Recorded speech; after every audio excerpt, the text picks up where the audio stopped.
Welcome to Sleep Audiobooks. If you would like our Better Sleep Quick Guide filled with proven techniques to improve sleep, sign up to our mailing list at sleepaudiobooks.com and we'll send the PDF as a thank you.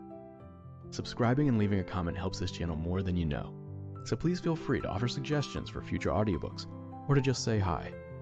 Thank you for listening. We hope you have an excellent night's sleep. This is Sleep Audiobooks.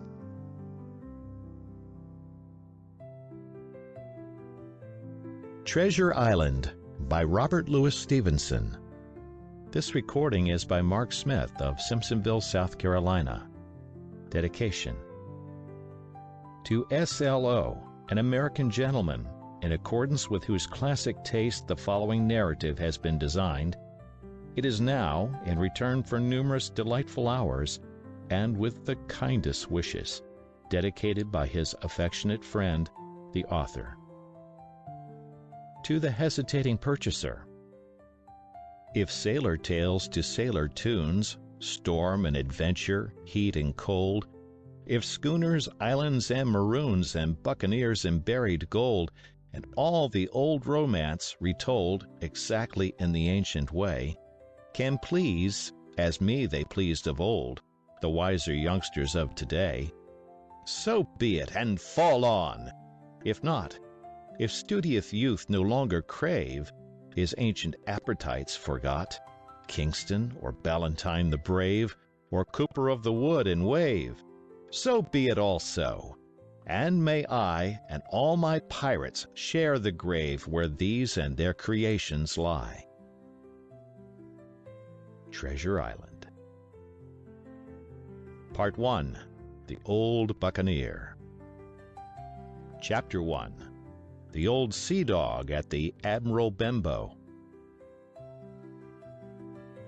Squire Trelawney, Dr. Livesey, and the rest of these gentlemen having asked me to write down the whole particulars about Treasure Island, from the beginning to the end, keeping nothing back but the bearings of the island, and that only because there is still treasure not yet lifted, I take up my pen in the year of grace 17-something, and go back to the time when my father kept the Admiral Benbow Inn, and the brown old seaman, with the saber cut, first took up his lodging under our roof. I remember him as if it were yesterday, as he came plodding to the inn door, his sea-chest following behind him in a hand-barrow, a tall, strong, heavy, nut-brown man, his tarry pigtail falling over the shoulders of his soiled blue coat, his hands ragged and scarred, with black, broken nails, and the saber cut across one cheek, a dirty, livid white. I remember him looking round the cove and whistling to himself as he did so, and then breaking out in that old sea song that he sang so often afterwards. 15 men on the dead man's chest, yo-ho-ho, and a bottle of rum, in the high old tottering voice that seemed to have been tuned and broken at the capstan bars. Then he rapped on the door with a bit of stick like a handspike that he carried, and when my father appeared, called roughly for a glass of rum. This, when it was brought to him, he drank slowly, like a connoisseur, lingering on the taste, and still looking about him at the cliffs and up at our signboard. "This is a handy cove," says he at length, "and a pleasant situated grog shop. Much company, mate?" My father told him no, very little company, the more was the pity. "Well then," said he, "this is the berth for me. Here, you matey," he cried to the man who trundled the barrow, "bring up alongside and help up my chest. I'll stay here a bit," he continued. "I'm a plain man. Rum and bacon and eggs is what I want, and that head up there for to watch ships off. What you might call me? You might call me Captain. Oh, I see what you're at there." And he threw down 3 or 4 gold pieces on the threshold. "You can tell me when I've worked through that," says he, looking as fierce as a commander. And indeed, bad as his clothes were, and coarsely as he spoke, he had none of the appearance of a man who sailed before the mast, but seemed like a mate or skipper, accustomed to be obeyed or to strike. The man who came with the barrow told us the mail had set him down the morning before at the Royal George, that he had inquired what inns there were along the coast, and hearing ours well spoken of, I suppose, and described as lonely, had chosen it from the others for his place of residence, and that was all we could learn of our guest. He was a very silent man by custom. All day he hung round the cove or upon the cliffs with a brass telescope. All evening he sat in a corner of the parlor next the fire, and drank rum and water very strong. Mostly he would not speak when spoken to, only look up sudden and fierce, and blow through his nose like a foghorn. And we and the people who came about our house soon learned to let him be.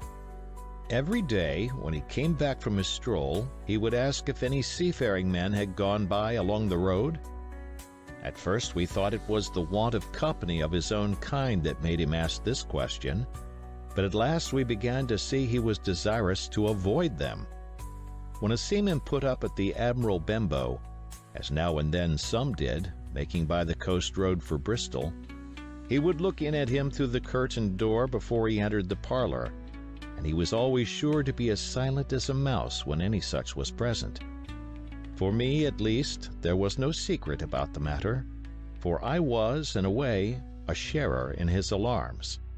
He had taken me aside one day, and promised me a silver fourpenny on the first of every month if I would only keep my weather eye open for a seafaring man with one leg, and let him know the moment he appeared. Often enough, when the first of the month came round and I applied to him for my wage, he would only blow through his nose at me and stare me down. But before the week was out he was sure to think better of it, bring me my fourpenny piece, and repeat his orders to look out for the seafaring man with one leg. How that personage haunted my dreams, I need scarcely tell you. On stormy nights, when the wind shook the four corners of the house, and the surf roared along the cove and up the cliffs, I would see him in 1,000 forms and with 1,000 diabolical expressions. Now the leg would be cut off at the knee, now at the hip. Now he was a monstrous kind of a creature who had never had but the one leg, and that in the middle of his body. To see him leap and run and pursue me over hedge and ditch was the worst of nightmares. And altogether I paid pretty dear for my monthly fourpenny piece in the shape of these abominable fancies. But though I was so terrified by the idea of the seafaring man with one leg, I was far less afraid of the captain himself than anybody else who knew him. There were nights when he took a deal more rum and water than his head would carry, and then he would sometimes sit and sing his wicked old wild sea songs, minding nobody. But sometimes he would call for glasses round, and force all the trembling company to listen to his stories, or bear a chorus to his singing. Often I have heard the house shaking with yo-ho-ho and a bottle of rum, all the neighbors joining in for dear life, with the fear of death upon them, and each singing louder than the other to avoid remark. For in these fits he was the most overriding companion ever known. He would slap his hand on the table for silence all round. He would fly up in a passion of anger at a question, or sometimes because none was put, and so he judged the company was not following his story. Nor would he allow anyone to leave the inn till he had drunk himself sleepy and reeled off to bed. His stories were what frightened people worst of all. Dreadful stories they were, about hanging and walking the plank, and storms at sea, and the dry Tortugas, and wild deeds in places on the Spanish Main. By his own account, he must have lived his life among some of the wickedest men that God ever allowed upon the sea, and the language in which he told these stories shocked our plain country people almost as much as the crimes that he described. My father was always saying the inn would be ruined, for people would soon cease coming there to be tyrannized over and put down, and sent shivering to their beds. But I really believe his presence did us good. People were frightened at the time, but on looking back they rather liked it. It was a fine excitement in a quiet country life, and there was even a party of the younger men who pretended to admire him, calling him a true sea dog and a real old salt, and such like names, and saying there was the sort of man that made England terrible at sea. In one way, indeed, he bade fair to ruin us, for he kept on staying week after week, and at last month after month, so that all the money had been long exhausted, and still my father never plucked up the heart to insist on having more. If ever he mentioned it, the captain blew through his nose so loudly that you might say he roared, and stared my poor father out of the room. I have seen him wringing his hands after such a rebuff, and I am sure the annoyance and the terror he lived in must have greatly hastened his early and unhappy death. All the time he lived with us, the captain made no change whatever in his dress but to buy some stockings from a hawker. One of the cocks of his hat having fallen down, he let it hang from that day forth, though it was a great annoyance when it blew. I remember the appearance of his coat, which he patched himself upstairs in his room, and which, before the end, was nothing but patches. He never wrote or received a letter, and he never spoke with any but the neighbors, and with these, for the most part, only when drunk on rum. The great sea chest none of us had ever seen open. He was only once crossed, and that was towards the end, when my poor father was far gone in a decline that took him off. Dr. Livesey came late one afternoon to see the patient, took a bit of dinner for my mother, and went into the parlor to smoke a pipe until his horse should come down from the hamlet, for we had no stabling at the old Benbow. I followed him in, and I remember observing the contrast the neat, bright doctor, with his powder as white as snow, and his bright black eyes and pleasant manners, made with the coltish country folk, and above all, with that filthy, heavy, bleared scarecrow of a pirate of ours, sitting, far gone in rum, with his arms on the table. Suddenly he, the captain that is, began to pipe up his eternal song. 15 men on the dead man's chest, yo-ho-ho, and a bottle of rum.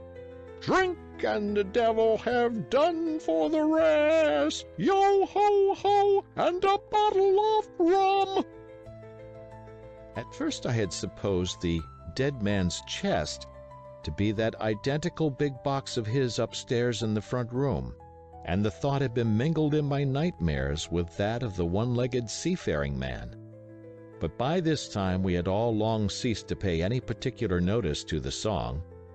It was new that night to nobody but Dr. Livesey, and on him I observed it did not produce an agreeable effect, for he looked up for a moment quite angrily before he went on with his talk to old Taylor, the gardener, on a new cure for the rheumatics. In the meantime, the captain gradually brightened up at his own music, and at last flapped his hand upon the table before him in a way we all knew to mean, "Silence!" The voices stopped at once, all but Dr. Livesey's. He went on as before, speaking clear and kind, and drawing briskly at his pipe between every word or two. The captain glared at him for a while, flapped his hand again, glared still harder, and at last broke out with a villainous low oath. "Silence there between decks!" "Were you addressing me, sir?" says the doctor, and when the ruffian had told him, with another oath, that this was so, "I have only one thing to say to you, sir," replies the doctor, "that if you keep on drinking rum, the world will soon be quit of a very dirty scoundrel." The old fellow's fury was awful. He sprang to his feet, drew and opened a sailor's clasp knife, and balancing it open on the palm of his hand, threatened to pin the doctor to the wall. The doctor never so much as moved. He spoke to him as before over his shoulder and in the same tone of voice, rather high, so that all the room might hear, but perfectly calm and steady. "If you do not put that knife this instant in your pocket, I promise, upon my honor, you shall hang at the next assizes." Then followed a battle of looks between them, but the captain soon knuckled under, put up his weapon, and resumed his seat, grumbling like a beaten dog. "And now, sir," continued the doctor, "since I now know that there's such a fellow in my district, you may count I'll have an eye upon you day and night. I'm not a doctor only, I'm a magistrate, and if I catch a breath of complaint against you, if it's only for a piece of incivility like tonight's, I'll take effectual means to have you hunted down and routed out of this. Let that suffice." Soon after, Dr. Livesey's horse came to the door, and he rode away. But the captain held his peace that evening, and for many evenings to come. End of chapter. Chapter 2. Black Dog Appears and Disappears. It was not very long after this that there occurred the first of the mysterious events that rid us at last of the captain, though not, as you will see, of his affairs. It was a bitter cold winter, with long hard frosts and heavy gales, and it was plain from the first that my poor father was little likely to see the spring. He sank daily, and my mother and I had all the inn upon our hands, and were kept busy enough without paying much regard to our unpleasant guest. It was one January morning, very early, a pinching frosty morning, the cove all gray with hoarfrost, the ripple lapping softly on the stones, the sun still low and only touching the hilltops and shining far to seaward. The captain had risen earlier than usual and set out down the beach, his cutlass swinging under the broad skirts of the old blue coat, his brass telescope under his arm, his hat tilted back upon his head. I remember his breath hanging like smoke in his wake as he strode off, and the last sound I heard of him as he turned the big rock was a loud snort of indignation, as though his mind was still running upon Dr. Livesey. Well, Mother was upstairs with Father, and I was laying the breakfast table against the captain's return, when the parlor door opened and a man stepped in on whom I had never set my eyes before. He was a pale, tallowy creature, wanting 2 fingers of the left hand, and though he wore a cutlass, he did not look much like a fighter. I had always my eye open for seafaring men, with 1 leg or 2, and I remember this one puzzled me. He was not sailorly, and yet he had a smack of the sea about him, too. I asked him what was for his service, and he said he would take rum.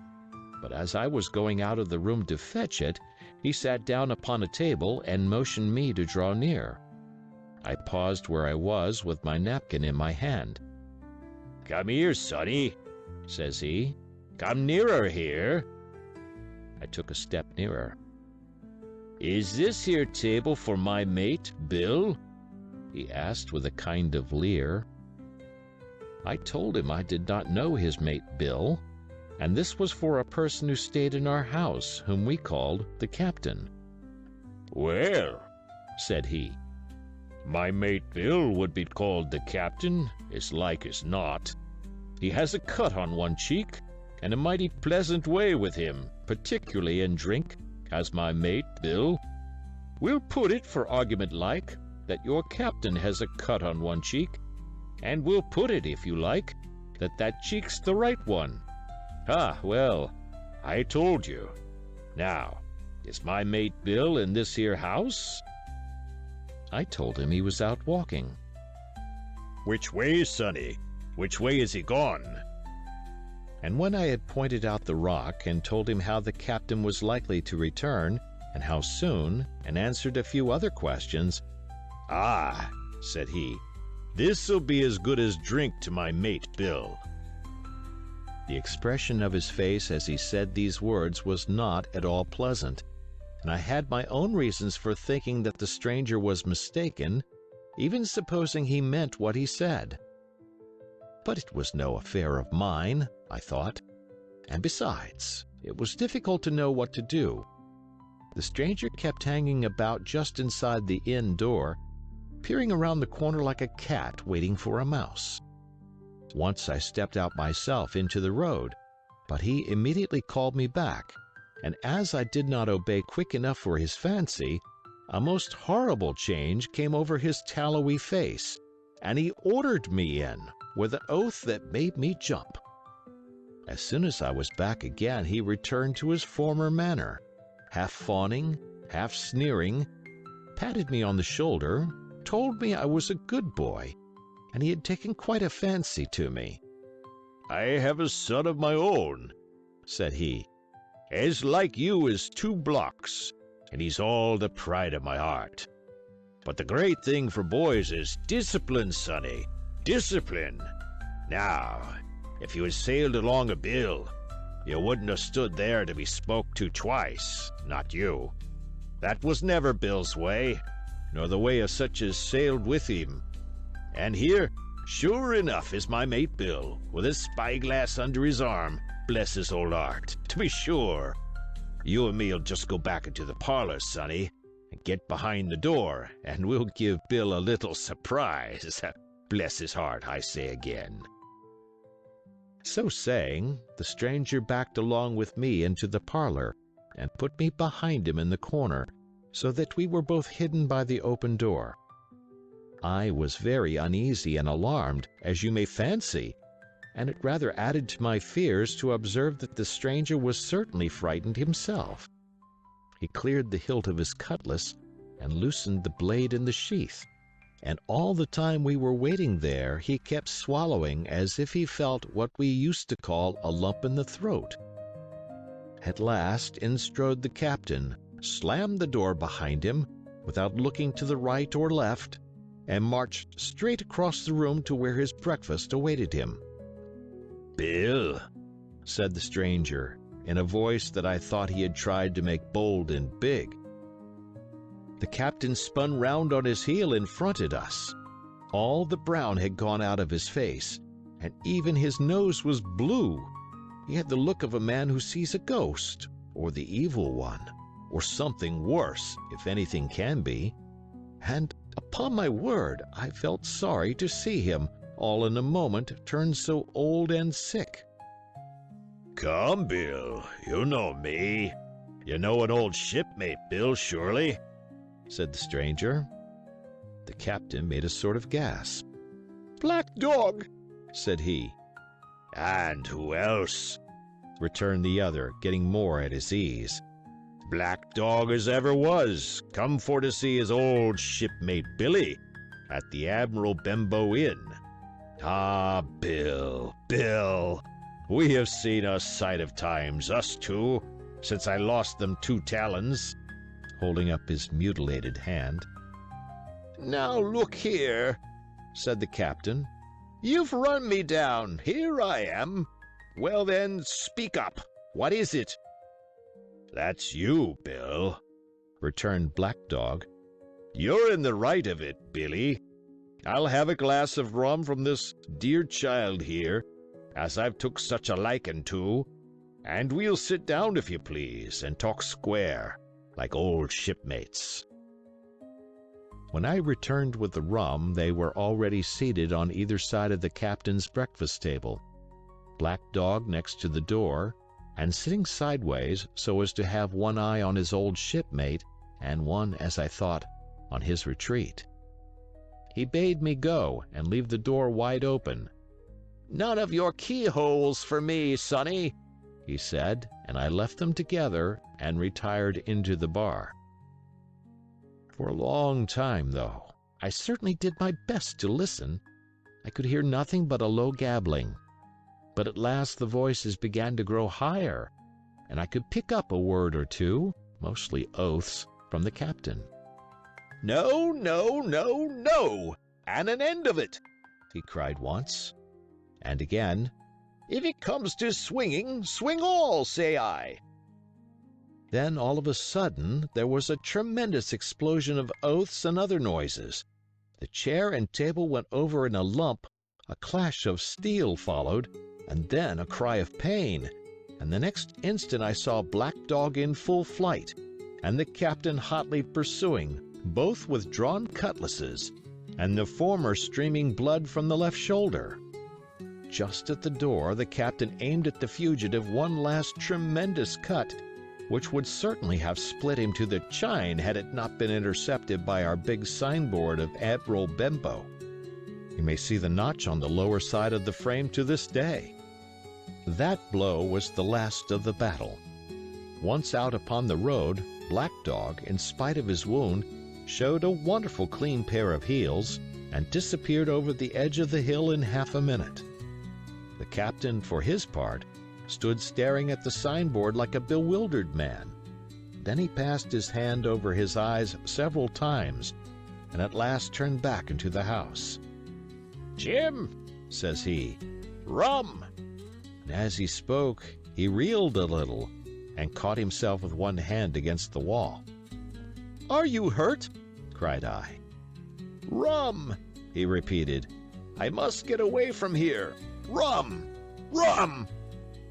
I ran to fetch it, but I was quite unsteadied by all that had fallen out, and I broke one glass and fouled the tap, and while I was still getting in my own way, I heard a loud fall in the parlor, and running in, beheld the captain lying full length upon the floor. At the same instant my mother, alarmed by the cries and fighting, came running downstairs to help me. Between us we raised his head. He was breathing very loud and hard, but his eyes were closed, and his face a horrible color. "Dear, dearie me!" cried my mother. "What a disgrace upon the house, and your poor father sick!" In the meantime we had no idea what to do to help the captain, nor any other thought but that he had got his death hurt in the scuffle with the stranger. I got the rum, to be sure, and tried to put it down his throat, but his teeth were tightly shut and his jaws as strong as iron. It was a happy relief for us when the door opened and Dr. Livesey came in, on his visit to my father. "Oh, doctor!" we cried. "What shall we do? Where is he wounded?" "Wounded? A fiddlestick's end," said the doctor. "Nor more wounded than you or I. The man has had a stroke, as I warned him. Now, Mrs. Hawkins, just you run upstairs to your husband and tell him, if possible, nothing about it. For my part, I must do my best to save this fellow's trebly worthless life. And Jim, you get me a basin." When I got back with the basin, the doctor had already ripped up the captain's sleeve and exposed his great sinewy arm. It was tattooed in several places. "Here's luck," "A fair wind," and "Billy Bones' his fancy" were very neatly and clearly executed on the forearm, and up near the shoulder there was a sketch of a gallows and a man hanging from it, done, as I thought, with great spirit. "Prophetic," said the doctor, touching this picture with his finger. "And now, Master Billy Bones, if that be your name, we'll have a look at the color of your blood. Jim," he said, "are you afraid of blood?" "No, sir," said I. "Well, then," said he, "you hold the basin." And with that he took his lancet and opened a vein. A great deal of blood was taken before the captain opened his eyes and looked mistily about him. First he recognized the doctor with an unmistakable frown. Then his glance fell upon me, and he looked relieved. But suddenly his color changed, and he tried to raise himself, crying, "Where's Black Dog?" "There is no Black Dog here," said the doctor, "except what you have on your own back. You have been drinking rum. You have had a stroke, precisely as I told you, and I have just, very much against my own will, dragged you head foremost out of the grave. Now, Mr. Bones—" "That's not my name," he interrupted. "Much I care," returned the doctor. "It's the name of a buccaneer of my acquaintance, and I call you by it for the sake of shortness. And what I have to say to you is this: 1 glass of rum won't kill you, but if you take one, you'll take another and another, and I stake my wig if you don't break off short, you'll die. Do you understand that? Die, and go to your own place like the man in the Bible. Come now, make an effort. I'll help you to your bed for once." Between us, with much trouble, we managed to hoist him upstairs and laid him on his bed, where his head fell back on the pillow as if he were almost fainting. "Now, mind you," said the doctor, "I clear my conscience. The name of rum for you is death." And with that he went off to see my father, taking me with him by the arm. "This is nothing," he said as soon as he had closed the door. "I have drawn blood enough to keep him quiet a while. He should lie for a week where he is. That is the best thing for him and you. But another stroke would settle him." End of chapter. Chapter 3. The Black Spot. About noon I stopped at the captain's door with some cooling drinks and medicines. He was lying very much as we had left him, only a little higher, and he seemed both weak and excited. "Jim," he said, "you're the only one here that's worth anything, and you know I've been always good to you. Never a month but I've given you a silver fourpenny for yourself. And now, you see, mate, I'm pretty low and deserted by all. And Jim, you'll bring me 1 noggin of rum now, won't you, matey?" "The doctor—" I began, but he broke in, cursing the doctor in a feeble voice, but heartily. "Doctors is all swabs," he said. "And that doctor there, why, what do he know about seafaring men? I've been in places hot as pitch, and mates dropping round with yellow jack, and the blessed land a-heaving like the sea with earthquakes. What do the doctor know of lands like that? And I lived on rum, I tell you. It's been meat and drink, and man and wife, to me. And if I'm not to have my rum now, I'm a poor old hulk on a lee shore. My blood'll be on you, Jim, and that doctor swab." And he ran on again for a while with curses. "Look, Jim, how my fingers fidges," he continued in the pleading tone. "I can't keep 'em still, not I. I haven't had a drop this blessed day. That doctor's a fool, I tell you. If I don't have a drain of rum, Jim, I'll have the horrors. I seen some on 'em already. I seen old Flint in the corner there behind you. As plain as print I seen him. And if I get the horrors, I'm a man that has lived rough, and I'll raise Cain. Your doctor hisself said 1 glass wouldn't hurt me. I'll give you a golden guinea for a noggin, Jim." He was growing more and more excited, and this alarmed me for my father, who was very low that day and needed quiet. Besides, I was reassured by the doctor's words, now quoted to me, and rather offended by the offer of a bribe. "I want none of your money," said I, "but what you owe my father. I'll get you 1 glass and no more." When I brought it to him, he seized it greedily and drank it out. "Aye, aye," said he, "that's some better, sure enough. And now, matey, did that doctor say how long I was to lie here in this old berth?" "A week at least," said I. "Thunder!" he cried. "A week! I can't do that. They'd have the black spot on me by then. The lubbers is going about to get the wind of me this blessed moment. Lubbers as couldn't keep what they got, and want to nail what is another's. Is that seamanly behavior now, I want to know? But I'm a saving soul. I never wasted good money of mine, nor lost it neither. And I'll trick 'em again. I'm not afraid on 'em. I'll shake out another reef, matey, and daddle 'em again."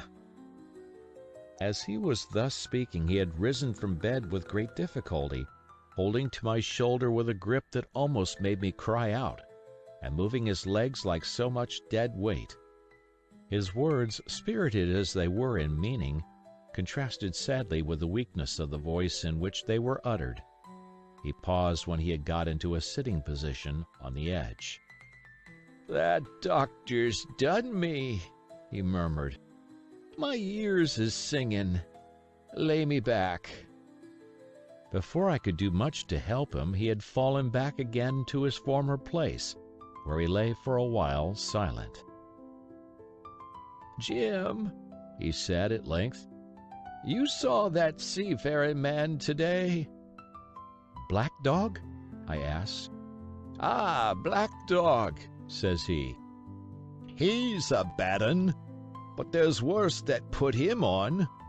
Now, if I can't get away nohow, and they tip me the black spot, mind you, it's my old sea chest they're after. You get on a horse. You can, can't you? Well then, you get on a horse and go to... Well, yes, I will. To that eternal Dr. Swab, and tell him to pipe all hands, magistrates and sich, and he'll lay 'em aboard at the Admiral Benbow. All old Flint's crew, man and boy, all on 'em that's left. I was first mate, I was, old Flint's first mate, and I'm the only one as knows the place. He gave it me at Savannah, when he lay a-dying, like as if I was to now, you see. But you won't peach unless you get the black spot on me, or unless you see that Black Dog again, or a seafaring man with one leg, Jim. Him above all." "But what is the black spot, Captain?" I asked. "That's a summons, mate. I'll tell you if they get that. But you keep your weather eye open, Jim, and I'll share with you equals, upon my honor." He wandered a little longer, his voice growing weaker, but soon after I had given him his medicine, which he took like a child, with the remark, "If ever a seaman wanted drugs, it's me," he fell at last into a heavy, swoon-like sleep, in which I left him. What I should have done had all gone well, I do not know. Probably I should have told the whole story to the doctor, for I was in mortal fear lest the captain should repent of his confessions and make an end of me. But as things fell out, my poor father died quite suddenly that evening, which put all other matters on one side. Our natural distress, the visits of the neighbors, the arranging of the funeral, and all the work of the inn to be carried on in the meanwhile, kept me so busy that I had scarcely time to think of the captain, far less to be afraid of him. He got downstairs next morning, to be sure, and had his meals as usual, though he ate little, and had more, I am afraid, than his usual supply of rum, for he helped himself out of the bar, scowling and blowing through his nose, and no one dared to cross him. On the night before the funeral he was as drunk as ever, and it was shocking, in that house of mourning, to hear him singing away at his ugly old sea-song. But, weak as he was, we were all in the fear of death for him, and the doctor was suddenly taken up with a case many miles away, and was never near the house after my father's death. I have said the captain was weak, and indeed he seemed rather to grow weaker than regain his strength. He clambered up and down stairs, and went from the parlor to the bar and back again, and sometimes put his nose out of doors to smell the sea, holding on to the walls as he went for support, and breathing hard and fast like a man on a steep mountain. He never particularly addressed me, and it is my belief he had as good as forgotten his confidences, but his temper was more flighty, and, allowing for his bodily weakness, more violent than ever. He had an alarming way now when he was drunk of drawing his cutlass and laying it bare before him on the table. But with all that, he minded people less, and seemed shut up in his own thoughts and rather wandering. Once, for instance, to our extreme wonder, he piped up to a different air, a kind of country love song that he must have learned in his youth before he had begun to follow the sea. So things passed until, the day after the funeral, and about 3 o'clock of a bitter, foggy, frosty afternoon, I was standing at the door for a moment, full of sad thoughts about my father, when I saw someone drawing slowly near along the road.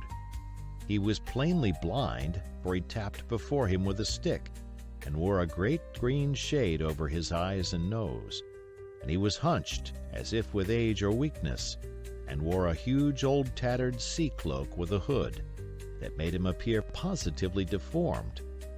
I never saw in my life a more dreadful-looking figure. He stopped a little from the inn, and raising his voice in an odd sing-song, addressed the air in front of him. "Will any kind friend inform a poor blind man who has lost the precious sight of his eyes in the gracious defense of his native country, England, And God bless King George, where or in what part of this country he may now be?"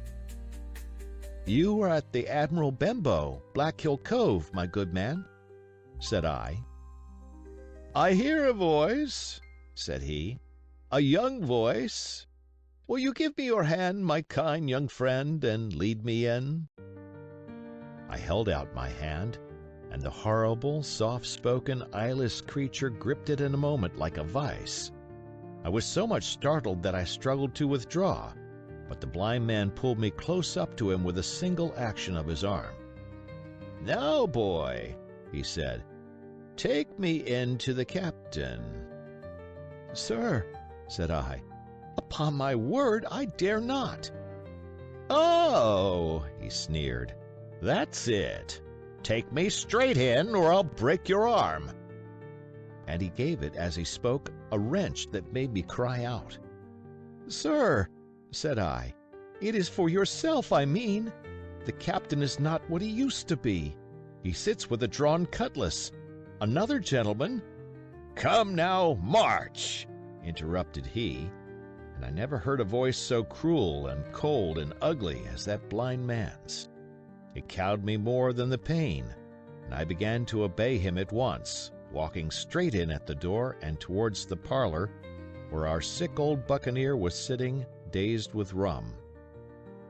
The blind man clung close to me, holding me in one iron fist and leaning almost more of his weight on me than I could carry. "Lead me straight up to him, and when I'm in view, cry out, 'Here's a friend for you, Bill!' If you don't, I'll do this," and with that he gave me a twitch that I thought would have made me faint. Between this and that, I was so utterly terrified of the blind beggar that I forgot my terror of the captain, and as I opened the parlor door, cried out the words he had ordered in a trembling voice. The poor captain raised his eyes, and at one look the rum went out of him and left him staring sober. The expression of his face was not so much of terror as of mortal sickness. He made a movement to rise, but I do not believe he had enough force left in his body. "Now, Bill, sit where you are," said the beggar. "If I can't see, I can hear a finger stirring. Business is business. Hold out your left hand. Boy, take his left hand by the wrist and bring it near to my right." We both obeyed him to the letter, and I saw him pass something from the hollow of the hand that held his stick into the palm of the captain's, which closed upon it instantly. "And now that's done," said the blind man, and at the words he suddenly left hold of me and, with incredible accuracy and nimbleness, skipped out of the parlor and into the road, where, as I stood motionless, I could hear his stick go tap, tap, tapping into the distance. It was some time before either I or the captain seemed to gather our senses, but at length, and about at the same moment, I released his wrist, which I was still holding, and he drew in his hand and looked sharply into the palm. 10 o'clock, he cried. 6 hours! We'll do them yet! and he sprang to his feet. Even as he did so, he reeled, put his hand to his throat, stood swaying for a moment, and then, with a peculiar sound, fell from his whole height face foremost to the floor. I ran to him at once, calling to my mother, but haste was all in vain. The captain had been struck dead by thundering apoplexy. It is a curious thing to understand, for I had certainly never liked the man, though of late I had begun to pity him. But as soon as I saw that he was dead, I burst into a flood of tears. It was the second death I had known, and the sorrow of the first was still fresh in my heart. End of chapter.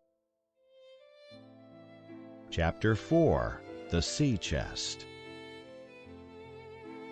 I lost no time, of course, in telling my mother all that I knew, and perhaps should have told her long before, and we saw ourselves at once in a difficult and dangerous position.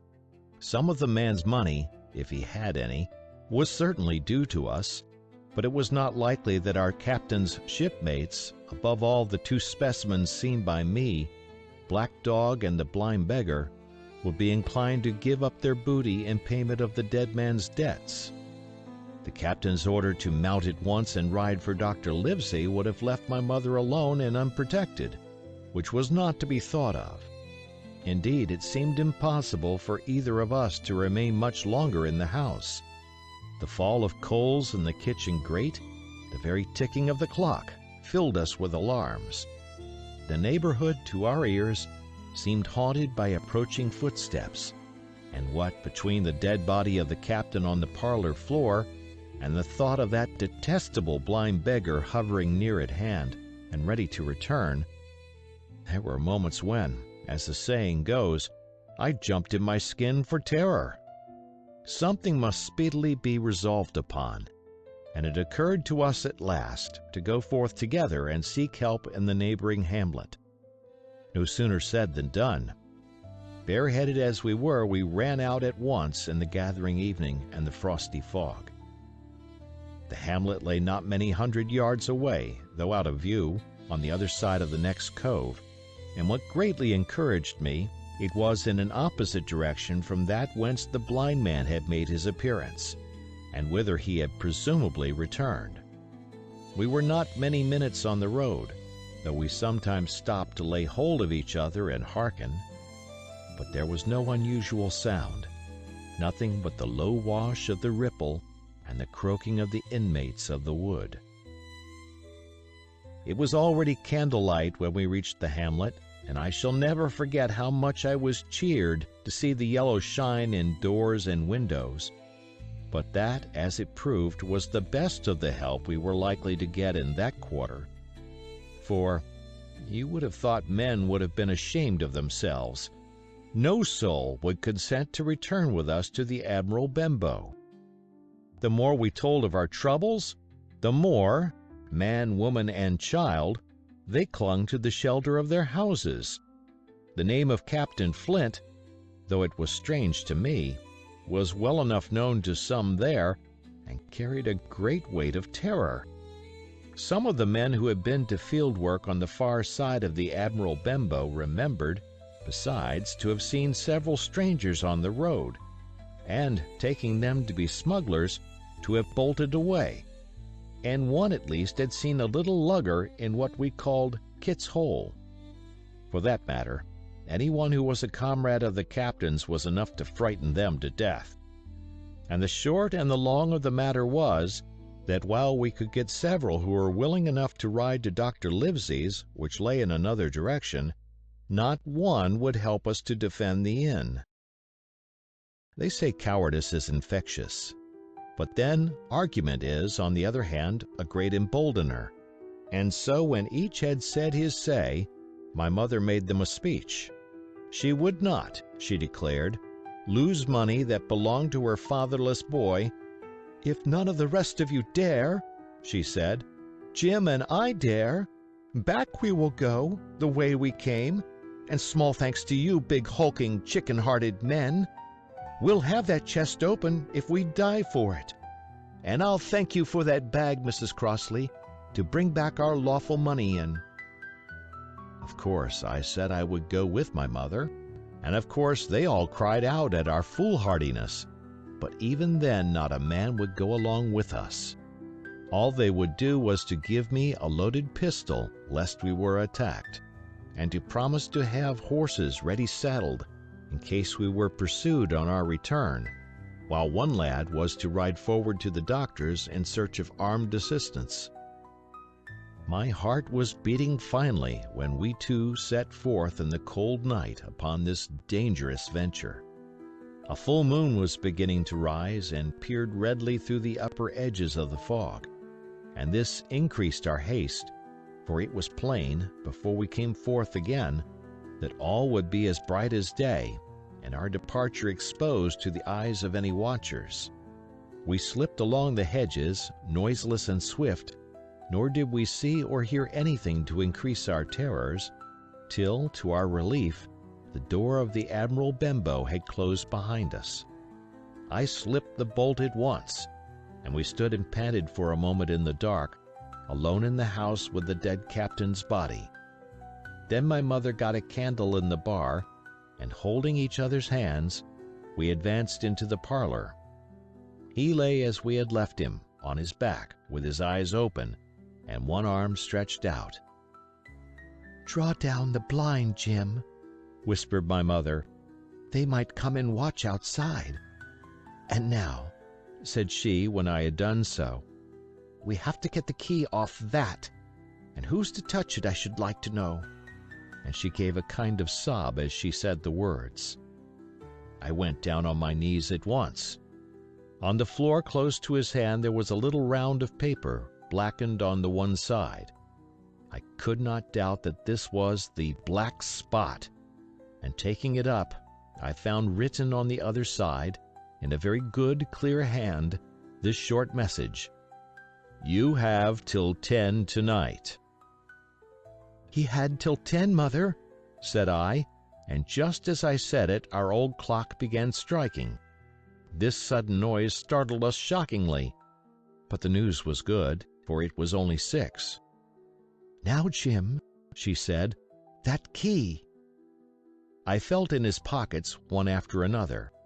A few small coins, a thimble, and some thread and big needles, a piece of pigtail tobacco bitten away at the end, his gully with a crooked handle, a pocket compass, and a tinder box were all that they contained, and I began to despair. "Perhaps it's round his neck," suggested my mother.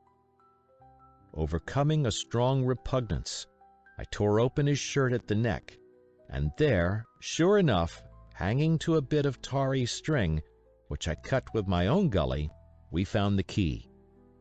At this triumph we were filled with hope, and hurried upstairs without delay to the little room where he had slept so long, and where his box had stood since the day of his arrival. It was like any other seaman's chest on the outside, the initial B burned on the top of it with a hot iron, and the corners somewhat smashed and broken as by long, rough usage. "Give me the key," said my mother, and though the lock was very stiff, she had turned it and thrown back the lid in a twinkling. A strong smell of tobacco and tar rose from the interior, but nothing was to be seen on the top except a suit of very good clothes, carefully brushed and folded. They had never been worn, my mother said.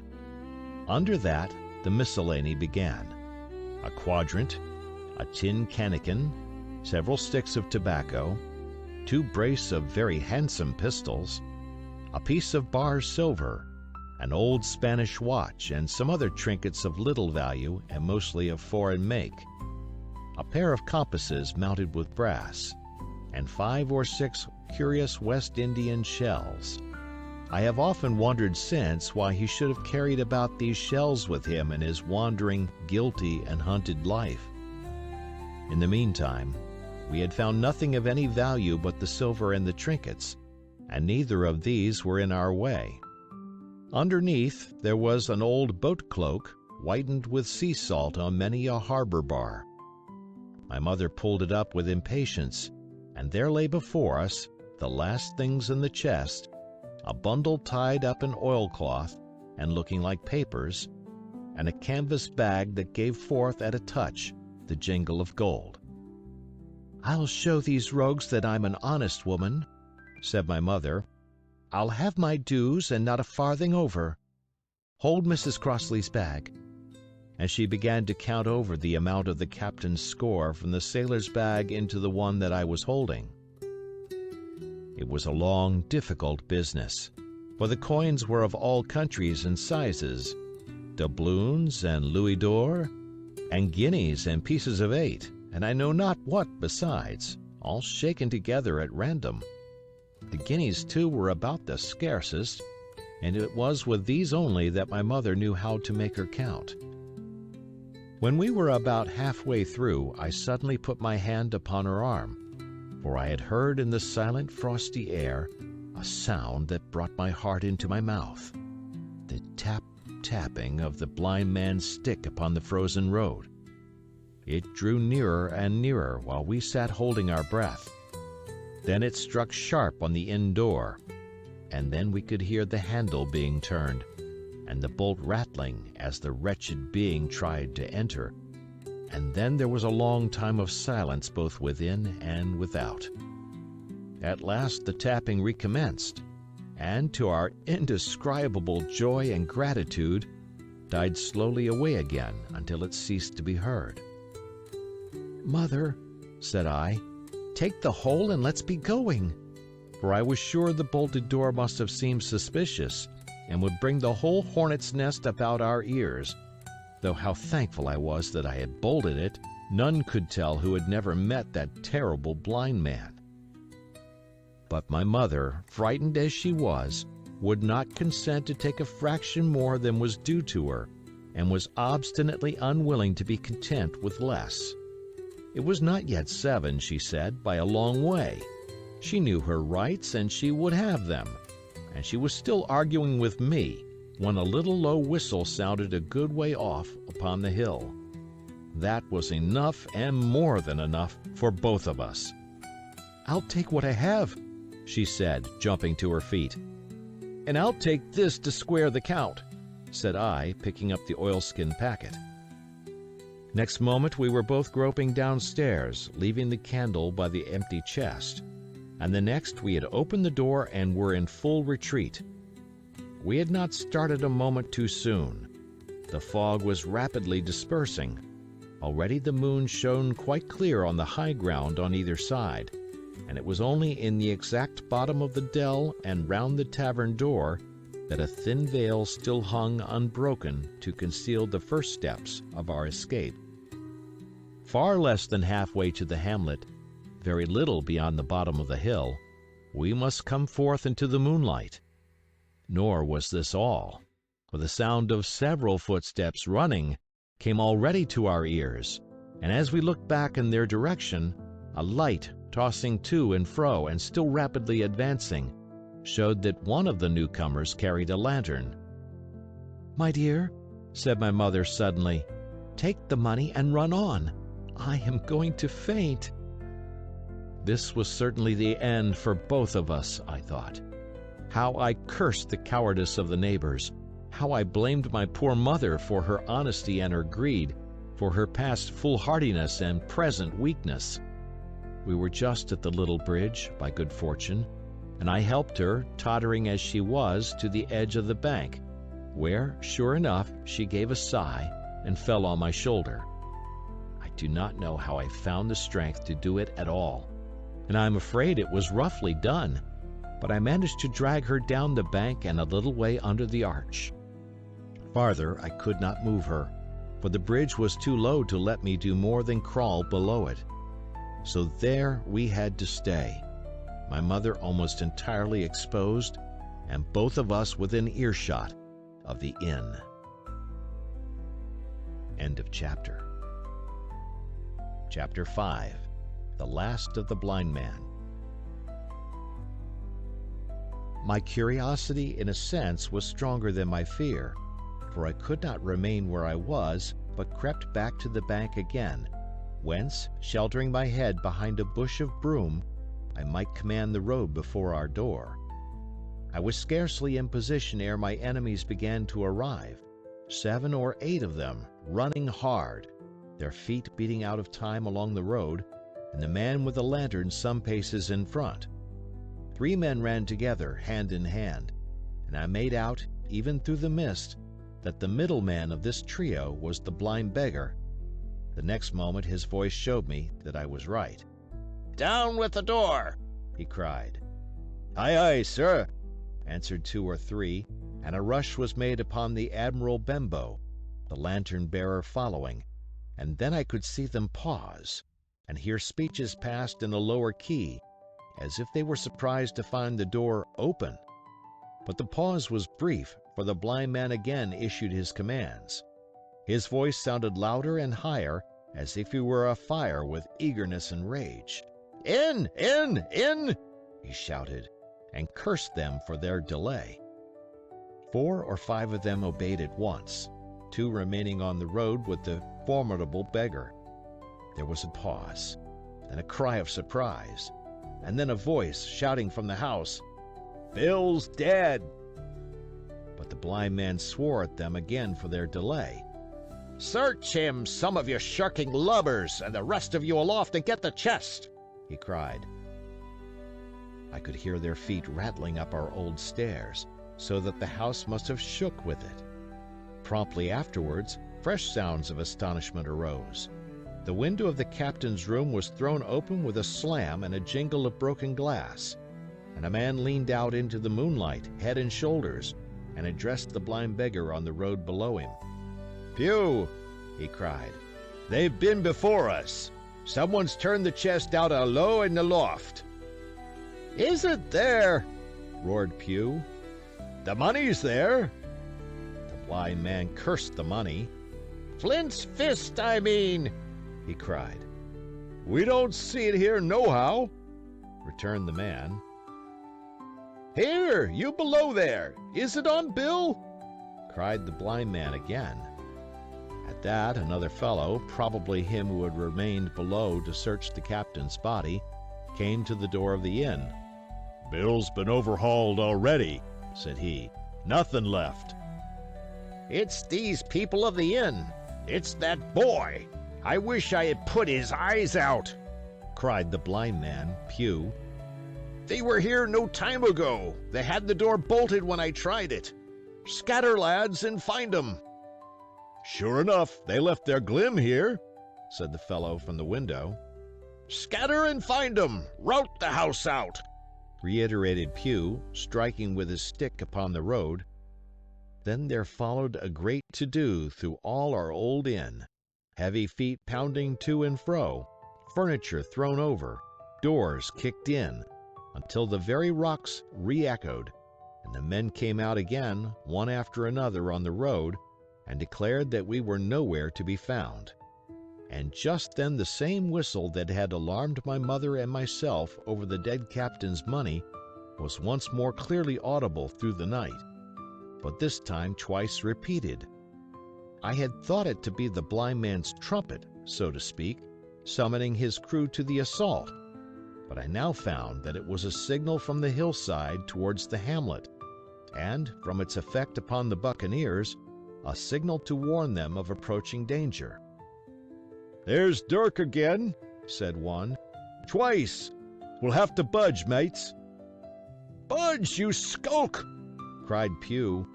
"Dirk was a fool and a coward from the first. You wouldn't mind him. They must be close by. They can't be far. You have your hands on it. Scatter and look for them, dogs.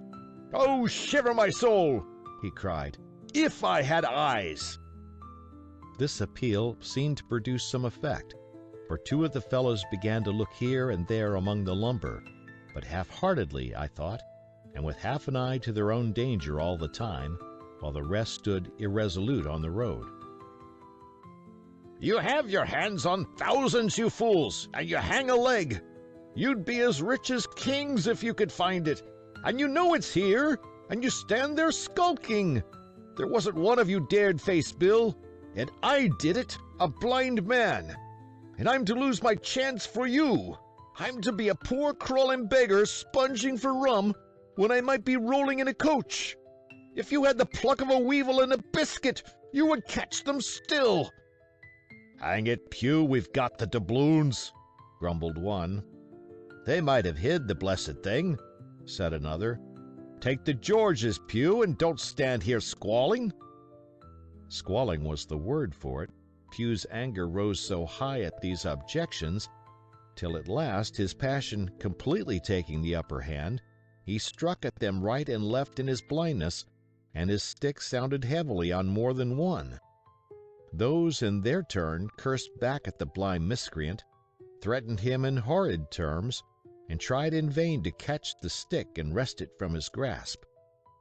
This quarrel was the saving of us, for while it was still raging, another sound came from the top of the hill on the side of the hamlet, the tramp of horses galloping. Almost at the same time, a pistol shot, flash, and report came from the hedge side, and that was plainly the last signal of danger, for the buccaneers turned at once and ran, separating in every direction, one seaward along the cove, one slant across the hill, and so on, so that in half a minute not a sign of them remained but Pew. Him they had deserted, whether in sheer panic or out of revenge for his ill words and blows, I know not. But there he remained behind, tapping up and down the road in a frenzy, and groping and calling for his comrades. Finally he took the wrong turn, and ran a few steps past me towards the hamlet, crying, "Johnny, Black Dog, Dirk," and other names. "You won't leave old Pew, mates, not old Pew." Just then the noise of horses topped the rise, and 4 or 5 riders came in sight in the moonlight, and swept at full gallop down the slope. At this Pew saw his error, turned with a scream, and ran straight for the ditch, into which he rolled. But he was on his feet again in a second, and made another dash, now utterly bewildered, right under the nearest of the coming horses. The rider tried to save him, but in vain. Down went Pew with a cry that rang high into the night, and the 4 hoofs trampled and spurned him and passed by. He fell on his side, then gently collapsed upon his face, and moved no more. I leaped to my feet and hailed the riders. They were pulling up, at any rate, horrified at the accident, and I soon saw what they were. One, tailing out behind the rest, was a lad that had gone from the hamlet to Dr. Livesey's. The rest were revenue officers, whom he had met by the way, and with whom he had had the intelligence to return at once. Some news of the lugger in Kit's Hole had found its way to Supervisor Dance, and set him forth that night in our direction, and to that circumstance my mother and I owed our preservation from death. Pew was dead, stone dead. As for my mother, when we had carried her up to the hamlet, a little cold water and salts, and that soon brought her back again, and she was none the worse for her terror, though she continued to deplore the balance of the money. In the meantime the supervisor rode on as fast as he could to Kit's Hole, but his men had to dismount and grope down the dingle, leading, and sometimes supporting, their horses, and in continual fear of ambushes. So it was no great matter for surprise that when they got down to the hole, the lugger was already under way, though still close in. He hailed her. A voice replied, telling him to keep out of the moonlight, or he would get some lead in him, and at the same time a bullet whistled close by his arm. Soon after, the lugger doubled the point and disappeared. Mr. Dance stood there, as he said, like a fish out of water, and all he could do was to dispatch a man to B to warn the cutter. "And that," said he, "is just about as good as nothing. They've got off clean, and there's an end. Only," he added, "I'm glad I trod on Master Pew's corns," for by this time he had heard my story. I went back with him to the Admiral Benbow, and you cannot imagine a house in such a state of smash. The very clock had been thrown down by these fellows in their furious hunt after my mother and myself, and though nothing had actually been taken away except the captain's money bag and a little silver from the till, I could see at once that we were ruined. Mr. Dance could make nothing of the scene. They got the money, you say? Well then, Hawkins, what in fortune were they after? More money, I suppose? No, sir, not money, I think, replied I. In fact, sir, I believe I have the thing in my breast pocket. And to tell you the truth, I should like to get it put in safety. To be sure, boy, quite right, said he. I'll take it if you like. I thought perhaps Dr. Livesey, I began. Perfectly right, he interrupted very cheerily. Perfectly right. A gentleman and a magistrate. And now I come to think of it, I might as well ride round there myself and report to him or squire. Master Pugh's dead when all's done. Not that I regret it, but he's dead, you see, and people will make it out against an officer of His Majesty's revenue, if make it out they can. Now, I'll tell you, Hawkins, if you like, I'll take you along. I thanked him heartily for the offer, and we walked back to the hamlet where the horses were. By the time I had told my mother of my purpose, they were all in the saddle. "Dogger," said Mr. Dance, "you have a good horse. Take up this lad behind you." As soon as I was mounted, holding on to Dogger's belt, the supervisor gave the word, and the party struck out at a bouncing trot on the road to Dr. Livesey's house. End of chapter. Chapter 6. The Captain's Papers. We rode hard all the way till we drew up before Dr. Livesey's door. The house was all dark to the front. Mr. Dance told me to jump down and knock, and Dogger gave me a stirrup to descend by. The door was opened almost at once by the maid.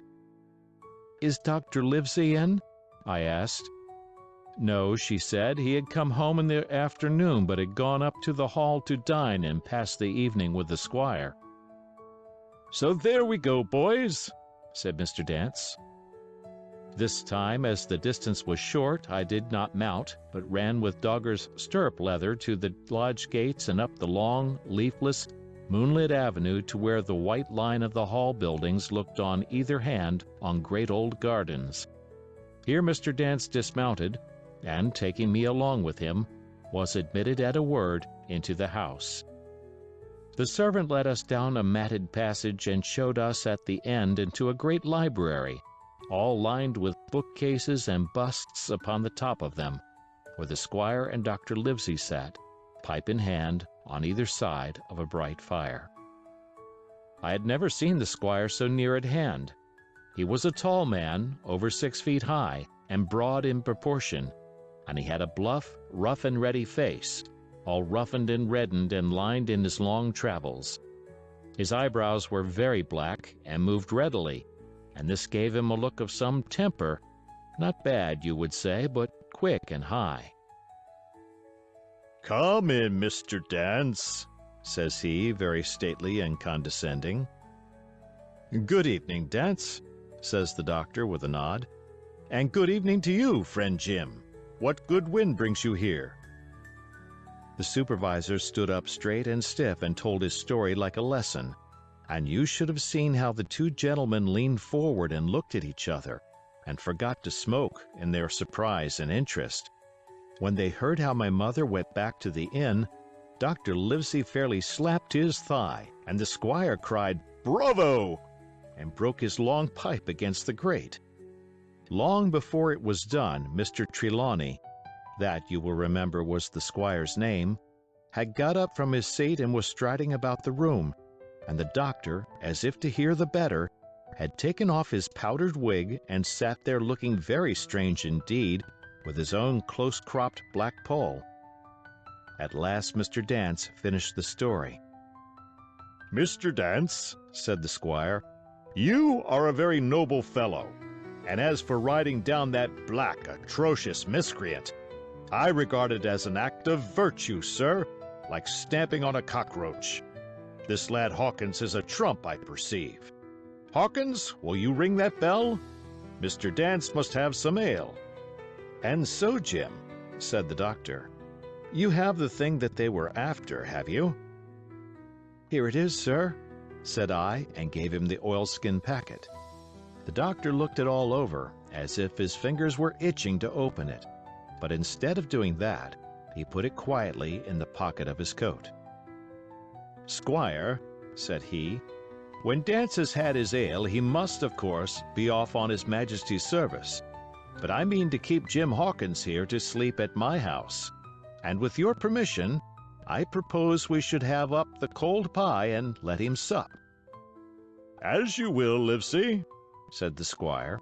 "Hawkins has earned better than cold pie."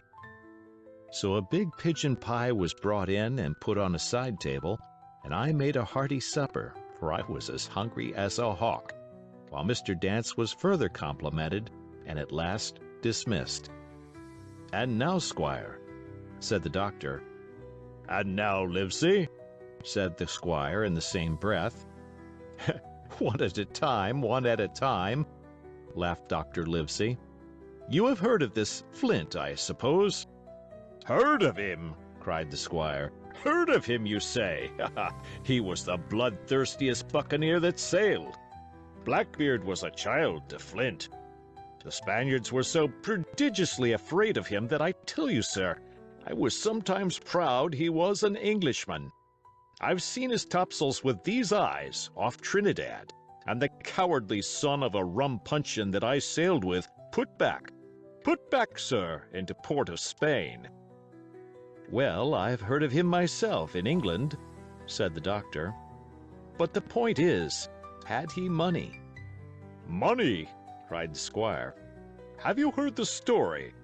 What were these villains after but money? What do they care for but money? For what would they risk their rascal carcasses but money?" "That we shall soon know," replied the doctor. "But you are so confoundedly hot-headed and exclamatory that I cannot get a word in.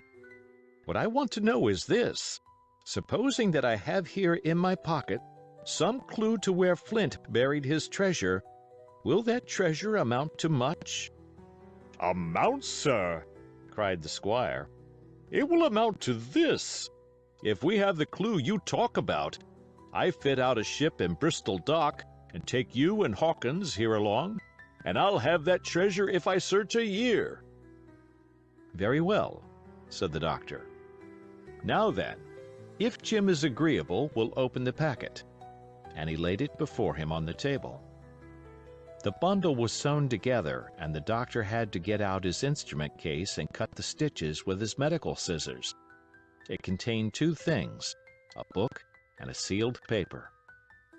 "First of all, we'll try the book," observed the doctor. The squire and I were both peering over his shoulder as he opened it, for Dr. Livesey had kindly motioned me to come round from the side table, where I had been eating, to enjoy the sport of the search. On the first page there was only some scraps of writing, such as a man with a pen in his hand might make for idleness or practice. One was the same as the tattoo mark, "Billy Bones his fancy." Then there was, "Mr. W. Bones, mate," "No more rum," "Off Palm Key he got it," and some other snatches, mostly single words and unintelligible. I could not help wondering who it was that had got it, and what it was that he got. A knife in his back, as like as not. "Not much instruction there," said Dr. Livesey as he passed on. The next 10 or 12 pages were filled with a curious species of entries. There was a date at one end of the line and at the other a sum of money, as in common account books, but instead of explanatory writing, only a varying number of crosses between the two.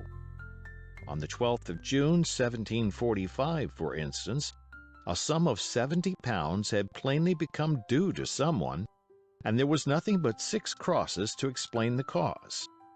In a few cases, to be sure, the name of a place would be added, as off Caracas, or a mere entry of latitude and longitude, as 62 degrees, 17 minutes, 20 seconds, 19 degrees, 2 minutes, 40 seconds. The record lasted over nearly 20 years, the amount of the separate entries growing larger as time went on, and at the end a grand total had been made out after 5 or 6 wrong additions, and these words appended: Bones his pile. "I can't make head or tail of this," said Dr. Livesey. "The thing is as clear as noonday," cried the squire. "This is the black-hearted hound's account book. These crosses stand for the names of ships or towns that they sank or plundered. The sums are the scoundrel's share, and where he offered an ambiguity, you see he added something clearer. Off Caracas, now. You see, here was some unhappy vessel boarded off that coast. God help the poor souls that manned her. Coral long ago."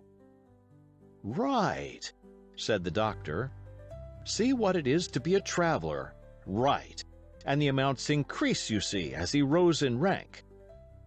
There was little else in the volume but a few bearings of places noted in the blank leaves toward the end, and a table for reducing French, English, and Spanish moneys to a common value. "Thrifty man," cried the doctor. "he wasn't the one to be cheated." "And now," said the squire, "for the other." The paper had been sealed in several places with a thimble by way of seal, the very thimble, perhaps, that I had found in this captain's pocket. The doctor opened the seals with great care, and there fell out the map of an island, with latitude and longitude, soundings, names of hills and bays and inlets, and every particular that would be needed to bring a ship to a safe anchorage upon its shores. It was about 9 miles long and 5 across, shaped, you might say, like a fat dragon standing up, and had 2 fine, landlocked harbors, and a hill in the center part marked the Spyglass.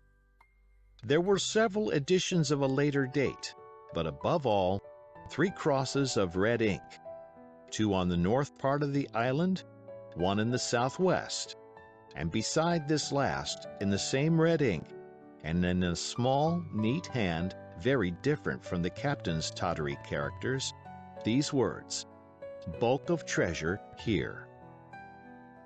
Over on the back the same hand had written this further information: "Tall tree, spyglass shoulder, bearing a point to the north of north-northeast.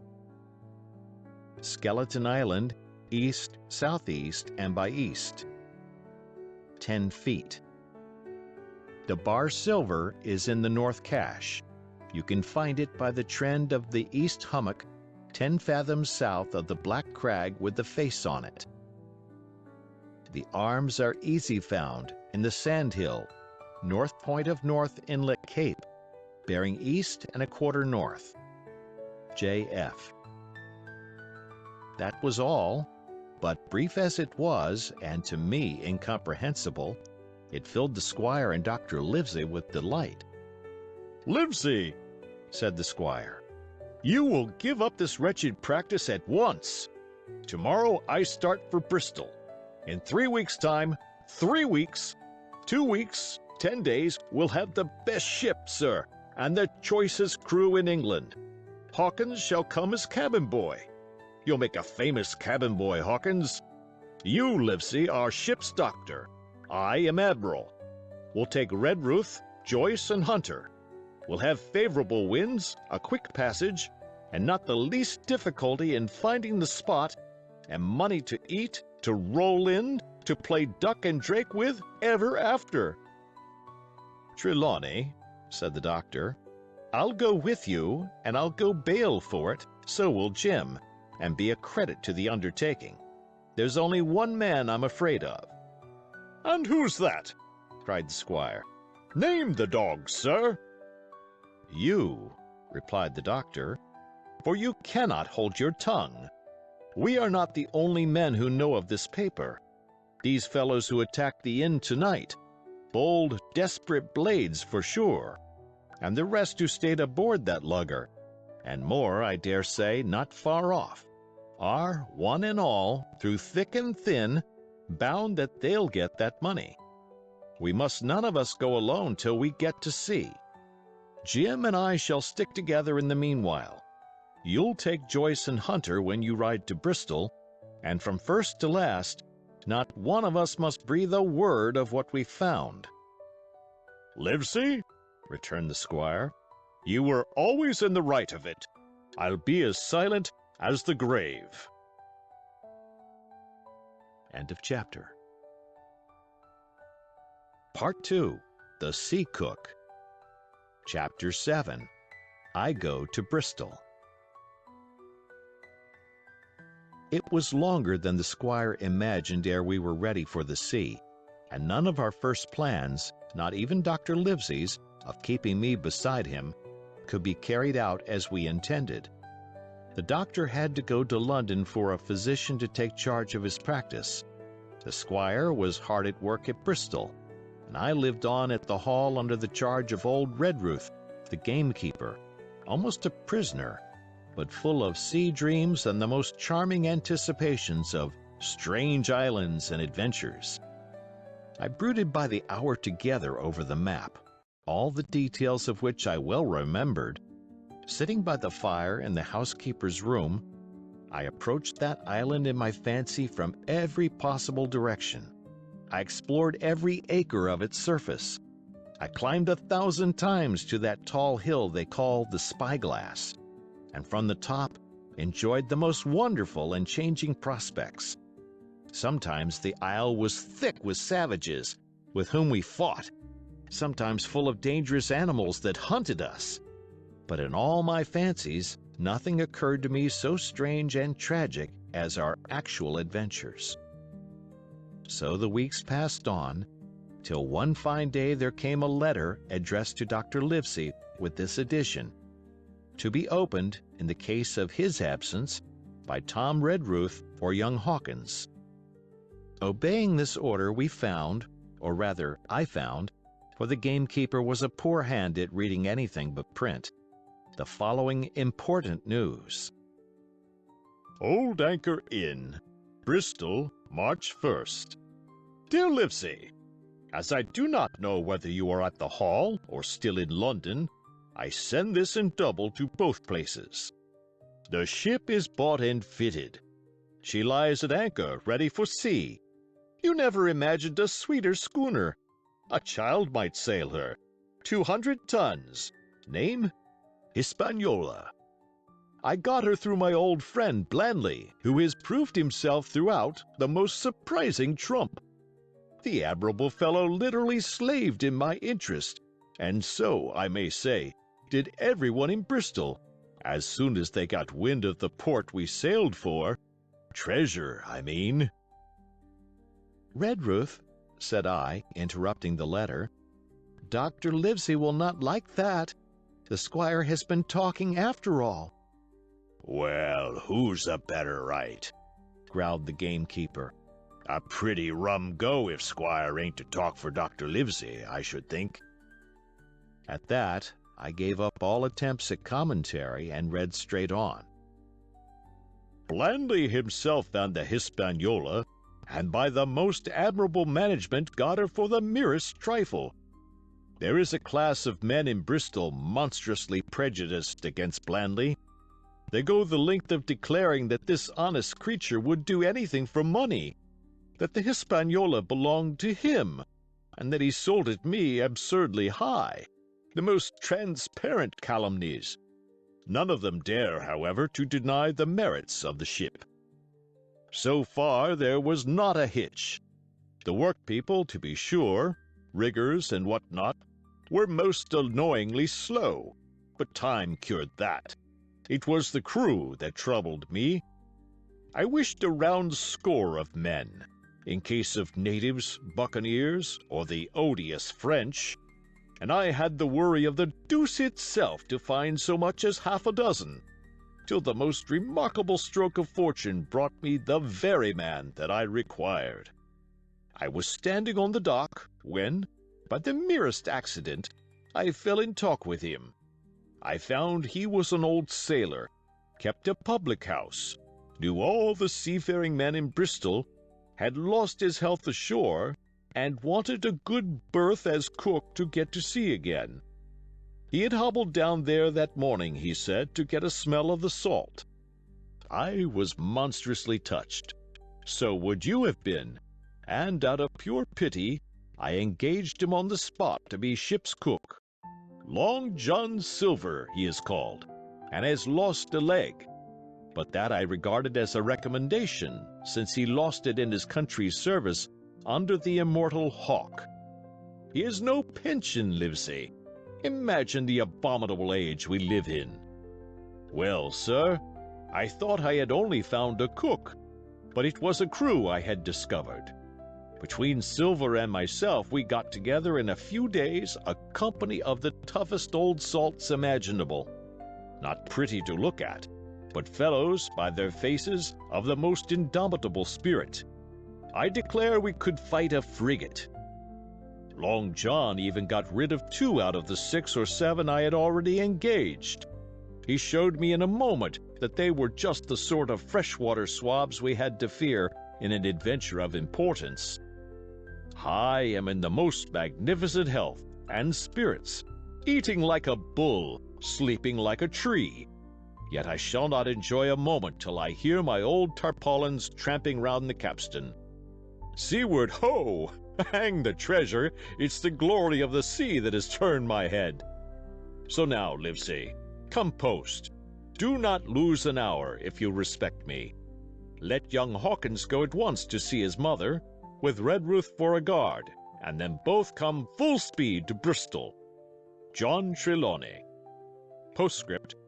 I did not tell you that Blandley, who, by the way, is to send a consort after us if we don't turn up by the end of August, had found an admirable fellow for sailing master, a stiff man, which I regret, but in all other respects a treasure.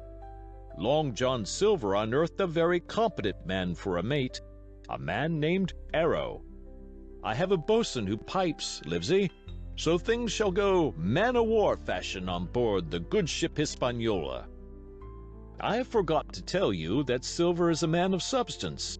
I know of my own knowledge that he has a banker's account, which has never been overdrawn. He leaves his wife to manage the inn, and as she is a woman of color, a pair of old bachelors like you and I may be excused for guessing that it is the wife, quite as much as the health, that sends him back to roving. J.T. P.P.S. Hawkins may stay one night with his mother.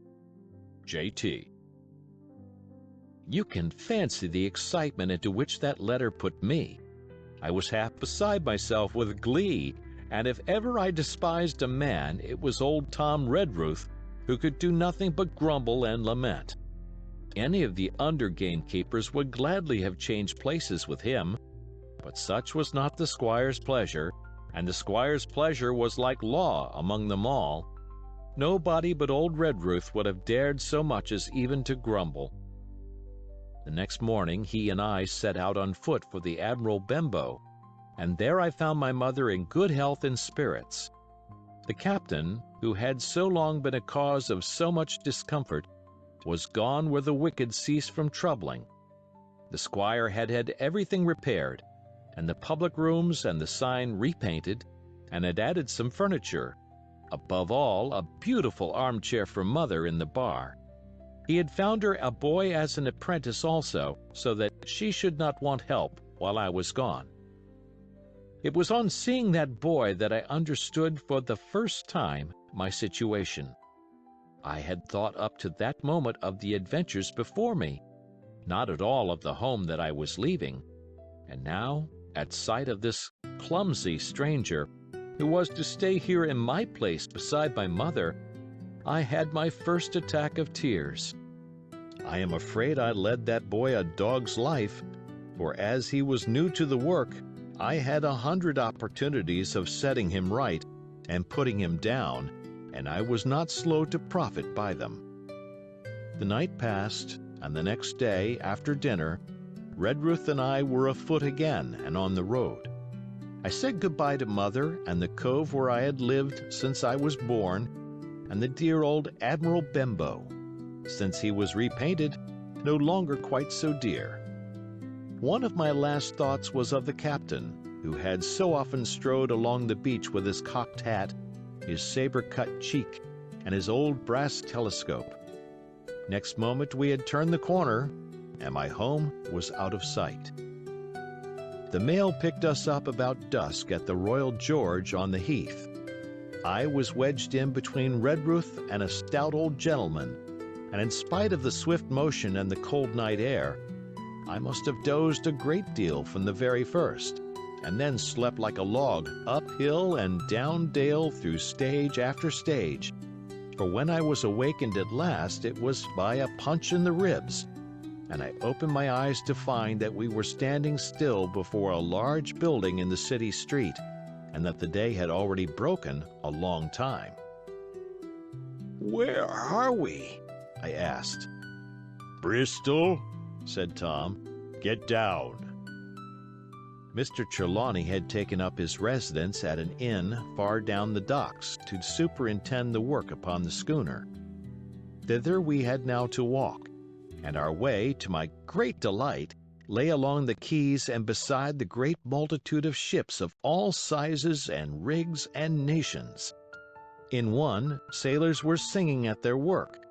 In another, there were men aloft, high over my head, hanging to threads that seemed no thicker than a spider's.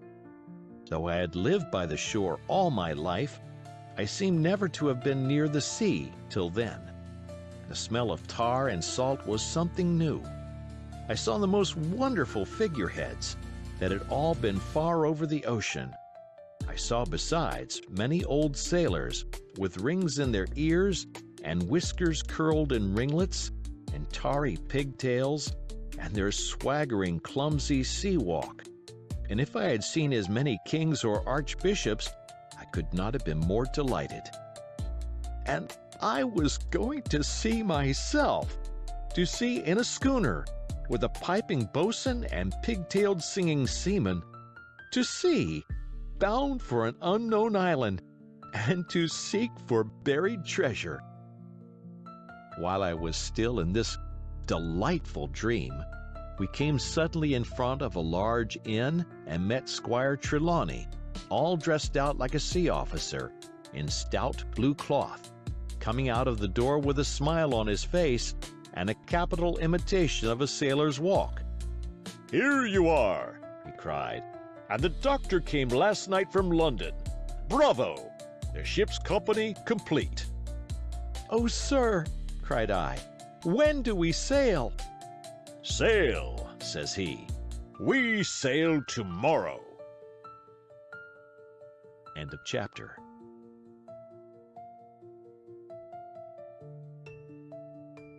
Chapter 8. At the Sign of the Spyglass. When I had done breakfasting, the squire gave me a note addressed to John Silver at the Sign of the Spyglass, and told me I should easily find the place by following the line of the docks and keeping a bright lookout for a little tavern with a large brass telescope for sign. I set off, overjoyed at this opportunity to see more of the ships and seamen, and picked my way among a great crowd of people and carts and bales, for the dock was now at its busiest, until I found the tavern in question. It was a bright enough little place of entertainment. The sign was newly painted, the windows had neat red curtains, the floor was cleanly sanded. There was a street on each side and an open door on both, which made the large, low room pretty clear to see in spite of clouds of tobacco smoke. The customers were mostly seafaring men, and they talked so loudly that I hung at the door, almost afraid to enter. As I was waiting, a man came out of a side room, and at a glance I was sure he must be Long John. His left leg was cut off close by the hip, and under the left shoulder he carried a crutch, which he managed with wonderful dexterity, hopping about upon it like a bird. He was very tall and strong, with a face as big as a ham, plain and pale, but intelligent and smiling. Indeed, he seemed in the most cheerful spirits, whistling as he moved about among the tables, with a merry word or a slap on the shoulder for the more favored of his guests.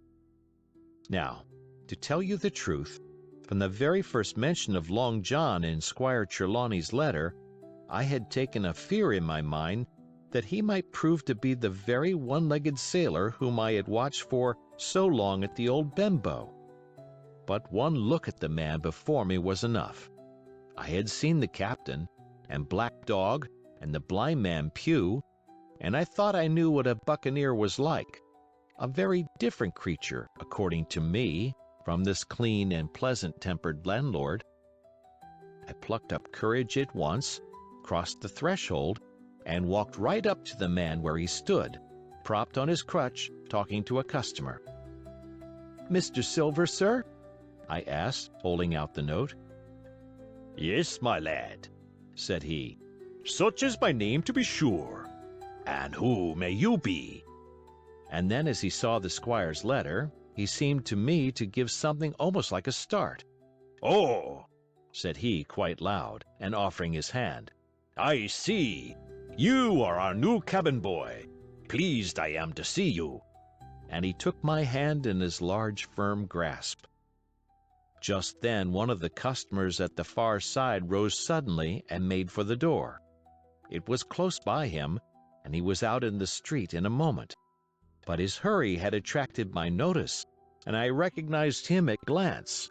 It was the tallow-faced man, wanting 2 fingers, who had come first to the Admiral Benbow. "Oh!" I cried. "Stop him! It's Black Dog!" "I don't care 2 coppers who he is," cried Silver, "but he hasn't paid his score. Harry, run and catch him." One of the others, who was nearest the door, leaped up and started in pursuit.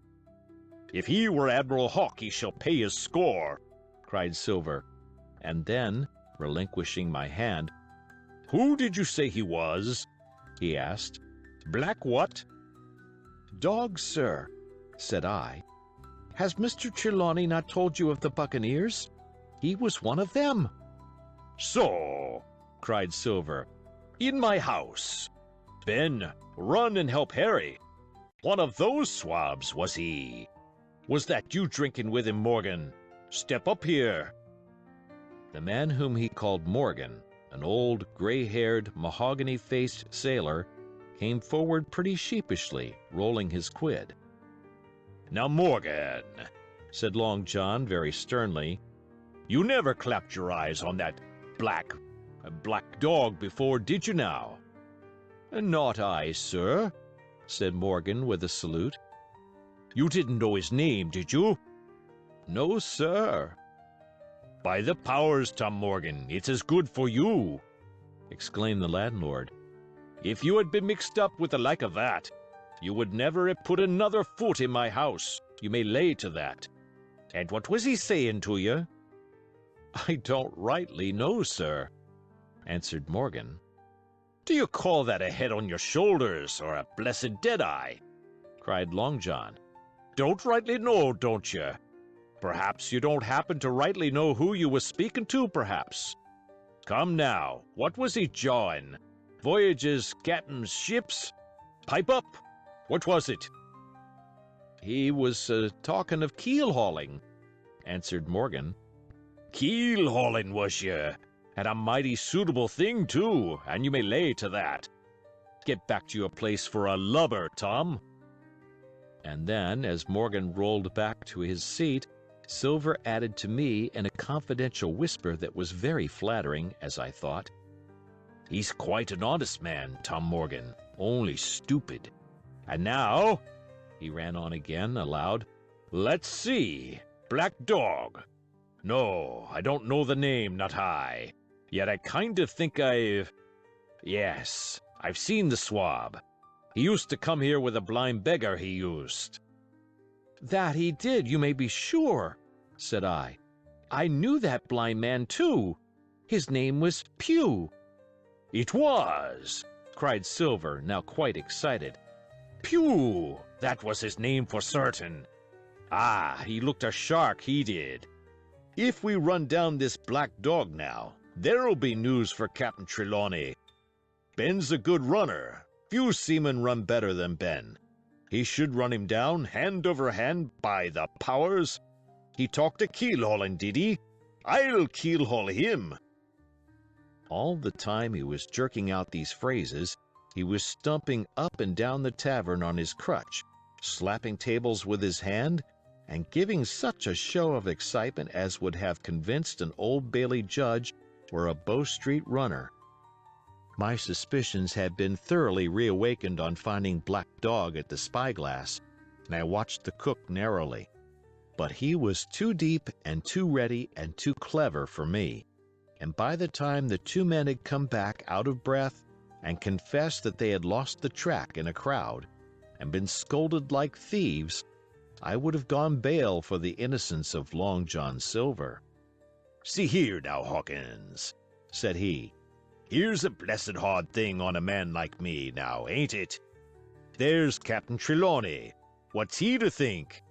Here I have this confounded son of a Dutchman sitting in my own house drinking of my own rum. Here you comes and tell me of it plain, and here I let him give us all the slip before my blessed deadlights. Now, Hawkins, you do me justice with the captain. You're a lad, you are, but you're as smart as paint. I see that when you first come in. Now, here it is. What could I do with this old timber I hobble on? When I was an A.B. master mariner, I'd have come up alongside of him, hand over hand, and broached him to in a brace of old shakes, I would. But now—" And then, all of a sudden, he stopped, and his jaw dropped as though he had remembered something. "The score!" he burst out. "3 grows of rum! Why, shiver my timbers if I hadn't forgotten my score!" And falling on a bench, he laughed until the tears ran down his cheeks. I could not help joining, and we laughed together, peal after peal, until the tavern rang again. "Why, what a precious old sea-calf I am!" he said at last, wiping his cheeks. "You and me should get on well, Hawkins, for I'll take my davy I should be rated ship's boy. But come now, stand by to go about. This won't do. Duty is duty, messmates. I'll put on my old cockerel hat and step along of you to Captain Trelawney and report this here affair. For mind ye, it's serious, young Hawkins, and neither you nor me's come out of it with what I should make so bold as to call credit. Nor you neither, says you, not smart, none of the pair of us smart. But, dash my buttons, that was a good 'un about my score." And he began to laugh again, and that so heartily that though I did not see the joke as he did, I was again obliged to join him in his mirth. On our little walk along the quays, he made himself the most interesting companion, telling me about the different ships that we passed by, their rig, tonnage, and nationality, explaining the work that was going forward, how one was discharging, another taking in cargo, and a third making ready for sea, and every now and then telling me some little anecdote of ships or seamen, or repeating a nautical phrase till I had learned it perfectly. I began to see that here was one of the best of possible shipmates. When we got to the inn, the squire and Dr. Livesey were seated together, finishing a quart of ale with a toast in it, before they should go aboard the schooner on a visit of inspection. Long John told the story from first to last with a great deal of spirit and the most perfect truth. "That was how it were now, warn't it, Hawkins?" he would say now and again, and I could always bear him entirely out. The two gentlemen regretted that Black Dog had got away, but we all agreed there was nothing to be done, and after he had been complimented, Long John took up his crutch and departed. "All hands aboard by 4 this afternoon," shouted the squire after him. "Aye, aye, sir," cried the cook in the passage. "Well, squire," said Dr. Livesey, "I don't put much faith in your discoveries as a general thing, but I will say this, John Silver suits me." "The man's a perfect trump," declared the squire. "And now," added the doctor, "Jim may come on board with us, may he not?" To be sure he may, says Squire. Take your hat, Hawkins, and we'll see the ship. End of chapter. Chapter 9. Powder and Arms. The Hispaniola lay some way out, and we went under the figureheads and round the sterns of many other ships, and their cables sometimes grated underneath our keel, and sometimes swung above us. At last, however, we got alongside and were met and saluted as we stepped aboard by the mate, Mr. Arrow, a brown old sailor with earrings in his ears and a squint. He and the squire were very thick and friendly, but I soon observed that things were not the same between Mr. Trelawney and the captain. This last was a sharp-looking man who seemed angry with everything on board, and was soon to tell us why, for we had hardly got down into the cabin when a sailor followed us. Captain Smollett, sir, asking to speak with you, said he. I am always at the captain's orders. Show him in, said the squire. The captain, who was close behind his messenger, entered at once and shut the door behind him. Well, Captain Smollett, what have you to say? All well, I hope? All shipshape and seaworthy? Well, sir, said the captain, better speak plain, I believe, even at the risk of offense. I don't like this cruise. I don't like the men, and I don't like my officer. That's short and sweet. Perhaps, sir, you don't like the ship? Inquired the squire, very angry, as I could see. I can't speak as to that, sir, not having seen her tried, said the captain. She seems a clever craft. More I can't say. Possibly, sir, you may not like your employer either, says the squire. But here Dr. Livesey cut in. Stay a bit, said he. Stay a bit. No use of such questions as that but to produce ill feeling. The captain has said too much, or he has said too little, and I'm bound to say that I require an explanation of his words. You don't, you say, like this cruise. Now, why? I was engaged, sir, on what we call sealed orders, to sail the ship for that gentleman where he should bid me, said the captain. So far, so good. But now I find that every man before the mast knows more than I do. I don't call that fair, now, do you? No, said Dr. Livesey, I don't. Next, said the captain, I learn we are going after treasure. Hear it from my own hands, mind you. Now, treasure is ticklish work. I don't like treasure voyages on any account, and I don't like them, above all, when they are secret, and when, begging your pardon, Mr. Trelawney, the secret has been told to the parrot. Silver's parrot? Asked the squire. It's a way of speaking, said the captain. Blabbed, I mean. It's my belief neither of you gentlemen know what you are about, but I'll tell you my way of it. Life or death, and a close run. That is all clear, and I dare say true enough, replied Dr. Livesey. We take the risk, but we are not so ignorant as you believe us. Next, you say you don't like the crew. Are they not good seamen? I don't like them, sir, returned Captain Smollett, and I think I should have had the choosing of my own hands, if you go to that. Perhaps you should, replied the doctor. My friend should, perhaps, have taken you along with him, but the slight, if there be one, was unintentional. And you don't like Mr. Arrow? I don't, sir. I believe he's a good seaman, but he's too free with the crew to be a good officer. A mate should keep himself to himself. Shouldn't drink with the men before the mast. Do you mean he drinks? Cried the squire. No, sir, replied the captain. only that he's too familiar." "Well, now, and the short and long of it, Captain," asked the doctor. "Tell us what you want." "Well, gentlemen, are you determined to go on this cruise?" "Like iron," answered the squire. "Very good," said the captain.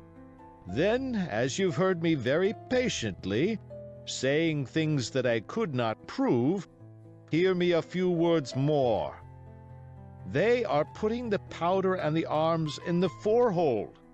Now, you have a good place under the cabin. Why not put them there? First point. Then, you are bringing 4 of your own people with you, and they tell me some of them are to be berthed forward.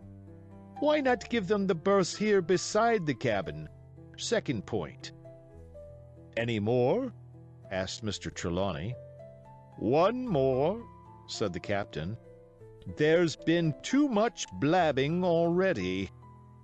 "Far too much," agreed the doctor. "I'll tell you what I've heard myself," continued Captain Smollett, "that you have a map of an island, that there's crosses on the map to show where treasure is, and that the island lies—" and then he named the latitude and longitude exactly.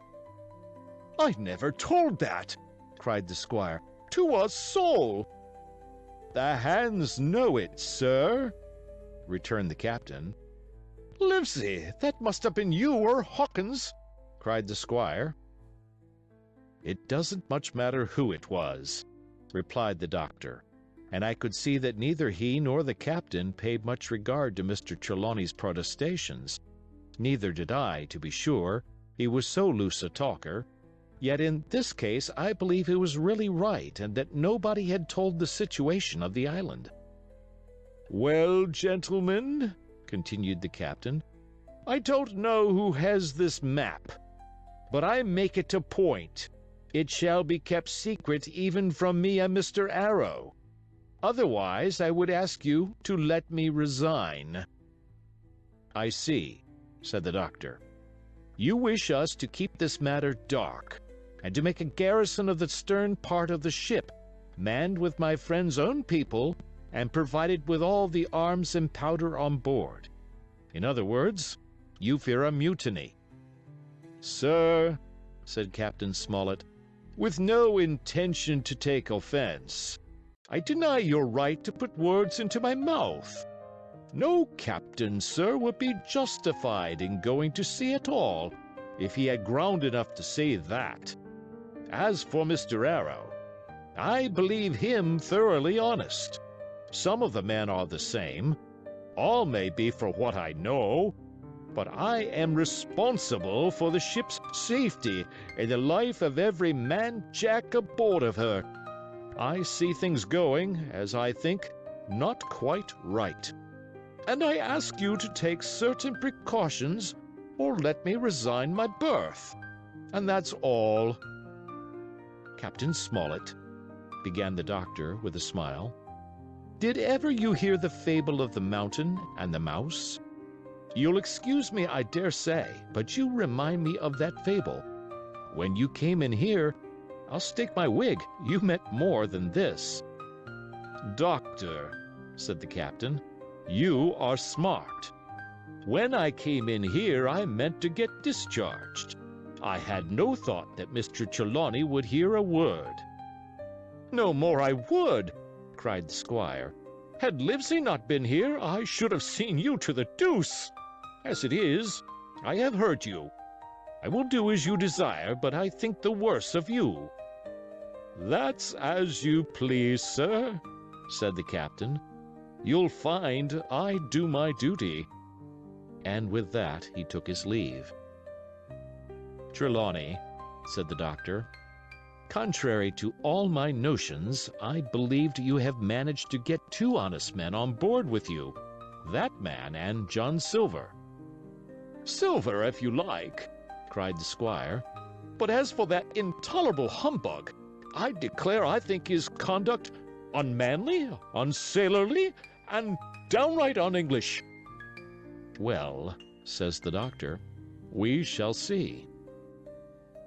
When we came on deck, the men had begun already to take out the arms and powder, yo-hoing at their work, while the captain and Mr. Arrow stood by superintending. The new arrangement was quite to my liking.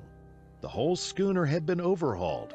6 berths had been made astern out of what had been the after part of the main hold, and this set of cabins was only joined to the galley and forecastle by a sparred passage on the port side. It had been originally meant that the captain, Mr. Arrow, Hunter, Joyce, the doctor, and the squire were to occupy these 6 berths. Now Redruth and I were to get 2 of them, and Mr. Arrow and the captain were to sleep on deck in the companion, which had been enlarged on each side till you might almost have called it a roundhouse. Very low it was still, of course, but there was room to swing 2 hammocks, and even the mate seemed pleased with the arrangement. Even he, perhaps, had been doubtful as to the crew, but that is only guess, for, as you shall hear, we had not long the benefit of his opinion.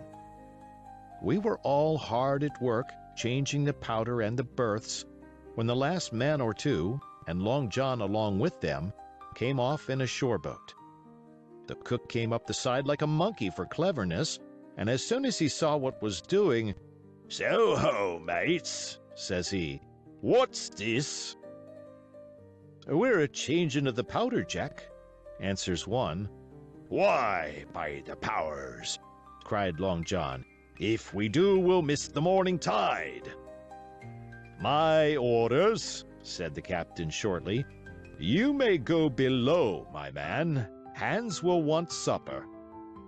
"Aye, aye, sir," answered the cook, and touching his forelock, he disappeared at once in the direction of his galley. "That's a good man, Captain," said the doctor. "Very likely, sir," replied Captain Smollett. "Easy with that, men, easy," he ran on to the fellows who were shifting the powder, and then suddenly observing me examining the swivel we carried amidships, a long brass 9, "Here, you, ship's boy," he cried, "out of that! Off with you to the cook and get some work."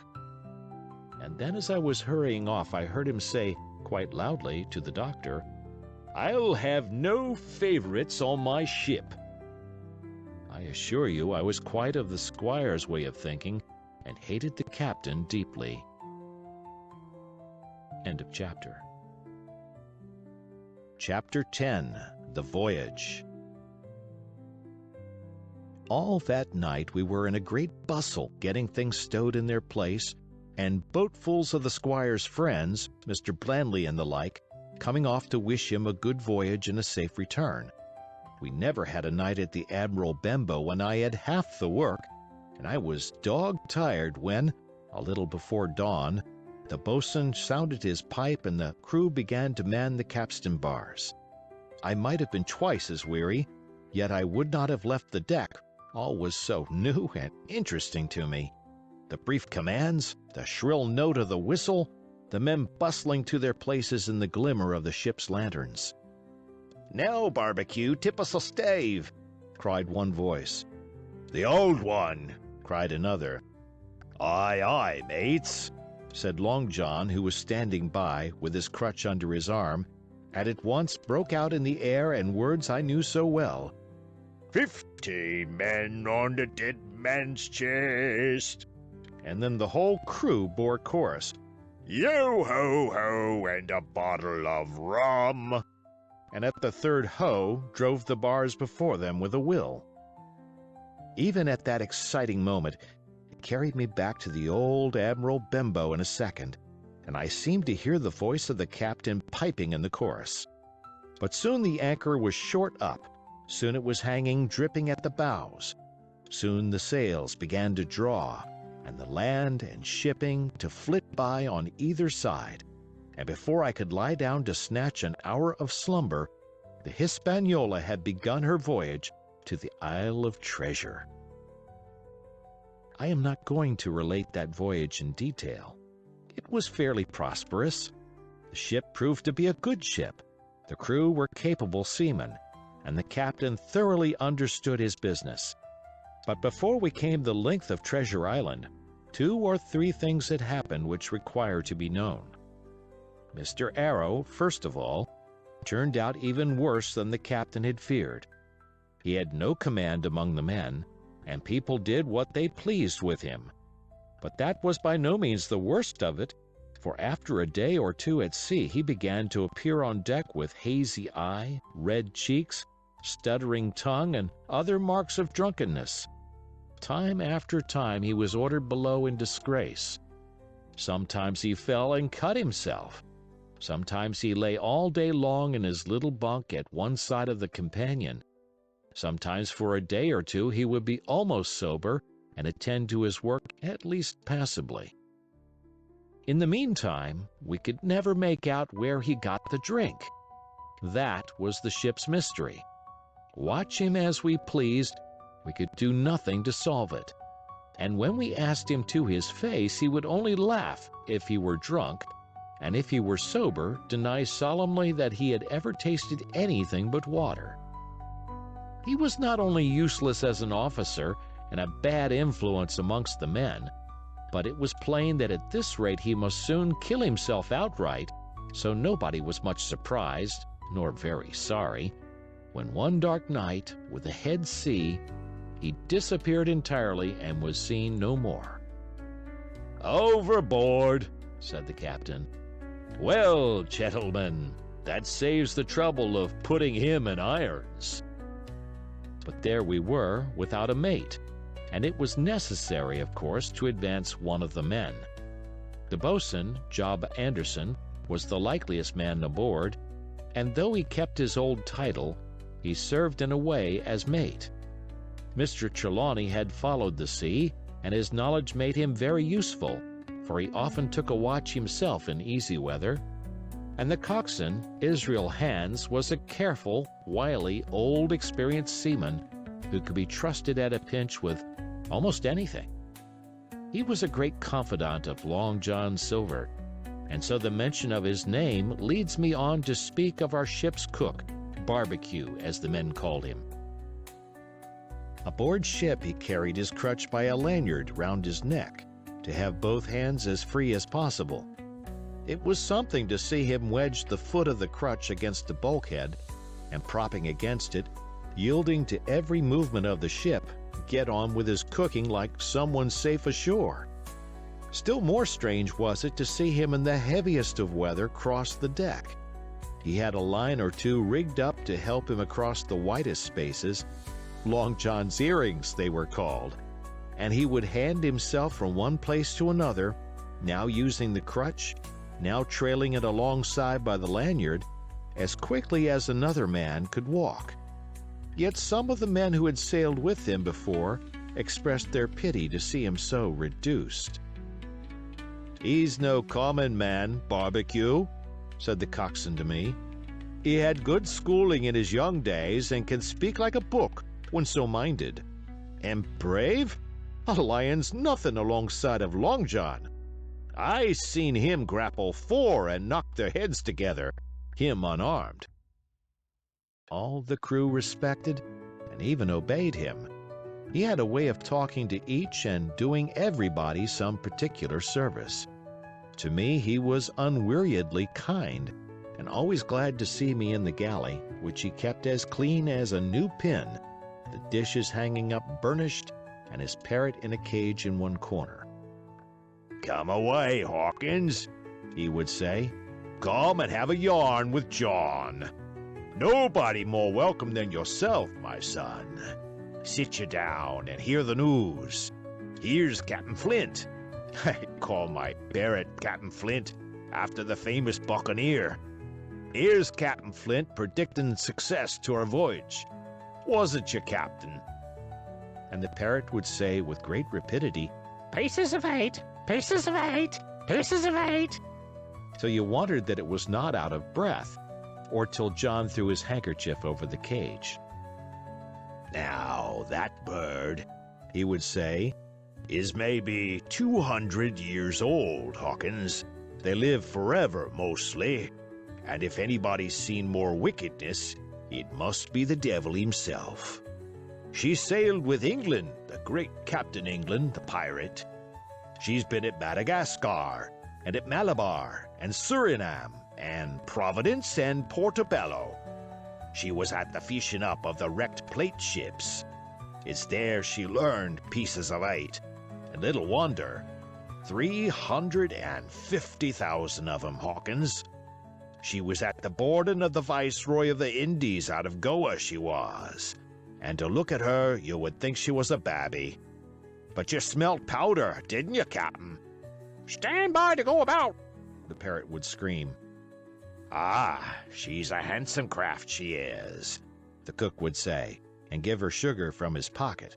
And then the bird would peck at the bars and swear straight on, passing belief for wickedness. There, John would add, you can't touch pitch and not be mucked, lad. There's this poor old innocent bird of mine swearing blue fire, and none the wiser you may lay to that. She would swear the same, in a manner of speaking, before Chaplain. And John would touch his forelock with a solemn way he had that made me think he was the best of men. In the meantime, the squire and Captain Smollett were still on pretty distant terms with one another. The squire made no bones about the matter. He despised the captain. The captain, on his part, never spoke but when he was spoken to, and then sharp and short and dry, not a word wasted.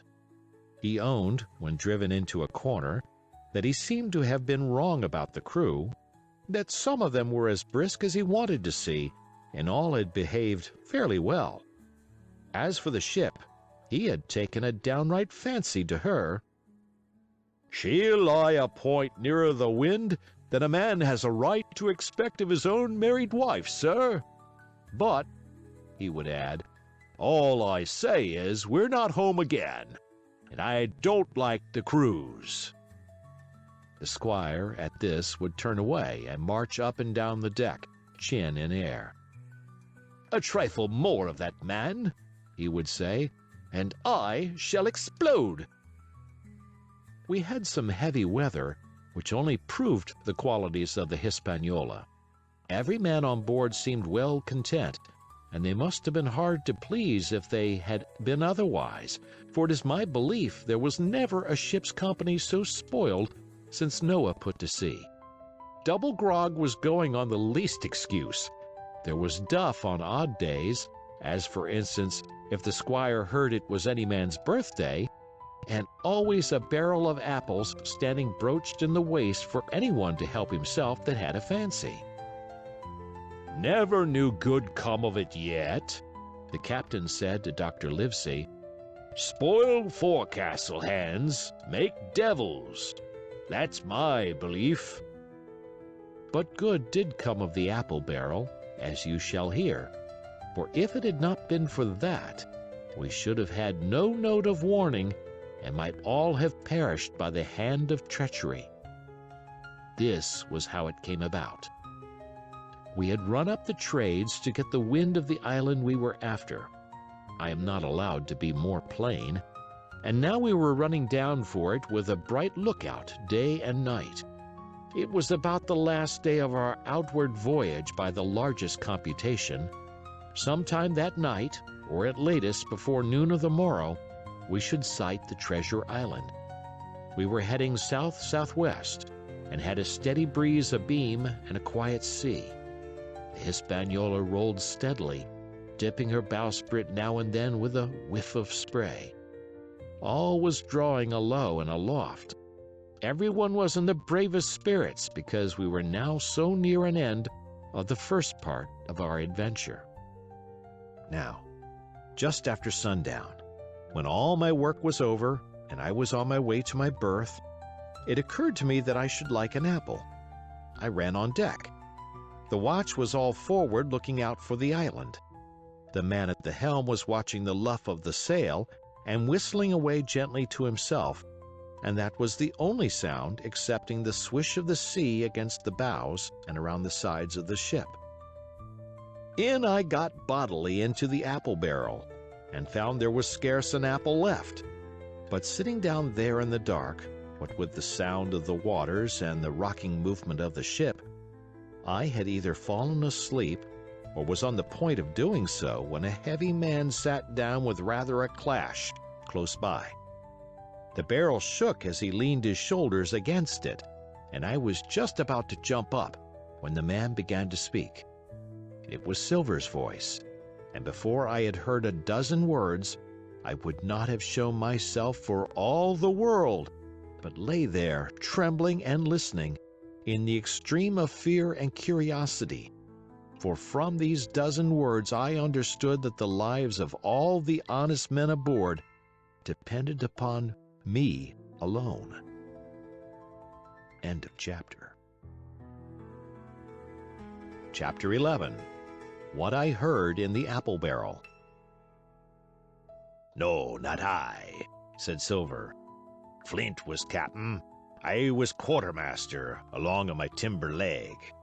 The same broadside I lost my leg, old Pew lost his deadlights. It was a master surgeon, him that amputated me, out of college and all, Latin by the bucket and whatnot.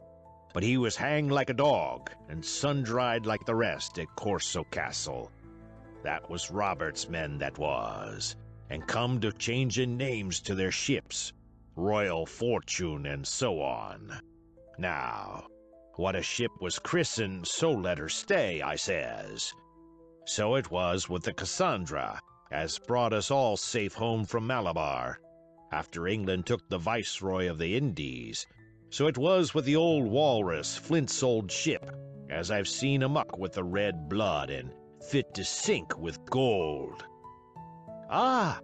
cried another voice, that of the youngest hand on board, and evidently full of admiration. "He was the flower of the flock, was Flint." "Davis was a man too, by all accounts," said Silver.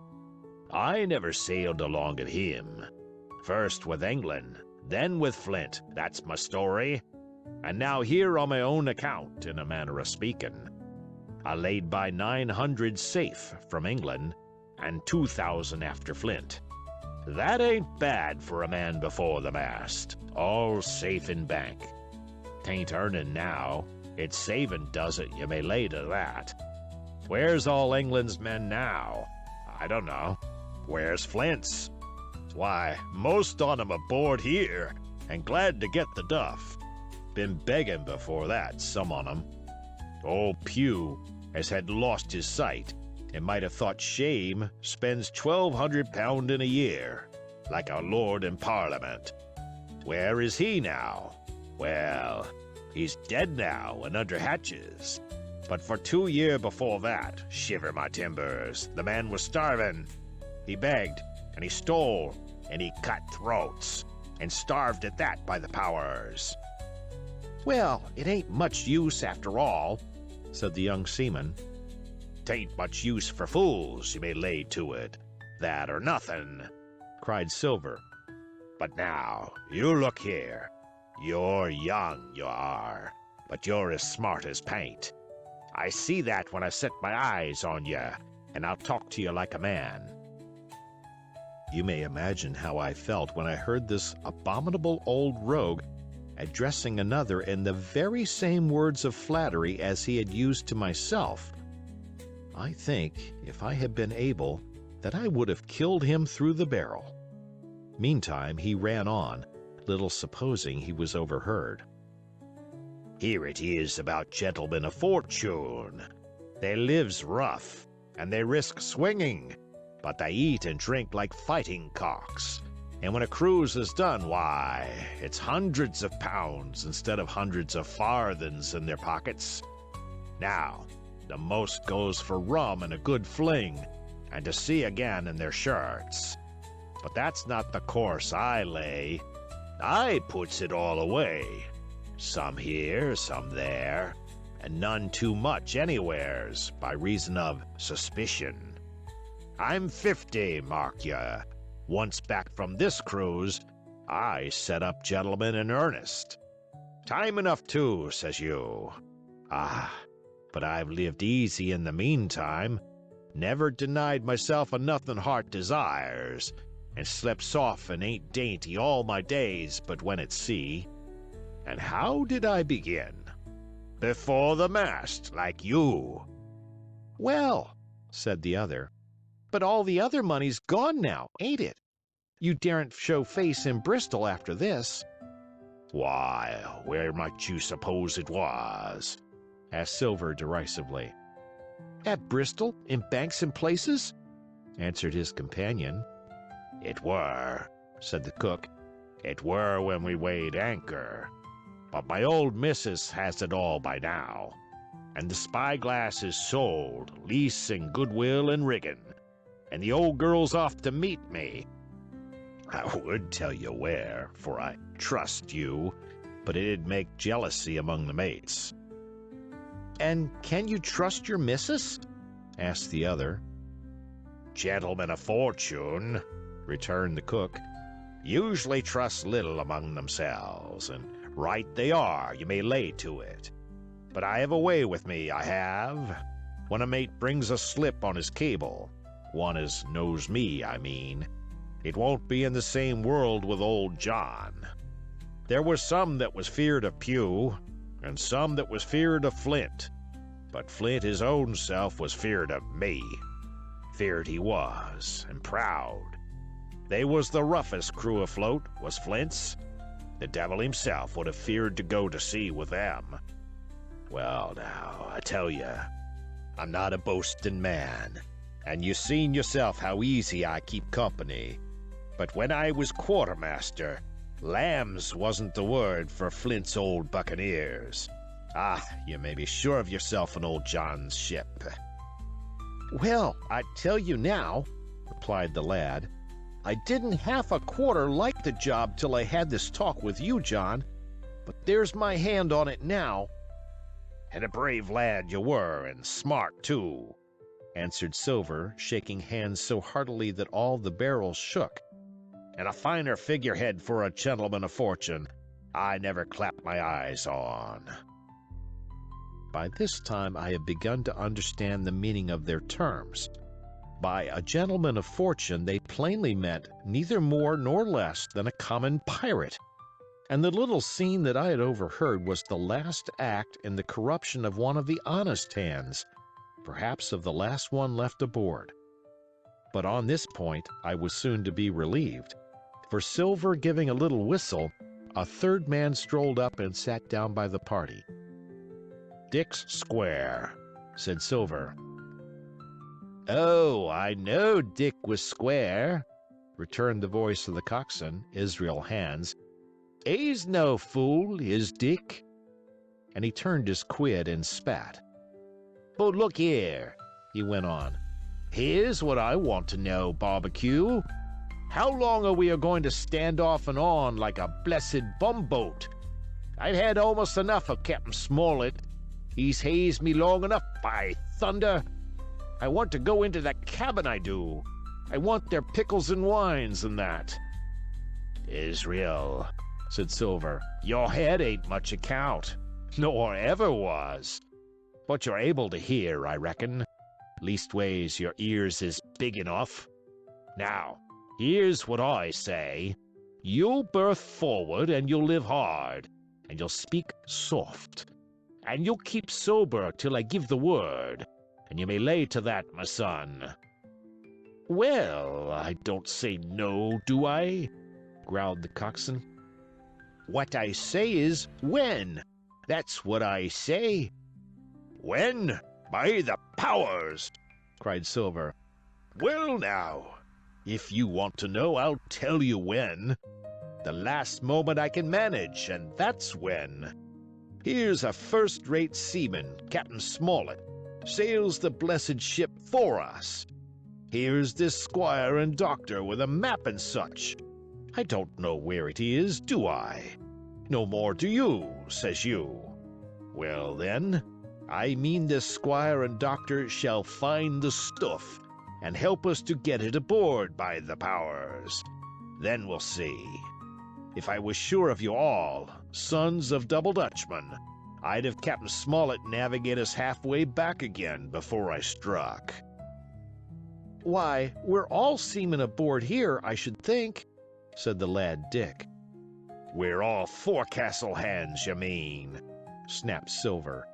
We can steer a course, but who's to set one? That's what all you gentlemen split on, first and last. If I had my way, I'd have Captain Smollett work us back into the trades at least.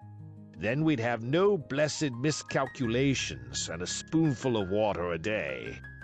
But I know the sort you are. I'll finish with 'em at the island as soon's the blunt's on board, and a pity it is. But you're never happy till you're drunk. Split my sides, I've a sick heart to sail with the likes of you." "Easy all, Long John," cried Israel. "Who's a crossing of you?" "Why, how many tall ships, think you now, have I seen laid aboard? And how many brisk lads drying in the sun at Execution Dock?" cried Silver. "And all for this same hurry and hurry and hurry. You hear me? Seen a thing or two at sea, I have. If you would only lay your course and a pint to windward, you would ride in carriages, you would. But not you. I know you. You'll have your mouth full of rum tomorrow, and go hang. Everybody knowed you was a kind of a chaplain, John. But there's others as good hand and steer as well as you," said Israel. "They liked a bit of fun, they did. They wasn't so high and dry nohow, but took their fling like jolly companions every one." "So," says Silver. "Well, and where are they now? Pugh was that sort, and he died a beggarman. Flint was, and he died of rum at Savannah. Ah, they was a sweet crew, they was. Only, where are they?" "But," asked Dick, "when do we lay 'em athwart, and what are we to do with 'em anyhow?" "There's the man for me," cried the cook admiringly. "That's what I call business. Well, what would you think? Put 'em ashore like maroons? That would have been England's way. Or cut 'em down like that much pork? That would have been Flint's or Billy Bones's." "Billy was the man for that," said Israel. "Dead men don't bite," says he. "Well, he's dead now himself. He knows the long and short on it now, and if ever a rough hand come to port, it was Billy." "Right you are," said Silver. "Rough and ready. But mark you here, I'm an easy man. I'm quite the gentleman, says you. But this time it's serious. Duty is duty, mates. I give my vote, death. When I'm in Parliament and riding in my coach, I don't want none of these sea lawyers in the cabin a-comin' home unlooked for, like the devil at prayers. Wait is what I say. But when the time comes, why, let her rip." "John," cries the coxswain, "you're a man."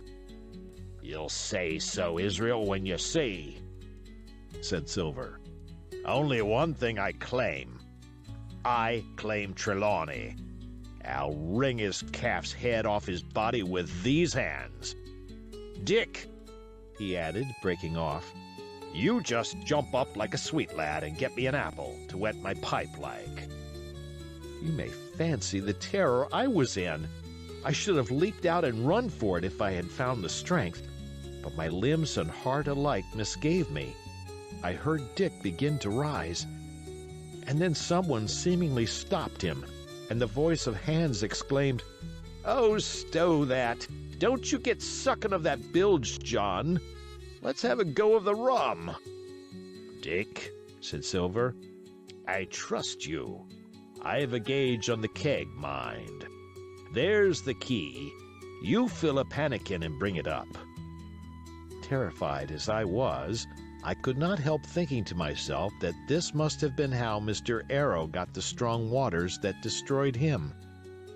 Dick was gone but a little while, and during his absence Israel spoke straight on in the cook's ear. It was but a word or two that I could catch, and yet I gathered some important news, for besides other scraps that tended to the same purpose, This whole clause was audible. Not another man of 'em will join. Hence there were still faithful men on board. When Dick returned, one after another of the trio took the pannikin and drank. One to luck, another with a "Here's to old Flint," and Silver himself sang in a kind of song, "Here's to ourselves and hold your luff, plenty of prizes and plenty of duff." Just then a sort of brightness fell upon me in the barrel, and looking up, I found the moon had risen and was silvering the mizzen top and shining white on the luff of the foresail. And almost at the same time the voice of the lookout shouted, "Land ho!" End of chapter. Chapter 12. Council of War. There was a great rush of feet across the deck. I could hear people tumbling up from the cabin and the forecastle, and slipping in an instant outside my barrel, I dived behind the foresail, made a double towards the stern, and came out upon the open deck in time to join Hunter and Dr. Livesey in the rush for the weather bow. There all hands were already congregated. A belt of fog had lifted almost simultaneously with the appearance of the moon. Away to the southwest of us we saw two low hills, about a couple of miles apart, and rising behind one of them, a third and higher hill, whose peak was still buried in the fog. All three seemed sharp and conical in figure. So much I saw, almost in a dream, for I had not yet recovered from my horrid fear of a minute or two before. And then I heard the voice of Captain Smollett issuing orders. The Hispaniola was laid a couple of points nearer the wind, and now sailed a course that would just clear the island on the east. "And now, men," said the captain, when all was sheeted home, "has any one of you ever seen that land ahead?" "I have, sir," said Silver. "I've watered there with a trader I was cook in." "The anchorage is in the south behind an islet, I fancy?" asked the captain. "Yes, sir. Skeleton Island, they calls it. It were a main place for pirates once, and a hand we had on board knowed all their names for it. That hill to the north'ard they call the Foremast Hill. There are 3 hills in a row running south'ard, fore, main, and mizzen, sir. But the main, that's the big un with the cloud on it, they usually calls the Spyglass, by reason of a lookout they kept when they was in the anchorage cleanin'. For it's there they cleaned their ships, sir, asking your pardon." "I've a chart here," said Captain Smollett. "See if that's the place." Long John's eyes burned in his head as he took the chart, but by the fresh look of the paper I knew he was doomed to disappointment. This was not the map we found in Billy Bones's chest, but an accurate copy, complete in all things, names and heights and soundings, with the single exception of the red crosses and the written notes. Sharp as must have been his annoyance, Silver had the strength of mind to hide it. "Yes, sir," said he. "This is the spot, to be sure, and very prettily drawed out. Who might have done that, I wonder? The pirates were too ignorant, I reckon. Ah, here it is. Captain Kidd's anchorage. Just the name my shipmate called it.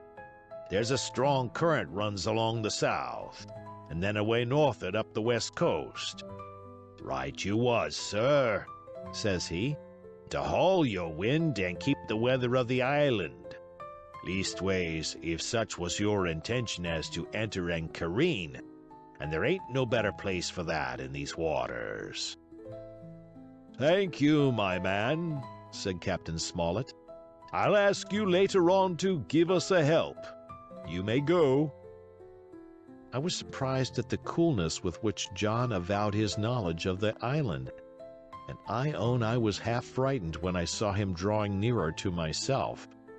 He did not know, to be sure, that I had overheard his counsel from the apple barrel, and yet I had by this time taken such a horror of his cruelty, duplicity, and power that I could scarce conceal a shudder when he laid his hand upon my arm. "Ah," says he, "this here is a sweet spot, this island. A sweet spot for a lad to get ashore on. You'll bathe and you'll climb trees and you'll hunt goats, you will. And you'll get aloft on them hills like a goat yourself. Why, it makes me young again. I was going to forget my timber leg, I was. It's a pleasant thing to be young and have 10 toes, and you may lay to that. When you want to go a bit of exploring, you just ask old John, and he'll put up a snack for you to take along." And clapping me in the friendliest way upon the shoulder, he hobbled off forward and went below. Captain Smollett, the squire, and Dr. Livesey were talking together on the quarterdeck, and anxious as I was to tell them my story, I durst not interrupt them openly. While I was still casting about in my thoughts to find some probable excuse, Dr. Livesey called me to his side. He had left his pipe below, and being a slave to tobacco, had meant that I should fetch it. But as soon as I was near enough to speak and not be overheard, I broke immediately. "Doctor, let me speak. Get the captain and squire down to the cabin, and then make some pretense to send for me. I have terrible news." The doctor changed countenance a little, but next moment he was master of himself. "Thank you, Jim," said he quite loudly. "That was all I wanted to know," as if he had asked me a question. And with that he turned on his heel and rejoined the other two. They spoke together for a little, and though none of them started or raised his voice or so much as whistled, it was plain enough that Dr. Livesey had communicated my request, for the next thing that I heard was the captain giving an order to Job Anderson, and all hands were piped on deck. "My lads," said Captain Smollett, "I've a word to say to you. This land that we have sighted is the place we have been sailing for. Mr. Trelawney, being a very open-handed gentleman, as we all know, has just asked me a word or two, and I was able to tell him that every man on board had done his duty, alow and aloft, as I never asked to see it done better. Why, he and I and the doctor are going below to the cabin to drink your health and luck, and you'll have grog served out for you to drink our health and luck. I'll tell you what I think of this. I think it handsome, and if you think as I do, you'll give a good sea cheer for the gentleman that does it." The cheer followed. That was a matter of course, but it rang out so full and hearty that I confess I could hardly believe that these same men were plotting for our blood. "One more cheer for Captain Smollett," cried Long John when the first had subsided, and this also was given with a will. On the top of that the three gentlemen went below, and not long after word was sent forward that Jim Hawkins was wanted in the cabin. I found them all three seated around the table, a bottle of Spanish wine and some raisins before them, and the doctor smoking away with his wig on his lap, and that, I knew, was a sign that he was agitated. The stern window was open, for it was a warm night, and you could see the moon shining behind on the ship's wake. "Now, Hawkins," said the squire, "you have something to say. Speak up." I did as I was bid, and as short as I could make it, told the whole details of Silver's conversation. Nobody interrupted me till I was done, nor did any one of the three of them make so much as a movement, but they kept their eyes upon my face from first to last. "Jim," said Dr. Livesey, "take a seat." And they made me sit down at table beside them, poured me out a glass of wine, filled my hands with raisins, and all three, one after the other, and each with a bow, drank my good health, and their service to me for my luck and courage. "Now, Captain," said the squire, "you were right, and I was wrong. I own myself an ass, and I await your orders." "No more an ass than I, sir," returned the captain. "I never heard of a crew that meant to mutiny but what showed signs before, for any man that had an eye on his head to see the mischief and take steps according. But this crew," he added, "beats me." "Captain," said the doctor, "with your permission, that's Silver, a very remarkable man." "He'd look remarkably well from a yardarm, sir," returned the captain. "But this is talk. This don't lead to anything. I see 3 or 4 points, and with Mr. Trelawney's permission, I'll name them." "You, sir, are the captain. It is for you to speak," says Mr. Trelawney grandly. "First point," began Mr. Smollett. "We must go on, because we can't turn back. If I gave the word to go about, they would rise at once.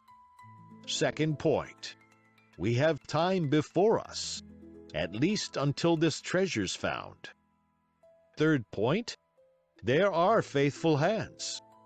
Now, sir, it's got to come to blows sooner or later, and what I propose is to take time by the forelock, as the saying is, and come to blows some fine day when they least expect it. We can count, I take it, on your own home servants, Mr. Trelawney?" "As upon myself," declared the squire. "3, reckoned the captain. "Ourselves make 7, counting Hawkins here. Now, about the honest hands?" "Most likely Trelawney's own men," said the doctor, "those he had picked up for himself before he lit on Silver." "Nay," replied the squire, "Hans was one of mine." "I did think I could have trusted Hans," added the captain. "And to think that they are all Englishmen," broke out the squire. "Sir, I could find it in my heart to blow the ship up." "Well, gentlemen," said the captain, "the best that I can say is not much. We must lay to, if you please, and keep a bright lookout. It's trying on a man, I know. It would be pleasanter to come to blows. But there's no help for it till we know our men. Lay to and whistle for a wind. That's my view." "Jim here," said the doctor, "can help us more than anyone. The men are not shy with him, and Jim is a noticing lad." "Hawkins, I put prodigious faith in you," added the squire. I began to feel pretty desperate at this, for I felt altogether helpless. And yet, by an odd train of circumstances, it was indeed through me that safety came. In the meantime, talk as we pleased, there were only 7 out of the 26 on whom we knew we could rely, and out of these 7, 1 was a boy, so that the grown men on our side were 6 to their 19.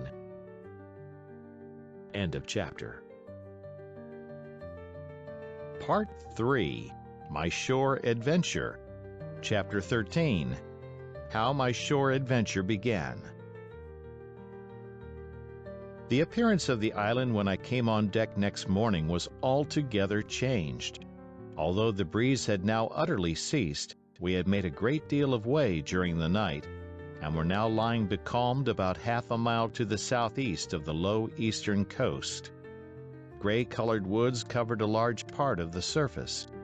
This even tint was indeed broken up by streaks of yellow sandbrake in the lower lands, and by many tall trees of the pine family, outtopping the others, some singly, some in clumps, but the general coloring was uniform and sad.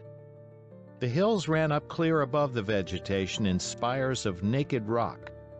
All were strangely shaped, and the spyglass, which was by 300 or 400 feet the tallest on the island, was likewise the strangest in configuration, running up sheer from almost every side, and then suddenly cut off at the top, like a pedestal to put a statue on. The Hispaniola was rolling scuppers under in the ocean swell. The booms were tearing at the blocks, the rudder was banging to and fro, and the whole ship creaking, groaning, and jumping like a manufactory. I had to cling tight to the backstay, and the world turned giddily before my eyes, for though I was a good enough sailor when there was way on, this standing still and being rolled about like a bottle was a thing I never learned to stand without a qualm or so, above all in the morning, on an empty stomach. Perhaps it was this.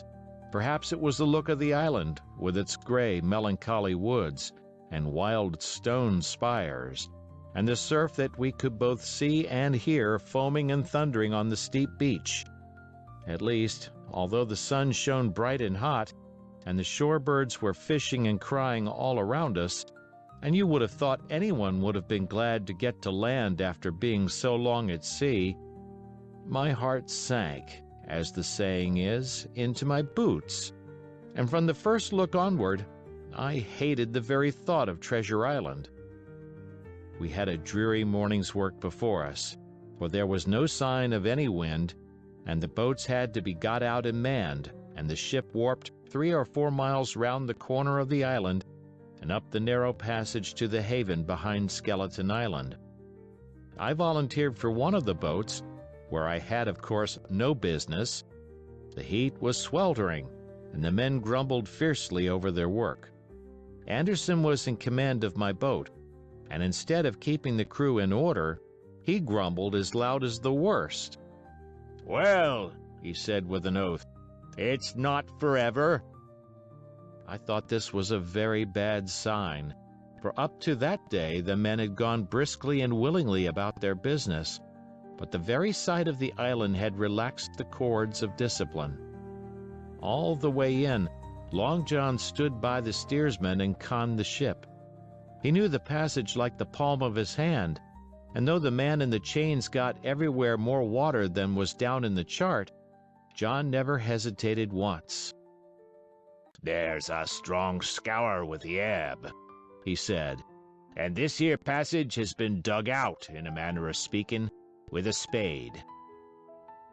We brought up just where the anchor was in the chart, about 1/3 of a mile from each shore, the mainland on one side and Skeleton Island on the other. The bottom was clean sand. The plunge of our anchor sent up clouds of birds wheeling and crying over the woods.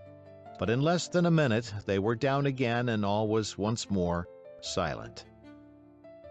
The place was entirely landlocked, buried in woods, the trees coming right down to high water mark, the shores mostly flat, and the hilltops standing round at a distance in a sort of amphitheater, one here, one there. 2 little rivers, or rather 2 swamps, emptied out into this pond, as you might call it, and the foliage round that part of the shore had a kind of poisonous brightness. From the ship we could see nothing of the house or stockade, for they were quite buried among trees, and if it had not been for the chart on the companion, we might have been the first that had ever anchored there since the island arose out of the seas. There was not a breath of air moving, nor a sound but that of the surf booming half a mile away along the beaches and against the rocks outside. A peculiar stagnant smell hung over the anchorage, a smell of sodden leaves and rotting tree trunks. I observed the doctor sniffing and sniffing, like someone tasting a bad egg. "I don't know about treasure," he said, "but I'll stake my wig there's fever here." If the conduct of the men had been alarming in the boat, it became truly threatening when they had come aboard. They lay about the deck growling together in talk. The slightest order was received with a black look and grudgingly and carelessly obeyed. Even the honest hands must have caught the infection, for there was not one man aboard to mend another. Mutiny, it was plain, hung over us like a thundercloud. And it was not only we of the cabin party who perceived the danger. Long John was hard at work going from group to group, spending himself in good advice, and as for example, no man could have shown a better. He fairly outstripped himself in willingness and civility. He was all smiles to everyone. If an order were given, John would be on his crutch in an instant, with the cheeriest "Aye, aye, sir," in the world.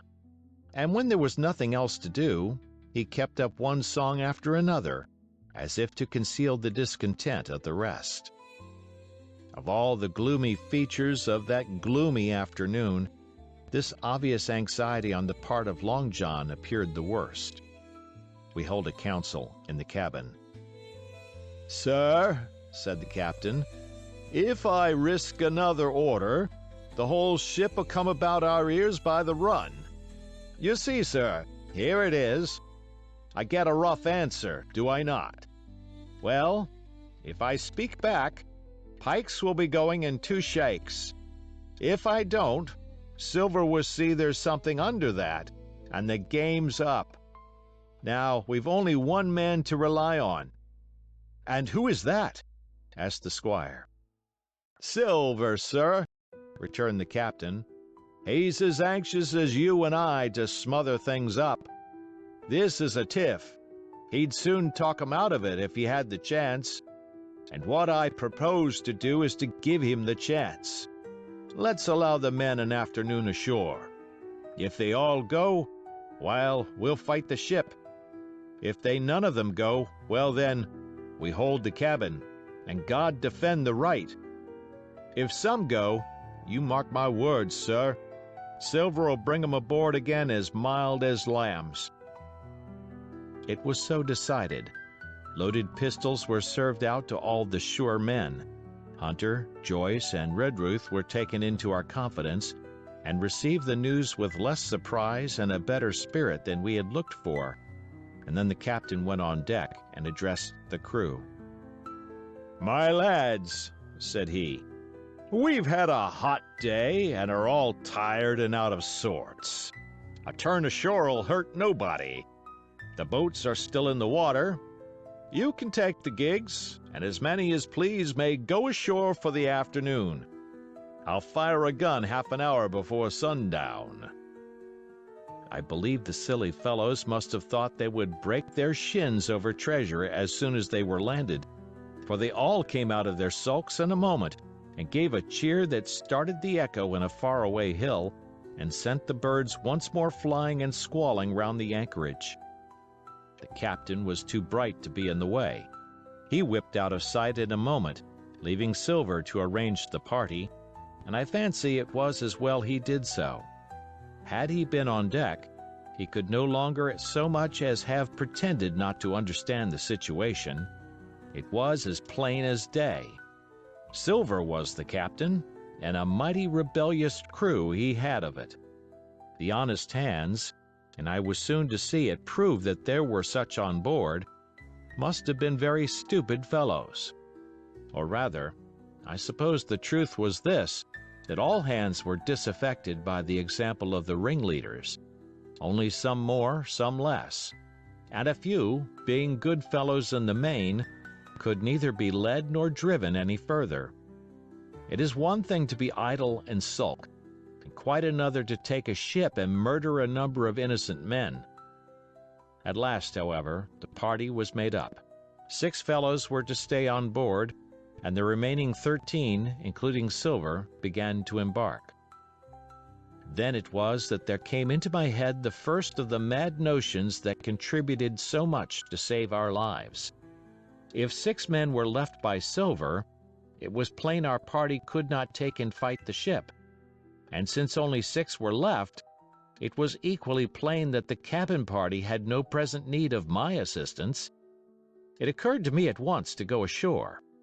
In a jiffy I had slipped over the side and curled up in the foresheets of the nearest boat, and almost at the same moment she shoved off.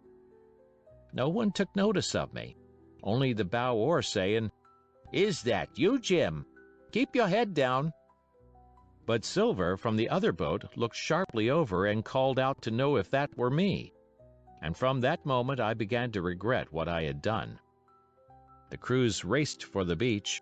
But the boat I was in, having some start and being at once the lighter and the better manned, shot far ahead of her consort, and the bow had struck among the shoreside trees, and I had caught a branch and swung myself out and plunged into the nearest thicket, while Silver and the rest were still 100 yards behind.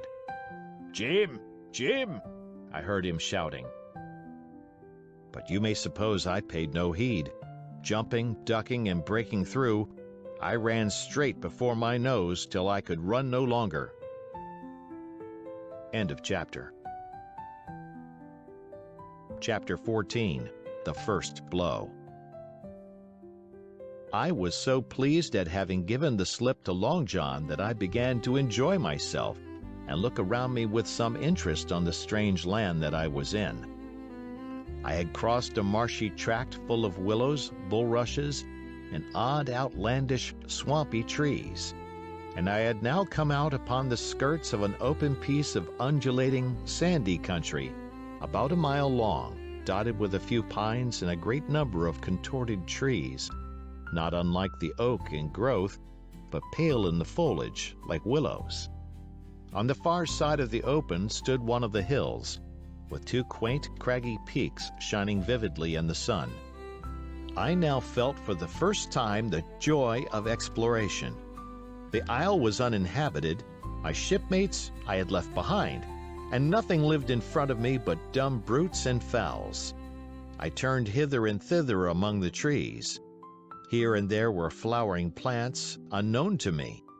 Here and there I saw snakes, and one raised its head from a ledge of rock and hissed at me with a noise not unlike the spinning of a top. Little did I suppose that he was a deadly enemy, and that the noise was the famous rattle. Then I came to a long thicket of these oak-like trees, live or evergreen oaks, I heard afterwards they should be called, which grew low along the sand like brambles, the boughs curiously twisted, the foliage compact like thatch.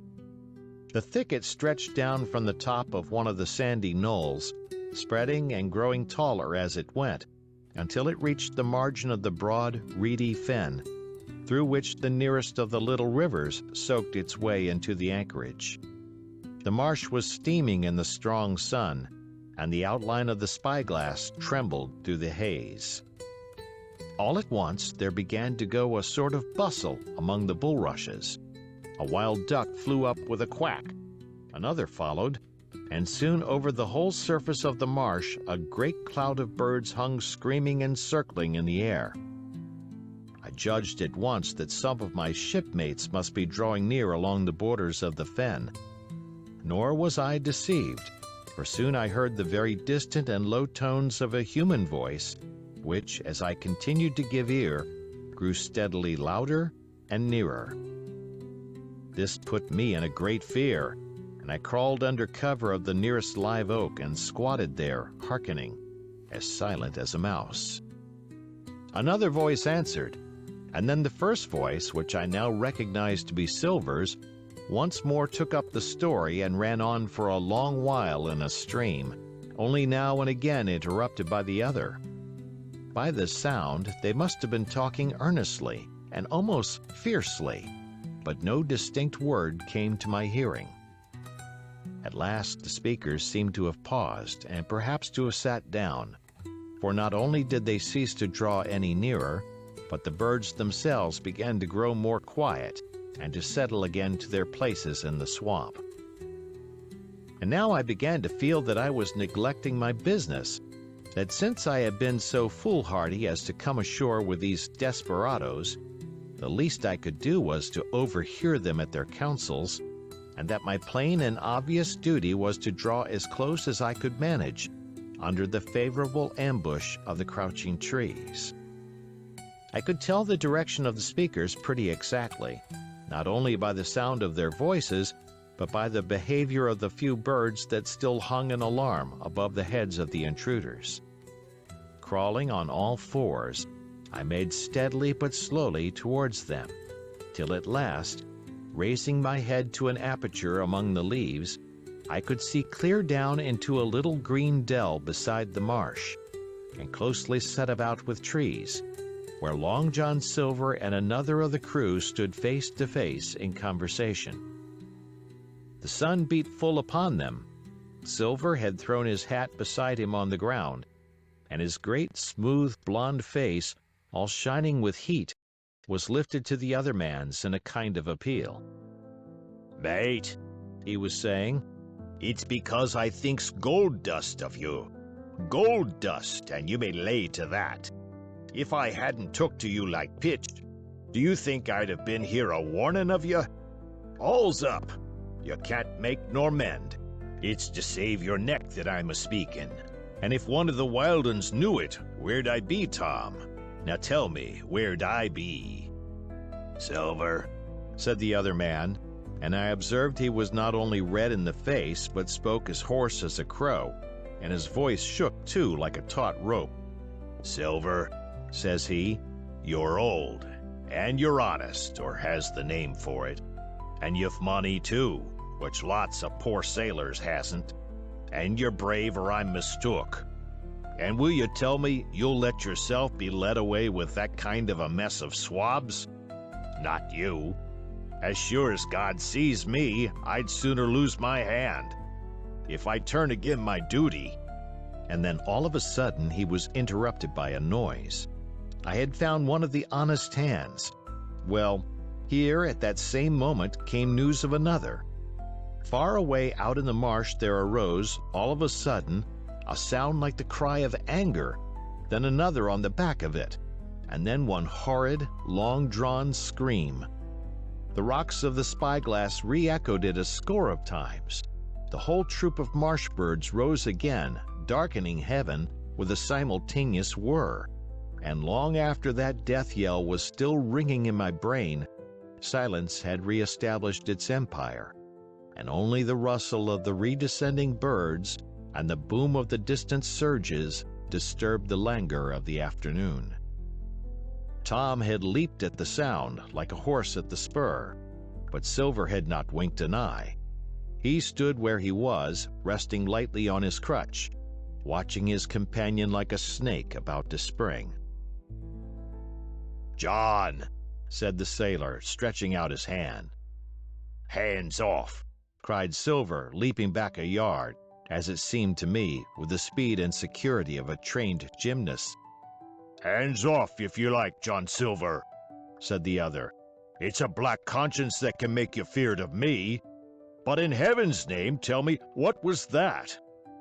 That, returned Silver, smiling away, but warier than ever, his eye a mere pinpoint in his big face, but gleaming like a crumb of glass. That? Oh, I reckon that'll be Allen. And at this point, Tom flashed out like a hero. Allen, he cried. Then rest his soul for a true seaman. And as for you, John Silver, long you've been a mate of mine, but you're mate of mine no more. If I die like a dog, I'll die in my duty. You've killed Allen, have you? Kill me too if you can, but I defies you. And with that, this brave fellow turned his back directly on the cook and set off walking for the beach. But he was not destined to go far. With a cry, John seized the branch of a tree, whipped the crutch out of his armpit, and sent that uncouth missile hurtling through the air.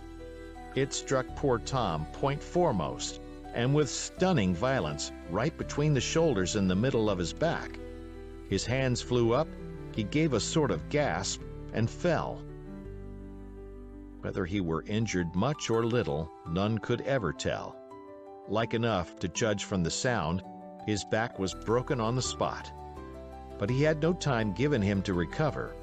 Silver, agile as a monkey even without leg or crutch, was on the top of him next moment, and had twice buried his knife up to the hilt in that defenseless body. From my place of ambush, I could hear him pant aloud as he struck the blows. I do not know what it rightly is to faint, but I do know that for the next little while the whole world swam away from before me in a whirling mist. Silver and the birds and the tall spyglass hilltop going round and topsy-turvy before my eyes, and all manner of bells ringing and distant voices shouting in my ear. When I came again to myself, the monster had pulled himself together, his crutch under his arm, his hat upon his head. Just before him Tom lay motionless upon the sward, but the murderer minded him not a whit, cleansing his blood-stained knife the while upon a wisp of grass.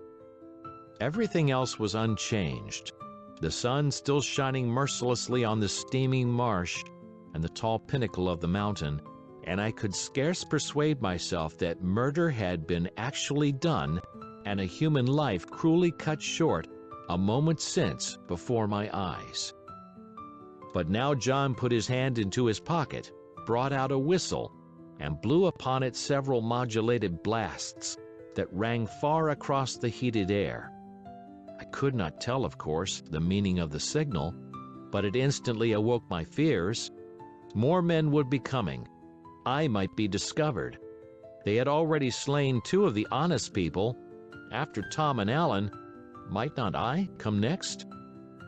Instantly I began to extricate myself and crawl back again, with what speed and silence I could manage, to the more open portion of the wood.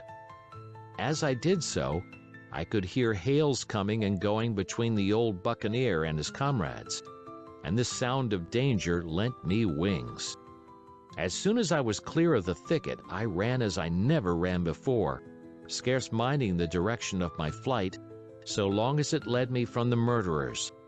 And as I ran, fear grew and grew upon me until it turned into a kind of frenzy. Indeed, could anyone be more entirely lost than I? When the gun fired, how should I dare to go down to the boats among those fiends still smoking from their crime? Would not the first of them who saw me wring my neck like a snipe's? Would not my absence itself be an evidence to them of my alarm, and therefore of my fatal knowledge? It was all over, I thought. Goodbye to the Hispaniola. Goodbye to the squire, the doctor, and the captain. There was nothing left for me but death by starvation or death by the hands of the mutineers. All this while, as I say, I was still running, and without taking any notice, I had drawn near to the foot of the little hill with the 2 peaks, and had got into a part of the island where the live oaks grew more widely apart, and seemed more like forest trees in their bearing and dimensions. Mingled with these were a few scattered pines, some 50, some nearer 70 feet high. The air, too, smelt more freshly than down beside the marsh. And here a fresh alarm brought me to a standstill with a thumping heart. End of chapter. Chapter 15. The Man of the Island. From the side of the hill, which was here steep and stony, a spout of gravel was dislodged and fell rattling and bounding through the trees. My eyes turned instinctively in that direction, and I saw a figure leap with great rapidity behind the trunk of a pine. What it was, whether bear or man or monkey, I could in no wise tell. It seemed dark and shaggy, more I knew not, but the terror of this new apparition brought me to a stand. I was now, it seemed, cut off upon both sides. Behind me the murderers, before me this lurking nondescript. And immediately I began to prefer the dangers that I knew to those I knew not. Silver himself appeared less terrible in contrast with this creature of the woods, and I turned on my heel, and looking sharply behind me over my shoulder, began to retrace my steps in the direction of the boats. Instantly the figure reappeared, and making a wide circuit, began to head me off. I was tired at any rate, but had I been as fresh as when I rose, I could see it was in vain for me to contend in speed with such an adversary. From trunk to trunk the creature flitted like a deer, running manlike on 2 legs, but unlike any man that I had ever seen, stooping almost double as it ran. Yet a man it was, I could no longer be in doubt about that. I began to recall what I had heard of cannibals.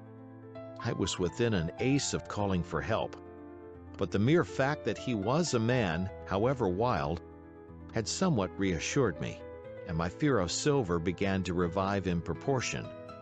I stood still, therefore, and cast about for some method of escape, and as I was so thinking, the recollection of my pistol flashed into my mind.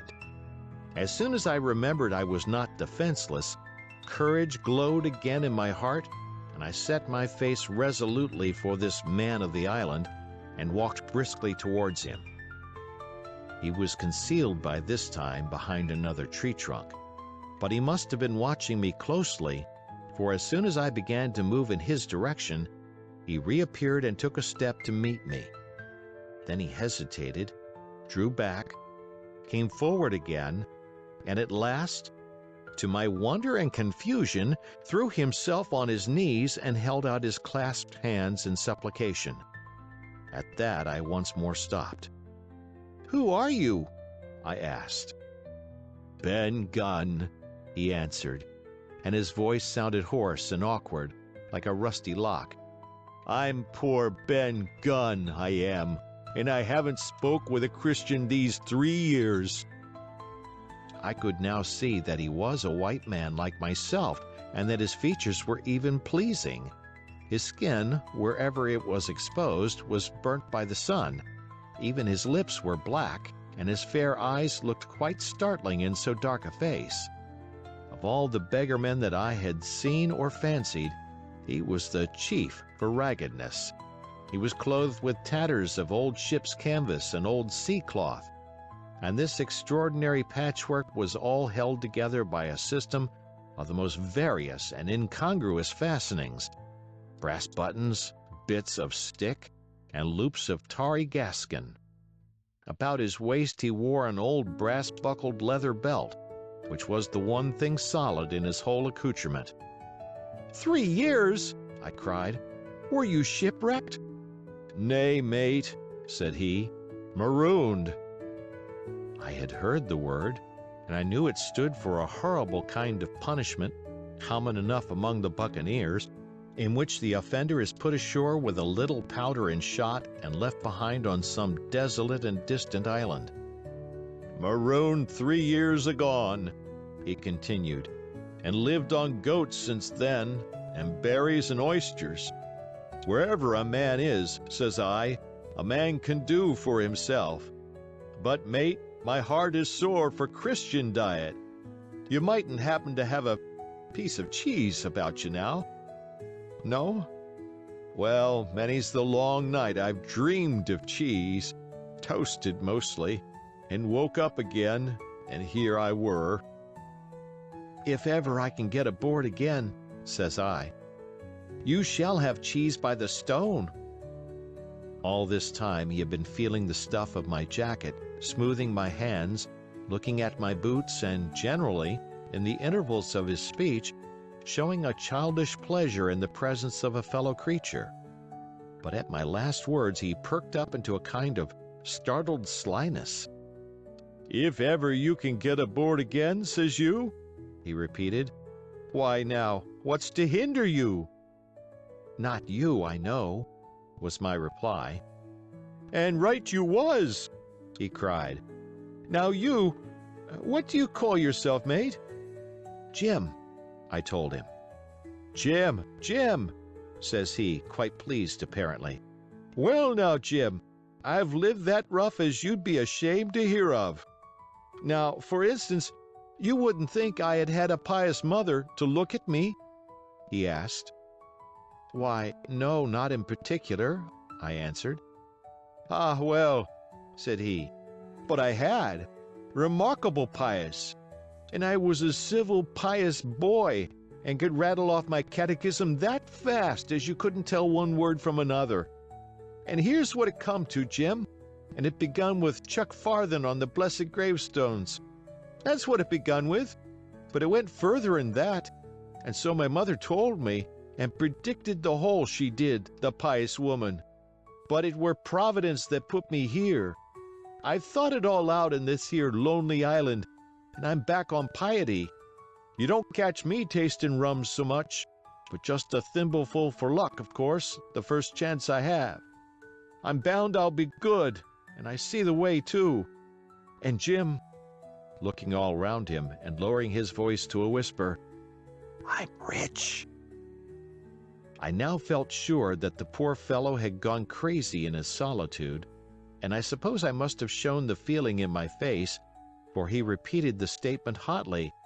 "Rich! Rich!" I says. "And I'll tell you what, I'll make a man of you, Jim. Ah, Jim, you'll bless your stars, you will. You was the first that found me." And at this there came suddenly a lowering shadow over his face, and he tightened his grasp upon my hand and raised a forefinger threateningly before my eyes. "Now, Jim, you tell me true. That ain't Flint's ship?" he asked. At this I had a happy inspiration. I began to believe that I had found an ally, and I answered him at once. "It's not Flint's ship, and Flint is dead. But I'll tell you true, as you ask me, there are some of Flint's hands aboard, worse luck for the rest of us." "Not a man with one leg?" he gasped. "Silver?" I asked. "Ah, Silver," says he. "That were his name." "He's the cook, and the ringleader, too." He was still holding me by the wrist, and at that he gave it quite a wring. "If you was sent by Long John," he said, "I'm as good as pork, and I know it. But where was you, do you suppose?" I had made my mind up in a moment, and by way of answer told him the whole story of our voyage and the predicament in which we found ourselves. He heard me with the keenest interest, and when I had done, he patted me on the head. "You're a good lad, Jem," he said, "and you're all in a clove hitch, ain't you? Well, you just put your trust in Ben Gunn. Ben Gunn's the man to do it. Would you think it likely now that your squire would prove a liberal-minded one in case of help, him being in a clove hitch, as you remark?" I told him the squire was the most liberal of men. "Aye, but you see," returned Ben Gunn, "I didn't mean giving me a gate to keep, and a suit of livery clothes and such. That's not my mark, Jim. What I mean is, would he be likely to come down to the tune of, say, £1,000 out of money that's as good as a man's own already?" "I am sure he would," said I. "As it was, all hands were to share." "And a passage home?" he added with a look of great shrewdness. "Why," I cried, "the squire's a gentleman. And besides, if we got rid of the others, we should want you to help work the vessel home." "Ah," said he, "so you would." And he seemed very much relieved. "Now, I'll tell you what," he went on. "So much I'll tell you, and no more. I were in Flint's ship when he buried the treasure, he and 6 along, 6 strong seamen. They was ashore nigh on a week, and us standing off and on in the old walrus. One fine day up went the signal, and here comes Flint by himself in a little boat, and his head done up in a blue scarf. The sun was getting up, and mortal white he looked about the cutwater. But there he was, you mind, and the 6 all dead, dead and buried. How he done it, not a man aboard us could make out. It was battle, murder, and sudden death, leastways, him against 6. Billy Bones was the mate. Long John, he was quartermaster, and they asked him where the treasure was. 'Ah,' says he, 'you can go ashore if you like and stay,' he says. 'But as for the ship, she'll beat up for more, by thunder.' That's what he said. Well, I was in another ship 3 years back, and we sighted this island. 'Boys,' said I, 'here's Flint's treasure. Let's land and find it.' The captain was displeased at that, but my messmates were all of a mind and landed. 12 days they looked for it, and every day they had the worst word for me, until one fine morning all hands went aboard. 'As for you, Benjamin Gunn,' says they, 'here's a musket,' they says, 'and a spade and pickaxe. You can stay here and find Flint's money for yourself, they says. Well, Jim, 3 years have I been here, and not a bite of Christian diet from that day to this. But now you look here. Look at me. Do I look like a man before the mast? No, says you. Nor I warn't neither, I says. And with that he winked and pinched me hard. Just you mention them words to your squire, Jim, he went on. Nor he weren't neither, that's the words. 3 years he were the man of this island, light and dark, fair and rain, and sometimes he would maybe think upon a prayer, says you, and sometimes he would maybe think of his old mother. So be as she's alive, you'll say. But the most part of Gunn's time, this is what you'll say, the most part of his time was took up with another matter, and then you'll give him a nip, like I do. And he pinched me again in the most confidential manner. Then, he continued, then you'll up and you'll say this, Gunn is a good man, you'll say, and he puts a precious sight more confidence, a precious sight, mind that, in a gentleman born than in these gentlemen of fortune, having been one himself. Well, I said, I don't understand one word that you've been saying, but that's neither here nor there, for how am I to get on board? Ah, said he, that's the hitch for sure. Well, there's my boat, that I made with my 2 hands. I keep her under the White Rock. If the worst come to the worst, we might try that after dark. Hi, he broke out. What's that? For just then, although the sun had still an hour or 2 to run, all the echoes of the island awoke and bellowed to the thunder of a cannon. They have begun to fight, I cried. Follow me! And I began to run towards the anchorage, my terrors all forgotten, while close at my side the marooned man in his goatskins trotted easily and lightly. Left, left, says he. Keep to your left hand, mate Jim. Under the trees with you. There's where I killed my first goat. They don't come down here now. They're all mastheaded on them mountains for the fear of Benjamin Gunn. Ah, and there's the cemetery. Cemetery, he must have meant. You see the mounds? I come here and prayed nows and thens, when I thought maybe a Sunday would be about due. It weren't quite a chapel, but it seemed more solemn-like. And then, says you, Ben Gunn was short-handed. No chapeling, nor so much as a Bible and a flag, you says. So he kept talking as I ran, neither expecting nor receiving any answer. The cannon shot was followed after a considerable interval by a volley of small arms. Another pause, and then, not a quarter of a mile in front of me, I beheld the Union Jack flutter in the air above a wood. End of chapter. Part 4. The Stockade. Chapter 16. Narrative continued by the doctor, how the ship was abandoned.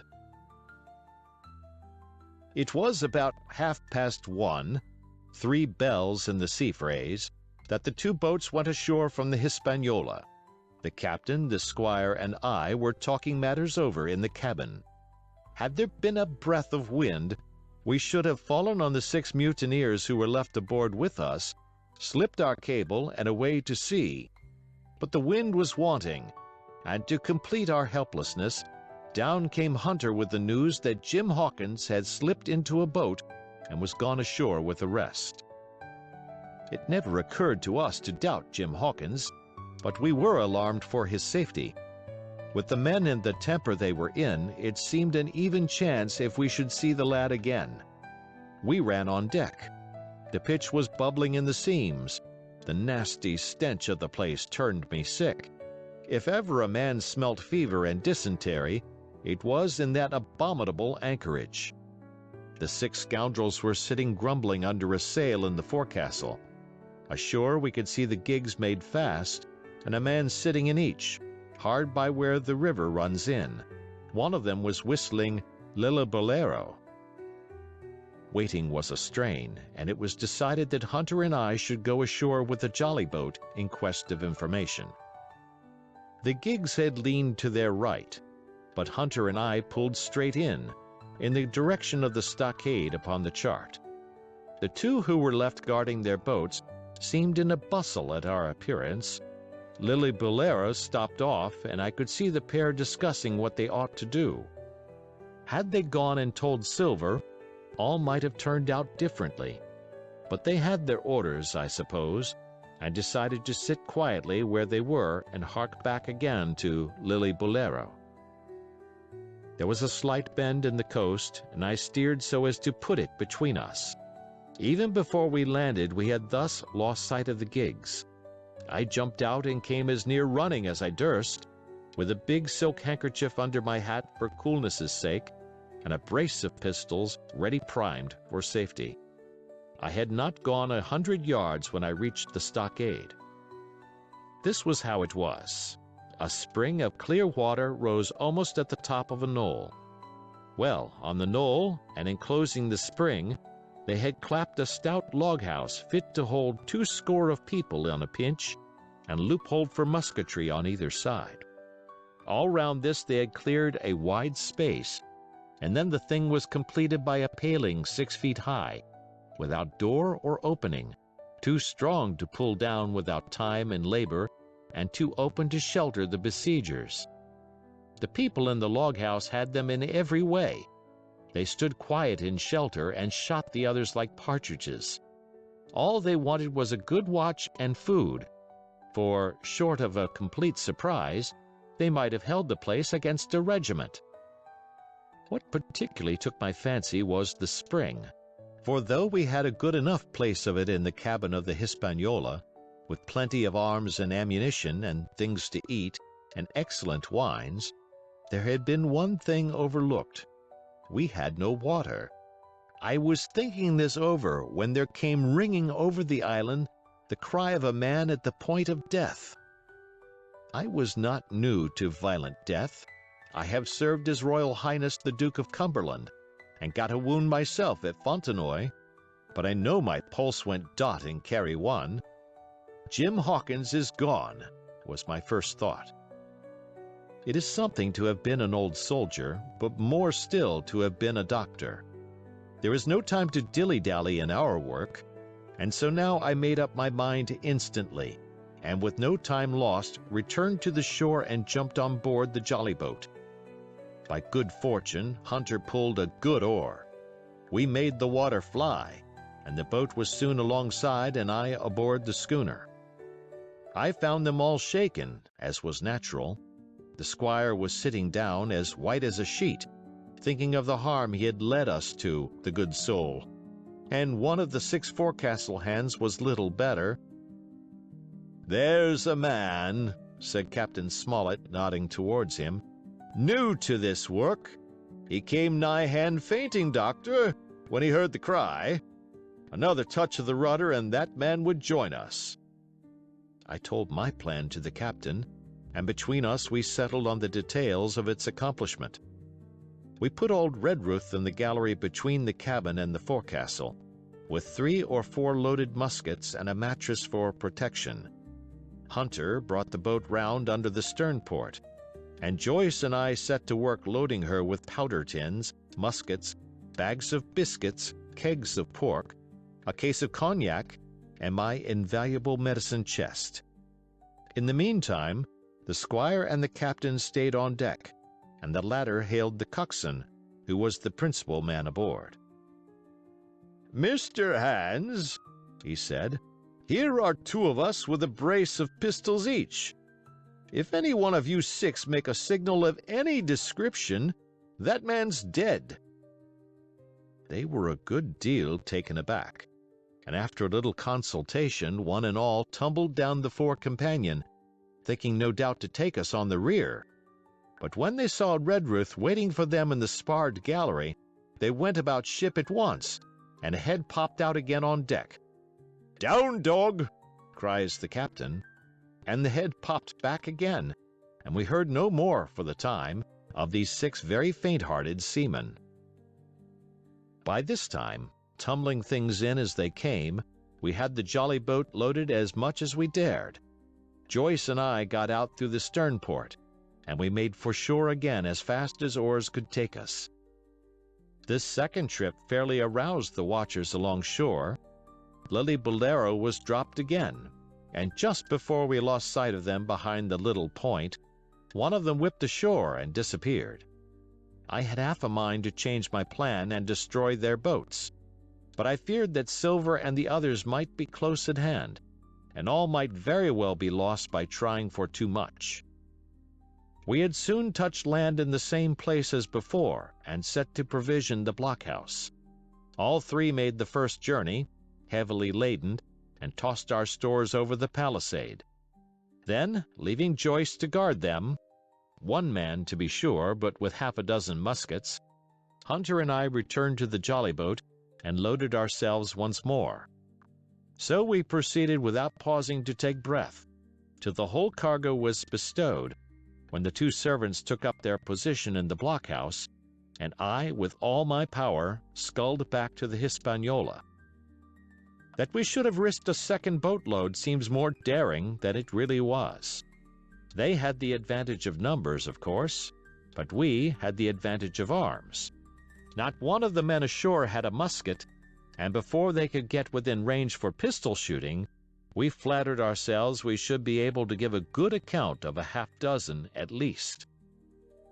The squire was waiting for me at the stern window, all his faintness gone from him. He caught the painter and made it fast, and we fell to loading the boat for our very lives. Pork, powder, and biscuit was the cargo, with only a musket and a cutlass apiece for the squire and me and Redruth and the captain. The rest of the arms and powder we dropped overboard in 2.5 fathoms of water, so that we could see the bright steel shining far below us in the sun, on the clean sandy bottom. By this time the tide was beginning to ebb, and the ship was swinging round to her anchor. Voices were heard faintly hallooing in the direction of the two gigs, and though this reassured us for Joyce and Hunter, who were well to the eastward, it warned our party to be off. Redruth retreated from his place in the gallery and dropped into the boat, which we then brought round to the ship's counter to be handier for Captain Smollett. "Now, men," said he, "do you hear me?" There was no answer from the forecastle. "It's to you, Abraham Gray. It's to you I am speaking." Still no reply. "Gray," resumed Mr. Smollett a little louder, "I am leaving the ship, and I order you to follow your captain. I know you are a good man at bottom, and I dare say not one of the lot of you's as bad as he makes out. I have my watch here in my hand. I give you 30 seconds to join me in." There was a pause. "Come, my fine fellow," continued the captain. "Don't hang so long in stays. I'm risking my life and the lives of these good gentlemen every second." There was a sudden scuffle, a sound of blows, and out burst Abraham Gray with a knife cut on the side of the cheek, and came running to the captain like a dog to the whistle. "I'm here with you, sir," said he. And the next moment he and the captain had dropped aboard of us, and we had shoved off and given way. We were clear out of the ship, but not yet ashore in our stockade. End of chapter. Chapter 17. Narrative continued by the Doctor, the jolly boat's last trip. This fifth trip was quite different from any of the others. In the first place, the little gallipot of a boat that we were in was gravely overloaded. 5 grown men and 3 of them, Trelawney, Redruth, and the captain, over 6 feet high, was already more than she was meant to carry. Add to that the powder, pork, and bread bags. The gunwale was lipping astern. Several times we shipped a little water, and my breeches and the tails of my coat were all soaking wet before we had gone 100 yards. The captain made us trim the boat, and we got her to lie a little more evenly. All the same, we were afraid to breathe. In the second place, the ebb was now making, a strong rippling current running westward through the basin, and then southward and seaward down the straits by which we had entered in the morning. Even the ripples were a danger to our overloaded craft, but the worst of it was that we were swept out of our true course and away from our proper landing place behind the point. If we let the current have its way, we should come ashore beside the gigs, where the pirates might appear at any moment. "I cannot keep her head for the stockade, sir," said I to the captain. I was steering, while he and Redruth, 2 fresh men, were at the oars. "The tide keeps washing her down. Could you pull a little stronger?" "Not without swamping the boat," said he. "You must bear up, sir, if you please. Bear up until you see you're gaining." I tried, and found by experiment that the tide kept sweeping us westward until I had laid her head due east, or just about right angles to the way we ought to go. "We'll never get ashore at this rate," said I. "If it's the only course that we can lie, sir, we must even lie it," returned the captain. "We must keep upstream.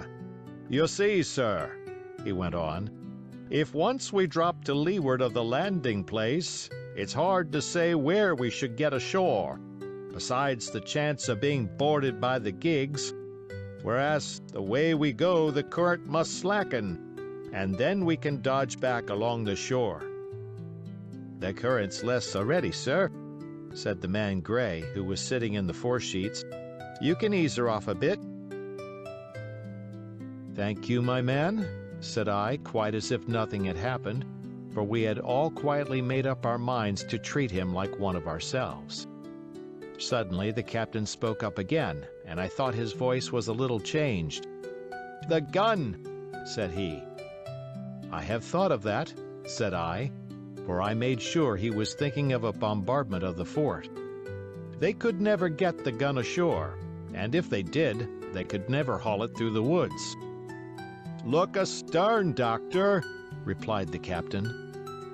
We had entirely forgotten the long nine, and there, to our horror, were the 5 rogues busy about her, getting off her jacket, as they called the stout tarpaulin cover under which she sailed.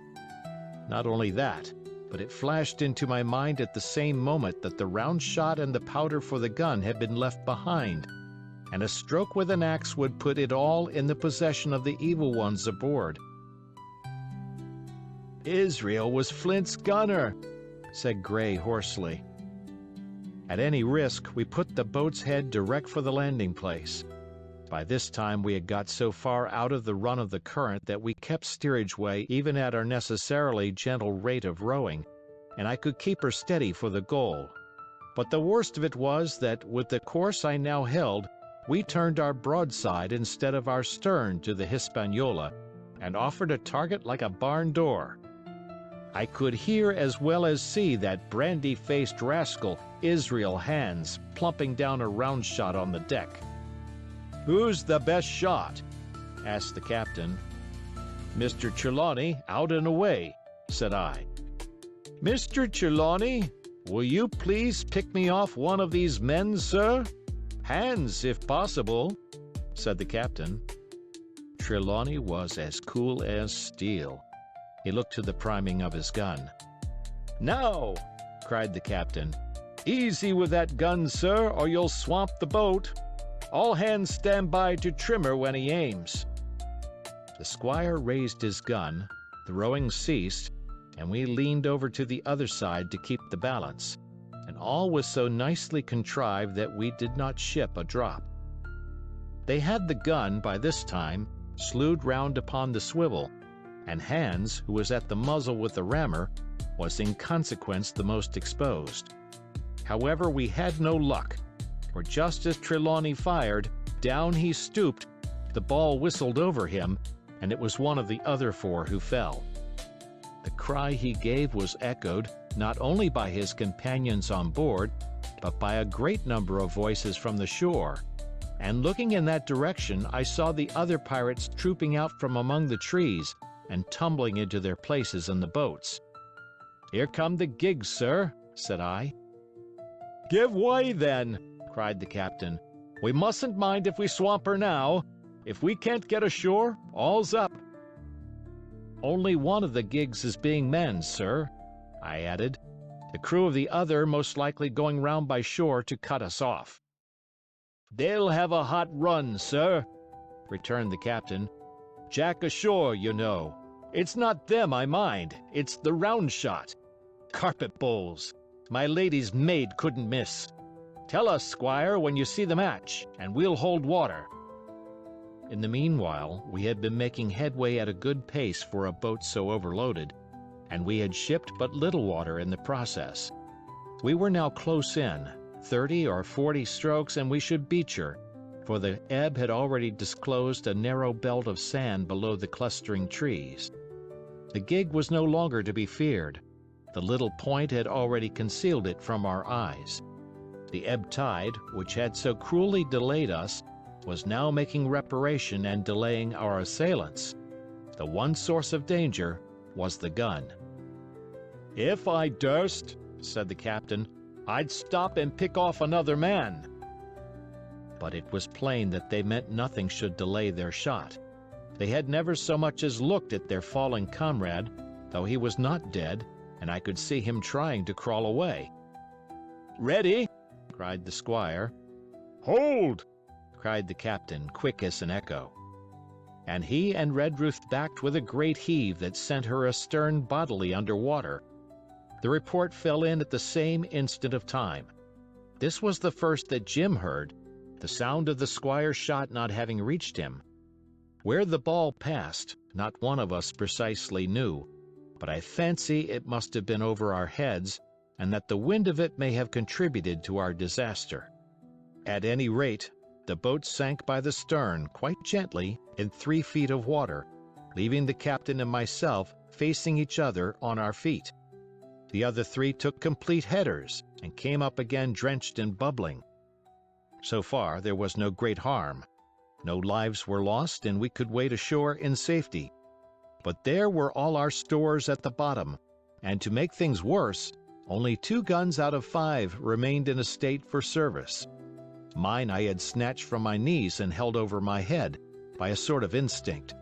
As for the captain, he had carried his over his shoulder by a bandolier, and like a wise man, lock uppermost. The other 3 had gone down with the boat.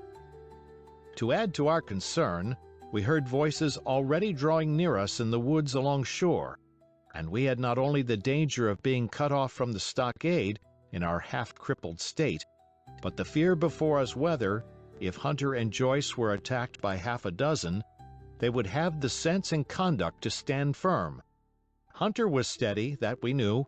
Joyce was a doubtful case, a pleasant, polite man for a valet and to brush one's clothes, but not entirely fitted for a man of war.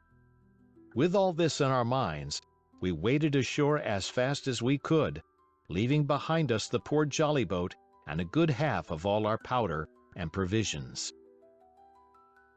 End of chapter. Chapter 18. Narrative continued by the doctor. End of the first day's fighting. We made our best speed across the strip of wood that now divided us from the stockade, and at every step we took, the voices of the buccaneers rang nearer. Soon we could hear their footfalls as they ran, and the cracking of the branches as they breasted across a bit of thicket. I began to see we should have a brush for it in earnest, and looked to my priming. "Captain," said I, "Trelawney is the dead shot. Give him your gun. His own is useless." They exchanged guns, and Trelawney, silent and cool as he had been since the beginning of the bustle, hung a moment on his heel to see that all was fit for service. At the same time, observing Gray to be unarmed, I handed him my cutlass.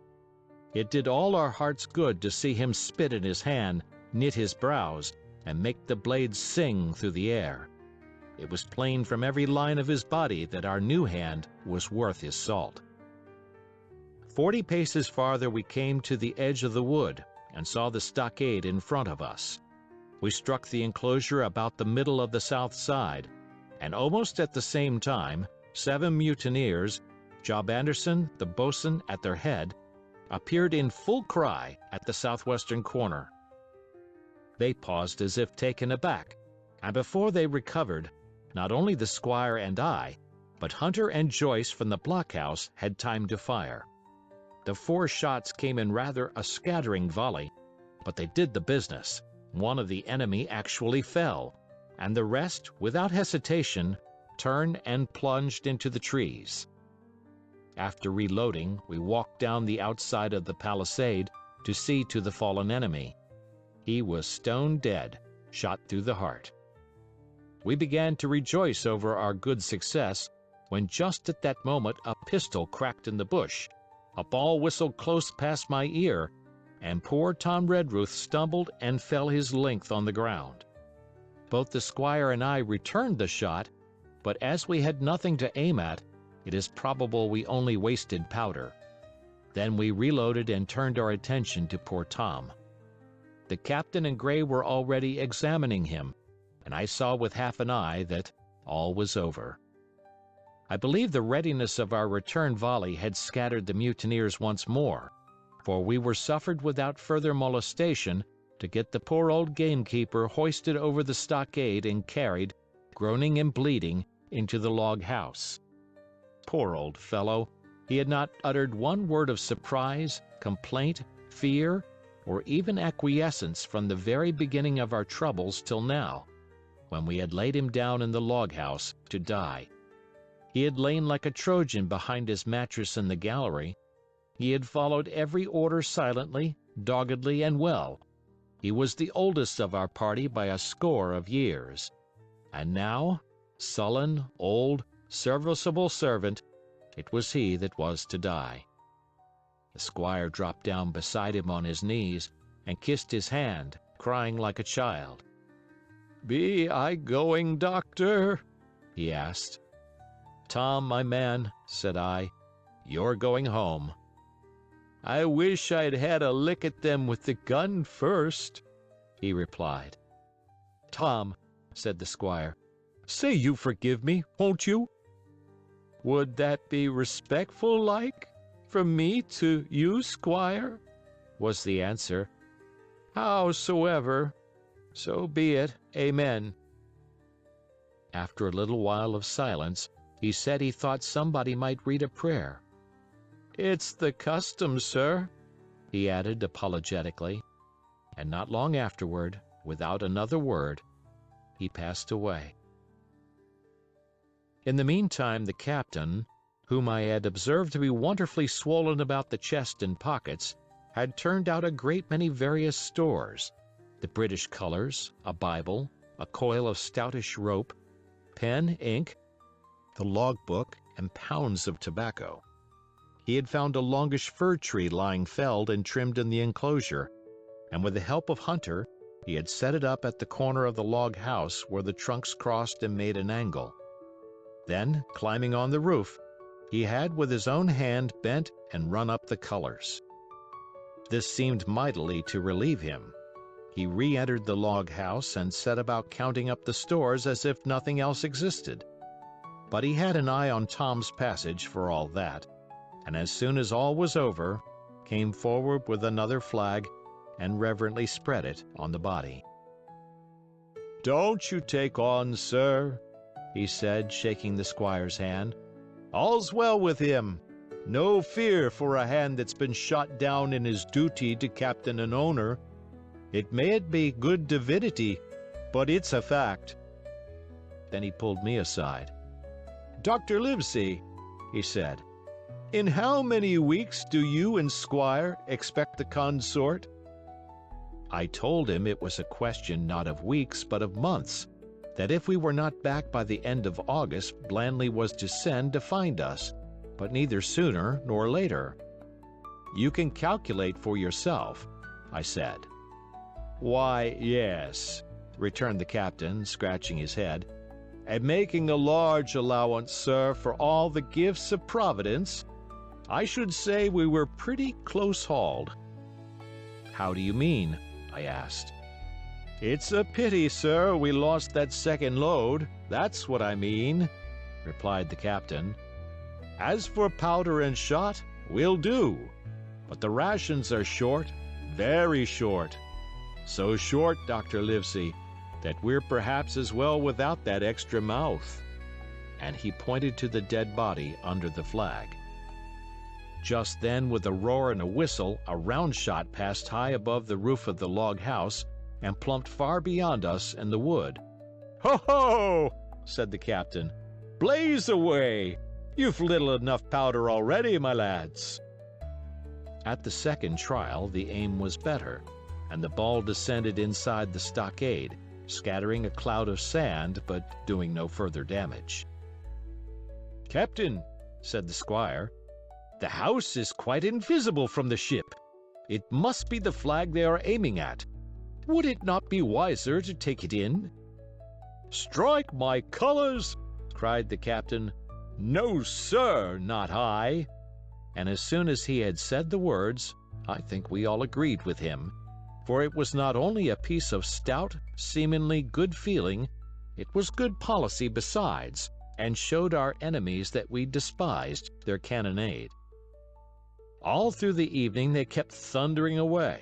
Ball after ball flew over or fell short or kicked up the sand in the enclosure, but they had to fire so high that the shot fell dead and buried itself in the soft sand. We had no ricochet to fear, and though one popped in through the roof of the log house and out again through the floor, we soon got used to that sort of horseplay and minded it no more than cricket. "There is one good thing about all this," observed the captain. "The wood in front of us is likely clear. The ebb has made a good while. Our stores should be uncovered. Volunteers to go and bring in pork." Gray and Hunter were the first to come forward. Well armed, they stole out of the stockade, but it proved a useless mission. The mutineers were bolder than we fancied, or they put more trust in Israel's gunnery, for 4 or 5 of them were busy carrying off our stores and wading out with them to one of the gigs that lay close by, pulling an oar or so to hold her steady against the current. Silver was in the stern sheets in command, and every man of them was now provided with a musket from some secret magazine of their own. The captain sat down to his log, and here is the beginning of the entry.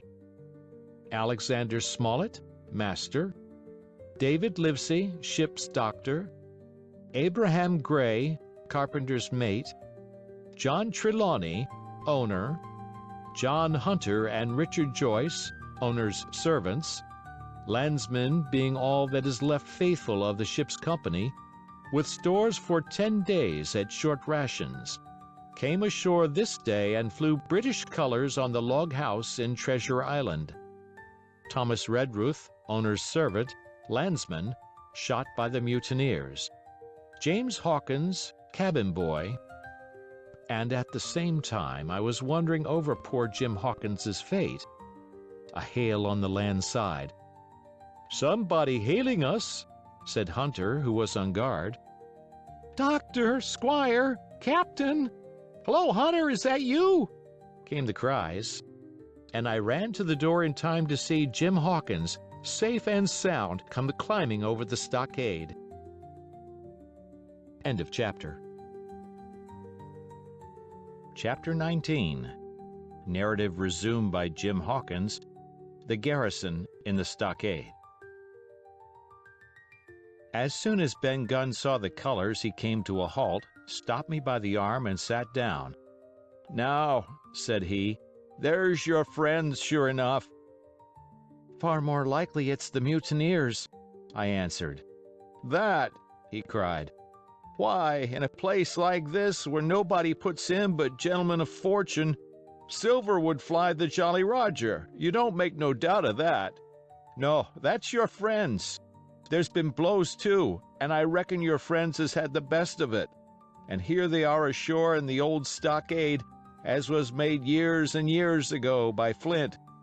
Ah, he was the man to have a headpiece, was Flint. Barring rum, his match were never seen. He were afraid of none, not he. Only Silver. Silver was that genteel." "Well," said I, "that may be so, and so be it.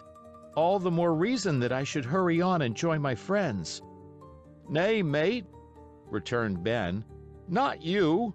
You're a good boy, or I'm mistook. But you're only a boy, all told. Now, Ben Gunn is fly. Rum wouldn't bring me there where you're going.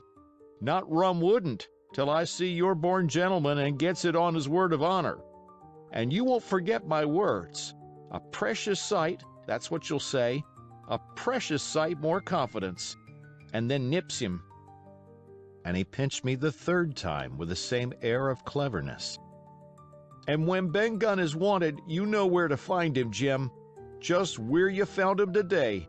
And him that comes is to have a white thing in his hand, and he's to come alone. Oh, and you'll say this, 'Ben Gunn,' says you, 'has reasons of his own.'" "Well," said I believe I understand. You have something to propose, and you wish to see the squire or the doctor, and you're to be found where I found you.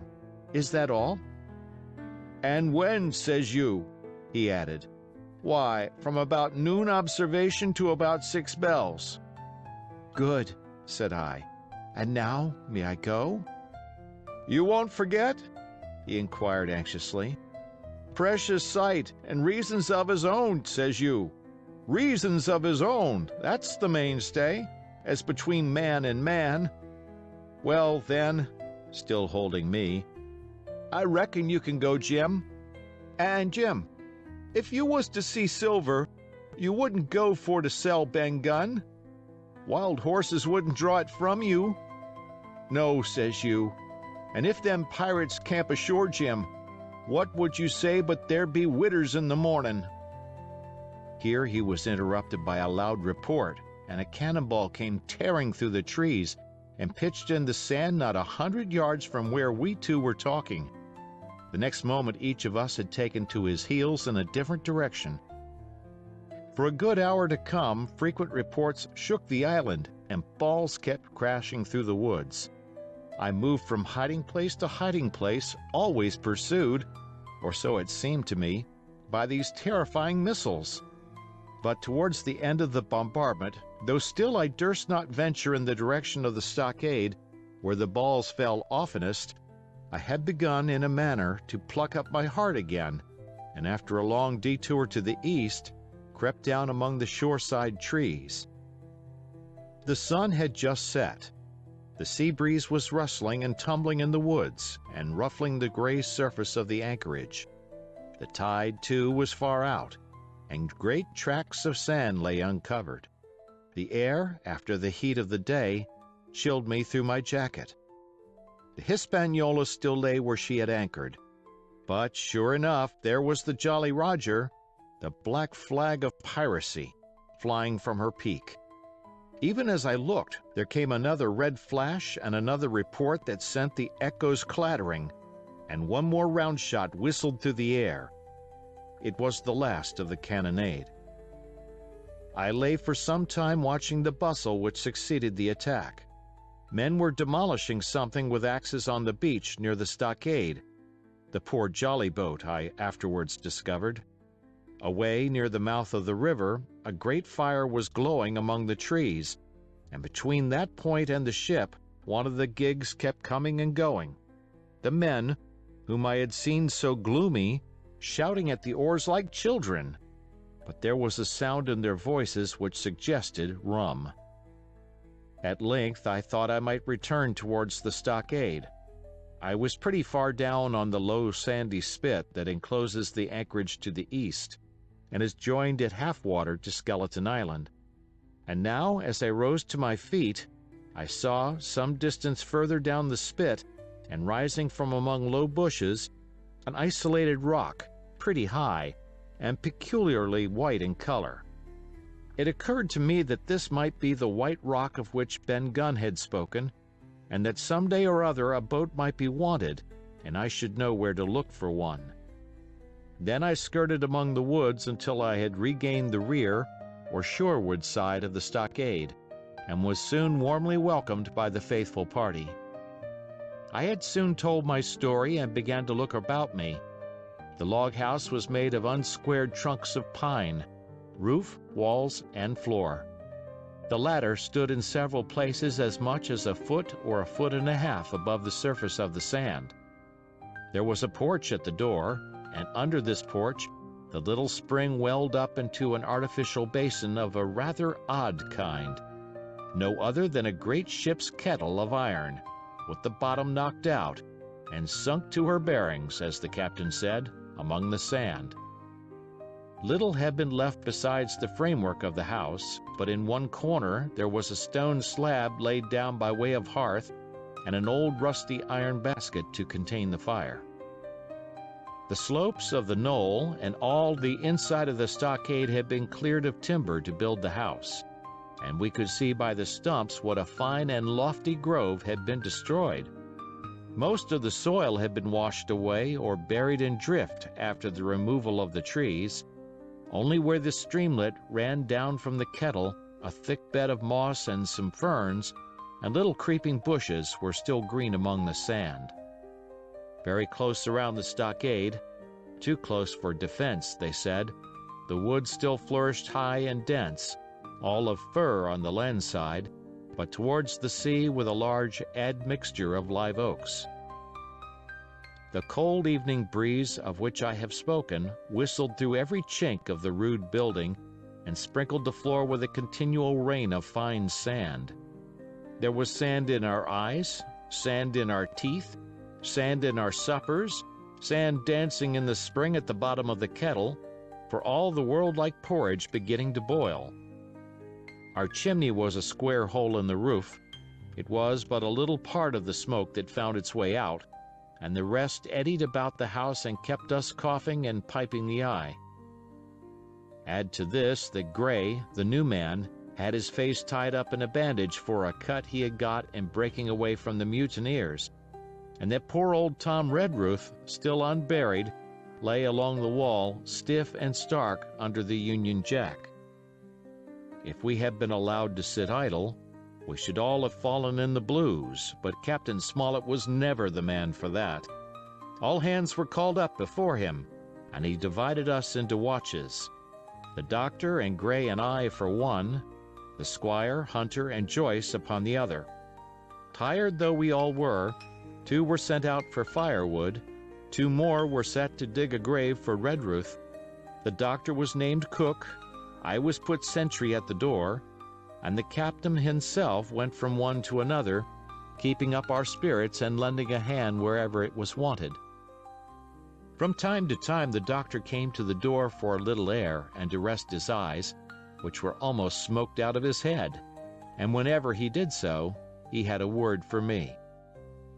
"That man Smollett," he said once, "is a better man than I am, and when I say that, it means a deal, Jim." Another time he came and was silent for a while, then he put his head on one side and looked at me. "Is this Ben Gunn a man?" he asked. "I do not know, sir," said I. "I am not very sure whether he's sane." "If there's any doubt about the matter, he is," returned the doctor. "A man who has been 3 years biting his nails on a desert island, Jim, can't expect to appear as sane as you or me. It doesn't lie in human nature. Was it cheese you said he had a fancy for?" "Yes, sir, cheese," I answered. "Well, Jim," says he, "just see the good that comes of being dainty in your food. You've seen my snuff box, haven't you? And you never saw me take snuff, the reason being that in my snuff box I carry a piece of Parmesan cheese, a cheese made in Italy, very nutritious. Well, that's for Ben Gunn." Before supper was eaten, we buried old Tom in the sand and stood round him for a while bareheaded in the breeze. A good deal of firewood had been got in, but not enough for the captain's fancy, and he shook his head over it and told us we must get back to this tomorrow rather livelier. Then, when we had eaten our pork and each had a good stiff glass of brandy grog, the 3 chiefs got together in a corner to discuss our prospects. It appears they were at their wits' end what to do, the stores being so low that we must have been starved into surrender long before help came. But our best hope, it was decided, was to kill off the buccaneers until they either hauled down their flag or ran away with the Hispaniola. From 19 they were already reduced to 15, 2 others were wounded, and one at least, the man shot beside the gun, severely wounded if he were not dead. Every time we had a crack at them we were to take it, saving our own lives with the extremest care. And besides that we had 2 able allies, rum and the climate. As for the first, though we were about half a mile away, we could hear them roaring and singing late into the night. And as for the second, the doctor staked his wig that, camped where they were in the marsh and unprovided with remedies, the half of them would be on their backs before a week. So, he added, if we are not all shot down first, they'll be glad to be packing in the schooner. It's always a ship, and they can get to buccaneering again, I suppose. "First ship that ever I lost," said Captain Smollett. I was dead tired, as you may fancy, and when I got to sleep, which was not till after a great deal of tossing, I slept like a log of wood. The rest had been long up and had already breakfasted and increased the pile of firewood by about half as much again, when I was wakened by a bustle and the sound of voices. "Flag of truce!" I heard someone say, and then, immediately after, with a cry of surprise, "Silver himself!" And at that, up I jumped, and rubbing my eyes, ran to a loophole in the wall. End of chapter. Chapter 20. Silver's Embassy. Sure enough, there were 2 men just outside the stockade, one of them waving a white cloth, the other no less a person than Silver himself, standing placidly by. It was still quite early, and the coldest morning that I think I ever was abroad in, a chill that pierced into the marrow. The sky was bright and cloudless overhead, and the tops of the trees shone rosily in the sun. But where Silver stood with his lieutenant, all was still in shadow, and they waded knee-deep in a low white vapor that had crawled during the night out of the morass. The chill and the vapor taken together told a poor tale of the island. It was plainly a damp, feverish, unhealthy spot. "Keep indoors, men," said the captain. 10 to 1, this is a trick." Then he hailed the buccaneer. "Who goes? Stand or we fire?" "Flag of truce," cried Silver. The captain was in the porch, keeping himself carefully out of the way of a treacherous shot, should any be intended. He turned and spoke to us. "Doctors watch on the lookout. Dr. Livesey, take the north side, if you please. Jim, the east. Gray, west. The watch below, all hands to load muskets. Lively, men, and careful." And then he turned again to the mutineers. "And what do you want with your flag of truce?" he cried. This time it was the other man who replied.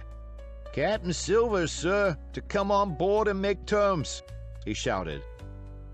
"Captain Silver? Don't know him. Who's he?" cried the captain, and we could hear him adding to himself, "Captain, is it? My heart, and here's promotion." Long John answered for himself. "Me, sir. These poor lads have chosen me captain after your desertion, sir," laying a particular emphasis upon the word desertion. "We're willing to submit if we can come to terms, and no bones about it. All I ask is your word, Captain Smollett, to let me safe and sound out of this here stockade, and 1 minute to get out of shot before a gun is fired." "My man," said Captain Smollett, "I have not the slightest desire to talk to you. If you wish to talk to me, you can come, that's all. If there's any treachery, it'll be on your side, and the Lord help you." "That's enough, Captain," shouted Long John cheerily. A word from you's enough. I know a gentleman, and you may lay to that. We could see the man who carried the flag of truce attempting to hold Silver back. Nor was that wonderful, seeing how cavalier had been the captain's answer. But Silver laughed at him aloud and slapped him on the back as if the idea of alarm had been absurd. Then he advanced to the stockade, threw over his crutch, got a leg up, and with great vigor and skill succeeded in surmounting the fence and dropping safely to the other side. I will confess that I was far too much taken up with what was going on to be of the slightest use as sentry. Indeed, I had already deserted my eastern loophole and crept up behind the captain, who had now seated himself on the threshold with his elbows on his knees, his head in his hands, and his eyes fixed on the water as it bubbled out of the old iron kettle in the sand. He was whistling, "Come, lasses and lads." Silver had terrible hard work getting up the knoll. What with the steepness of the incline, the thick tree stumps, and the soft sand, he and his crutch were as helpless as a ship in stays. But he stuck to it like a man in silence, and at last arrived before the captain, whom he saluted in the handsomest style. He was tricked out in his best. An immense blue coat, thick with brass buttons, hung as low as to his knees, and a fine laced hat was set on the back of his head. "Here you are, my man," said the captain, raising his head. "You had better sit down." "You ain't a-going to let me inside, Captain," complained Long John. "It's a main cold morning, to be sure, sir, to sit outside upon the sand." "Why, Silver," said the captain, "if you had pleased to be an honest man, you might have been sitting in your galley. It's your own doing. You're either my ship's cook, and then you were treated handsome, or Captain Silver, a common mutineer and pirate, and then you can go hang." "Well, well, Captain," returned the sea cook, sitting down as he was bidden on the sand. "You'll have to give me a hand up again, that's all. A sweet, pretty place you have of it here. Ah, there's Jim. The top of the morning to you, Jim. Doctor, here's my service. Why, there you all are together like a happy family, in a manner of speaking." "If you have anything to say, my man, better say it," said the captain. "Right you were, Captain Smollett," replied Silver. "Duty is duty, to be sure. Well now, you look here. That was a good lay of yours last night. I don't deny it was a good lay. Some of you pretty handy with a handspike end. And I'll not deny neither but what some of my people was shook. Maybe all was shook. Maybe I was shook myself. Maybe that's why I'm here for terms. But you mark me, Captain, it won't do twice, by thunder. We'll have to do sentry go and ease off a point or so on the rum. Maybe you think we were all a sheet in the wind's eye, but I'll tell you I was sober. I was only dog-tired, and if I'd awoke a second sooner, I'd have caught you at the act, I would. He wasn't dead when I got round to him, not he." "Well," said Captain Smollett, as cool as can be. All that Silver said was a riddle to him, but you would never have guessed it from his tone. As for me, I began to have an inkling. Ben Gunn's last words came back to my mind. I began to suppose that he had paid the buccaneers a visit while they all lay drunk together round their fire, and I reckoned up with glee that we had only 14 enemies to deal with. "Well, here it is," said Silver. "We want that treasure, and we'll have it. That's our point. You would just as soon save your lives, I reckon, and that's yours. You have a chart, haven't you?" "That's as may be," replied the captain. "Oh, well, you have, I know that," returned Long John. "You needn't be so husky with a man. There ain't a particle of service in that, and you may lay to it. What I mean is, we want your chart. Now, I never meant you no harm myself." "That won't do with me, my man," interrupted the captain. "We know exactly what you meant to do, and we don't care. For now, you see, you can't do it." And the captain looked at him calmly and proceeded to fill a pipe. "If Abe Gray," Silver broke out. "Avast there!" cried Mr. Smollett. "Gray told me nothing, and I asked him nothing. And what's more, I would see you and him and this whole island blown clean out of the water into blazes first. So there's my mind for you, my man, on that." This little whiff of temper seemed to cool Silver down. He had been growing nettled before, but now he pulled himself together. "Like enough," said he. "I would set no limits to what gentlemen might consider shipshape, or might not, as the case were. And seeing as how you are about to take a pipe, Captain, I'll make so free as do likewise." And he filled the pipe and lighted it, and the two men sat silently smoking for quite a while, now looking each other in the face, now stopping their tobacco, now leaning forward to spit. It was as good as the play to see them. "Now," resumed Silver, "here it is. You give us the chart to get the treasure by, and drop shooting poor seamen and stoving of their heads in while asleep. You do that, and we'll offer you a choice. Either you come aboard along of us, once the treasure's shipped, and then I'll give you my affidavy upon my word of honor to clap you somewhere safe ashore. Or if that ain't to your fancy, some of my hands being rough and having old scores on account of hazing, then you can stay here, you can. We'll divide stores with you man for man, and I'll give my affidavy, as before, to speak the first ship I sight, and send 'em here to pick you up. Now, you'll own that's talking.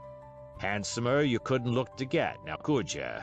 And I hope," raising his voice, "that all hands in this here blockhouse will overhaul my words, for what is spoke to one is spoke to all."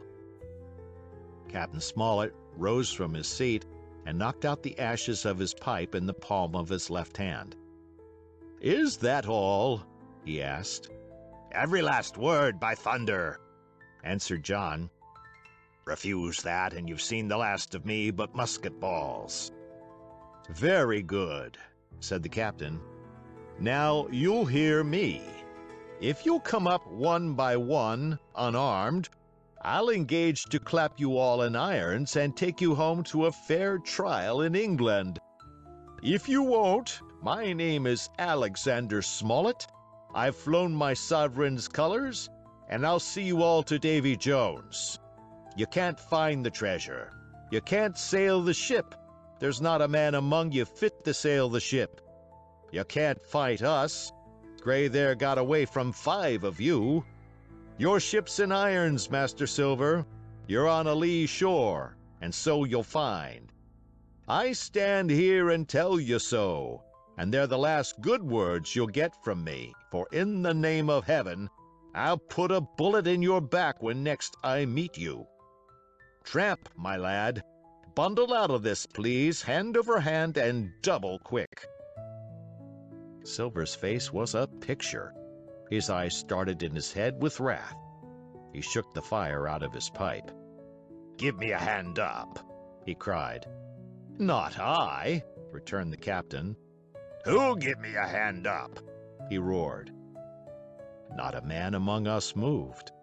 Growling the foulest imprecations, he crawled along the sand till he got hold of the porch and could hoist himself again upon his crutch.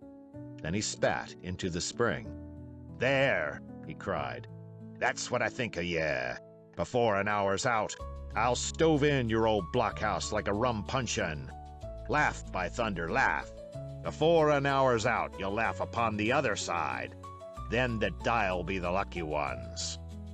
And with a dreadful oath he stumbled off, plowed down the sand, was helped across the stockade after 4 or 5 failures by the man with the flag of truce, and disappeared in an instant afterwards among the trees. End of chapter. Chapter 21. The Attack. As soon as Silver disappeared, the captain, who had been closely watching him, turned towards the interior of the house and found not a man of us at his post but Gray. It was the first time we had ever seen him angry. "Quarters!" he roared. And then, as we all slunk back to our places, "Gray," he said, "I'll put your name in the log. You've stood by your duty like a seaman. Mr. Trelawney, I'm surprised at you, sir. Doctor, I thought you had worn the king's coat. If that was how you served at Fontenoy, sir, you'll have been better in your berth." The doctor's watch were all back at their loopholes. The rest were busy loading the spare muskets, and everyone with a red face, you may be certain, and a flea in his ear, as the saying is. The captain looked on for a while in silence. Then he spoke. "My lads," said he, "I've given Silver a broadside. I pitched it in red-hot on purpose. And before the hour's out, as he said, we shall be boarded. We're outnumbered, I needn't tell you that. But we fight in shelter, and a minute ago I should have said we fought with discipline. I've no manner of doubt that we can drub them if you choose." Then he went the rounds and saw, as he said, that all was clear. On the two short sides of the house, east and west, there were only 2 loopholes. On the south side where the porch was, 2 again, and on the north side, 5. There was a round score of muskets for the 7 of us. The firewood had been built into 4 piles, tables, you might say, one about the middle of each side, and on each of these tables some ammunition and 4 loaded muskets were laid ready to the hand of the defenders. In the middle, the cutlasses lay ranged. "Toss out the fire," said the captain. "The chill is past, and we mustn't have smoke in our eyes." The iron fire basket was carried bodily out by Mr. Trelawney, and the embers smothered among sand. "Hawkins hasn't had his breakfast. Hawkins, help yourself, and back to your post to eat it," continued Captain Smollett. "Lively now, my lad. You'll want it before you've done. Hunter, serve out a round of brandy to all hands." And while this was going on, the captain completed, in his own mind, the plan of the defense. "Doctor, you will take the door," he resumed. "See and don't expose yourself. Keep within, and fire through the porch. Hunter, take the east side, there. Joyce, you stand by the west, my man. Mr. Trelawney, you are the best shot. You and Gray will take this long north side with the 5 loopholes. It's there the danger is. If they can get up to it and fire in upon us through our own ports, things would begin to look dirty. Hawkins, neither you nor I are much account at the shooting. We'll stand by to load and bear a hand." As the captain had said, the chill was past. As soon as the sun had climbed above our girdle of trees, it fell with all its force upon the clearing and drank up the vapors at a draught. Soon the sand was baking and the resin melting in the logs of the blockhouse. Jackets and coats were flung aside, shirts thrown open at the neck and rolled up to the shoulders, and we stood there, each at his post, in a fever of heat and anxiety. An hour passed away. "Hang them," said the captain. "This is as dull as the doldrums. Gray, whistle for a wind." And just at that moment came the first news of the attack. "If you please, sir," said Joyce, "if I see anyone, am I to fire?" "I told you so," cried the captain. "Thank you, sir," returned Joyce with the same quiet civility. Nothing followed for a time, but the remark had set us all on the alert, straining ears and eyes, the musketeers with their pieces balanced in their hands, the captain out in the middle of the blockhouse with his mouth very tight and a frown on his face. So some seconds passed, till suddenly Joyce whipped up his musket and fired. The report had scarcely died away ere it was repeated and repeated from without in a scattering volley, shot behind shot, like a string of geese, from every side of the enclosure. Several bullets struck the log house, but not one entered, and as the smoke cleared away and vanished, the stockade and the woods around it looked as quiet and empty as before. Not a bough waved, not the gleam of a musket barrel betrayed the presence of our foes. "Did you hit your man?" asked the captain. "No, sir," replied Joyce. "I believe not, sir." "Next best thing to tell the truth," muttered Captain Smollett. "Load his gun, Hawkins. How many should say there were on your side, Doctor?" "I know precisely," said Dr. Livesey. "3 shots were fired on this side. I saw the 3 flashes, 2 close together, 1 farther to the west." "3," repeated the captain. "And how many on yours, Mr. Trelawney?" But this was not so easily answered. There had come many from the north, 7 by the squire's computation, 8 or 9 according to Gray. From the east and west only a single shot had been fired.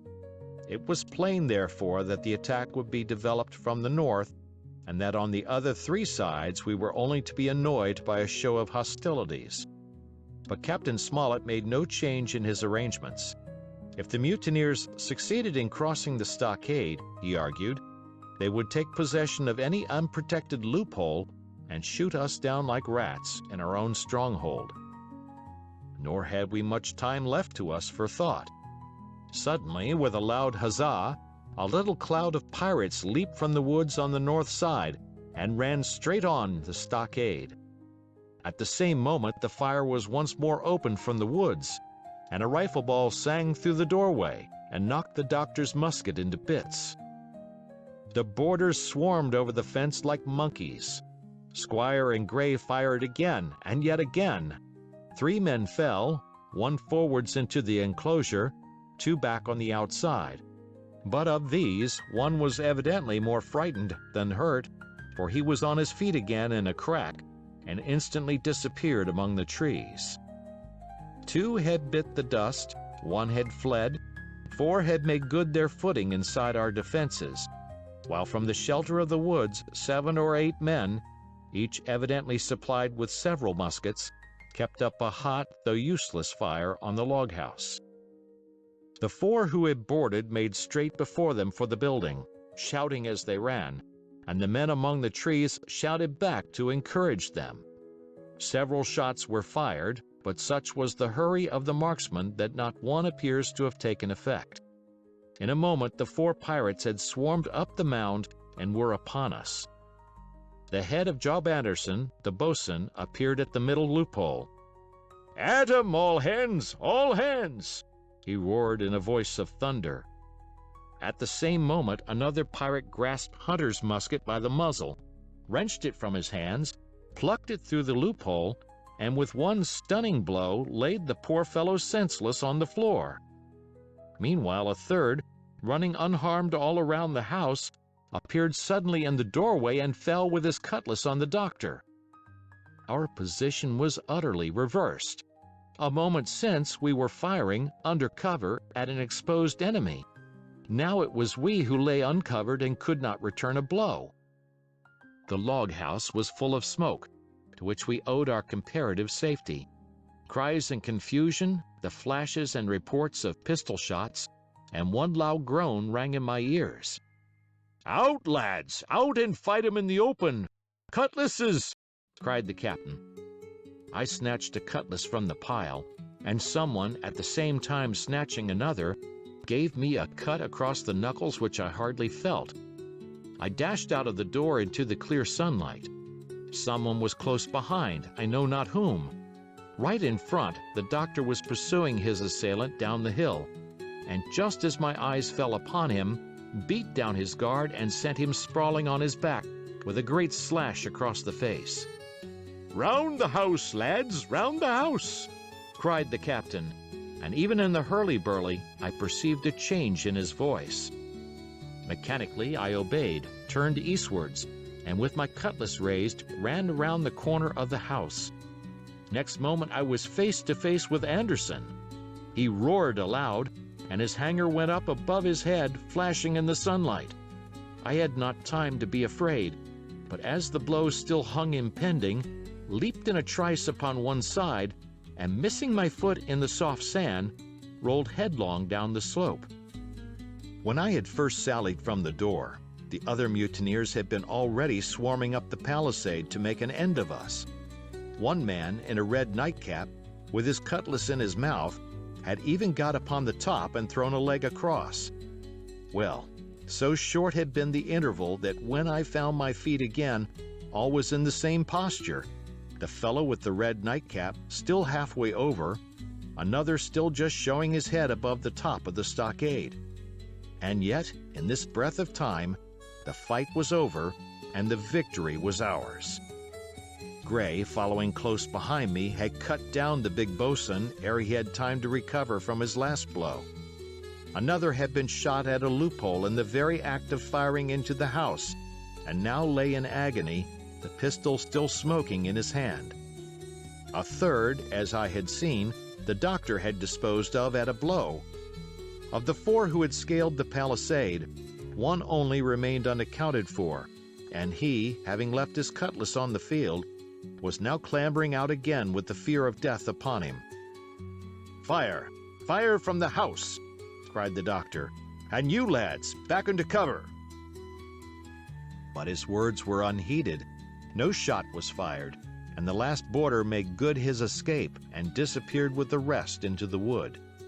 In 3 seconds, nothing remained of the attacking party but the 5 who had fallen, 4 on the inside and 1 on the outside of the palisade. The doctor and Gray and I ran full speed for shelter. The survivors would soon be back where they had left their muskets, and at any moment the fire might recommence. The house was by this time somewhat cleared of smoke, and we saw at a glance the price we had paid for victory. Hunter lay beside his loophole, stunned. Joyce by his, shot through the head, never to move again. While right in the center, the squire was supporting the captain, one as pale as the other. "The captain's wounded," said Mr. Trelawney. "Have they run?" asked Mr. Smollett. "All that could, you may be bound," returned the doctor. "But there's 5 of them will never run again." "5!" cried the captain. "Come, that's better. 5 against 3 leaves us 4 to 9. That's better odds than we had at starting. We were 7 to 19 then, or thought we were, and that's as bad to bear." The mutineers were soon only 8 in number, for the man shot by Mr. Trelawney on board the schooner died that same evening of his wound. But this was, of course, not known till after by the faithful party. End of chapter. Part 5, My Sea Adventure. Chapter 22, How My Sea Adventure Began. There was no return of the mutineers, not so much as another shot out of the woods. They had got their rations for that day, as the captain put it, and we had the place to ourselves and a quiet time to overhaul the wounded and get dinner. Squire and I cooked outside in spite of the danger, and even outside we could hardly tell what we were at, for horror of the loud groans that reached us from the doctor's patients. Out of the 8 men who had fallen in the action, only 3 still breathed. That one of the pirates who had been shot at the loophole, Hunter, and Captain Smollett. And of these, the first 2 were as good as dead. The mutineer indeed died under the doctor's knife, and Hunter, do what we could, never recovered consciousness in this world. He lingered all day, breathing loudly like the old buccaneer at home in his apoplectic fit. But the bones of his chest had been crushed by the blow, and his skull fractured in falling. And sometime in the following night, without sign or sound, he went to his Maker. As for the captain, his wounds were grievous indeed, but not dangerous. No organ was fatally injured. Anderson's ball, for it was Job that shot him first, had broken his shoulder blade and touched the lung, not badly. The second had only torn and displaced some muscles in the calf. He was sure to recover, the doctor said, but in the meantime, and for weeks to come, he must not walk nor move his arm, nor so much as speak when he could help it. My own accidental cut across the knuckles was a flea bite. Dr. Livesey patched it up with plaster and pulled my ears for me into the bargain. After dinner, the squire and the doctor sat by the captain's side a while in consultation, and when they had talked to their heart's content, it being then a little past noon, the doctor took up his hat and pistols, girt on a cutlass, put the chart in his pocket, and with a musket over his shoulder crossed the palisade on the north side and set off briskly through the trees. Gray and I were sitting together at the far end of the blockhouse to be out of earshot of our officers consulting, and Gray took his pipe out of his mouth and fairly forgot to put it back again, so thunderstruck he was at this occurrence. "Why, in the name of Davy Jones," said he, "is Dr. Livesey mad?" "Why, no," says I. "He's about the last of this crew for that, I take it." "Well, shipmate," said Gray, "mad he may not be, but if he's not, you mark my words, I am." "I take it," replied I, "the doctor has his idea, and if I'm right, he's going now to see Ben Gunn." I was right, as appeared later, but in the meantime, the house being stifling hot, and the little patch of sand inside the palisade ablaze with midday sun, I began to get another thought into my head, which was not by any means so right. What I began to do was to envy the doctor walking in the cool shadow of the woods with the birds about him and the pleasant smell of the pines, while I sat grilling, with my clothes stuck to the hot resin, and so much blood about me, and so many poor dead bodies lying all around, that I took a disgust of the place that was almost as strong as fear. All the time I was washing out the blockhouse, and then washing up the things from dinner, this disgust and envy kept growing stronger and stronger, till at last, being near a bread bag, and no one then observing me, I took the first step towards my escapade and filled both pockets of my coat with biscuit. I was a fool, if you like, and certainly I was going to do a foolish, overbold act, but I was determined to do it with all the precautions in my power. These biscuits, should anything befall me, would keep me, at least, from starving till far on in the next day. The next thing I laid hold of was a brace of pistols, and as I already had a powder horn and bullets, I felt myself well supplied with arms. As for the scheme I had in my head, it was not a bad one in itself. I was to go down the sandy spit that divides the anchorage on the east from the open sea, find the white rock I had observed last evening, and ascertain whether it was there or not that Ben Gunn had hidden his boat, a thing quite worth doing, as I still believe. But as I was certain I should not be allowed to leave the enclosure, my only plan was to take French leave and slip out when nobody was watching, and that was so bad a way of doing it as made the thing itself wrong. But I was only a boy, and I had made my mind up. Well, as things at last fell out, I found an admirable opportunity. The squire and Gray were busy helping the captain with his bandages, the coast was clear, I made a bolt for it over the stockade and into the thickest of the trees, and before my absence was observed, I was out of cry of my companions. This was my second folly, far worse than the first, as I left but 2 sound men to guard the house. But like the first, it was a help towards saving all of us. I took my way straight for the east coast of the island, for I was determined to go down the seaside of the spit to avoid all chance of observation from the anchorage. It was already late in the afternoon, although still warm and sunny. As I continued to thread the tall woods, I could hear from far before me not only the continuous thunder of the surf, but a certain tossing of foliage and grinding of boughs which showed me the sea breeze had set in higher than usual. Soon cool draughts of air began to reach me, and a few steps farther I came forth into the open borders of the grove, and saw the sea lying blue and sunny to the horizon, and the surf tumbling and tossing its foam along the beach. I have never seen the sea quiet round Treasure Island.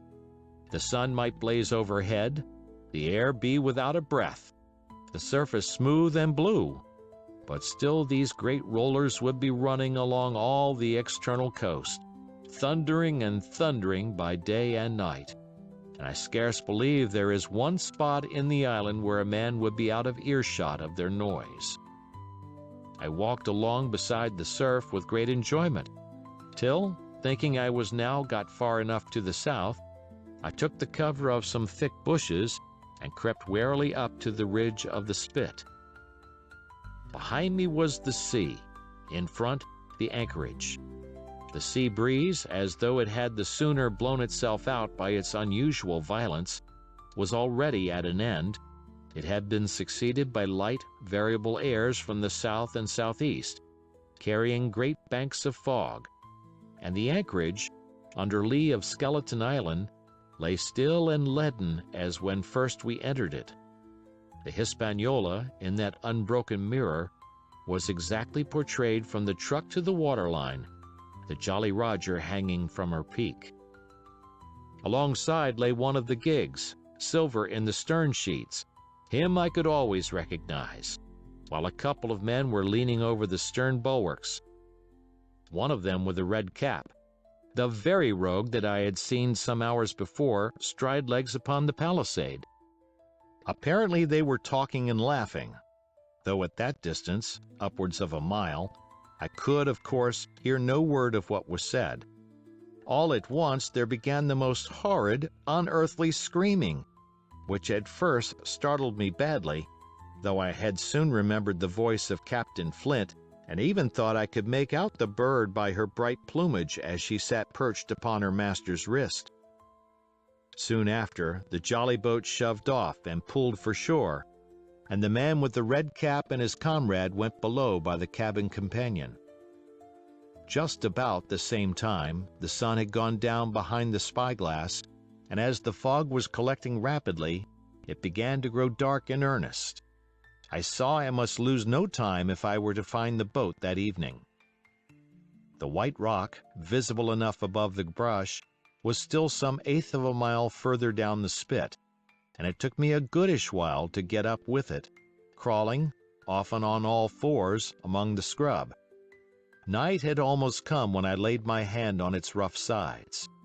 Right below it there was an exceedingly small hollow of green turf, hidden by banks and a thick underwood about knee-deep, that grew there very plentifully, and in the center of the dell, sure enough, a little tent of goatskins, like what the gypsies carry about with them in England. I dropped into the hollow, lifted the side of the tent, and there was Ben Gunn's boat.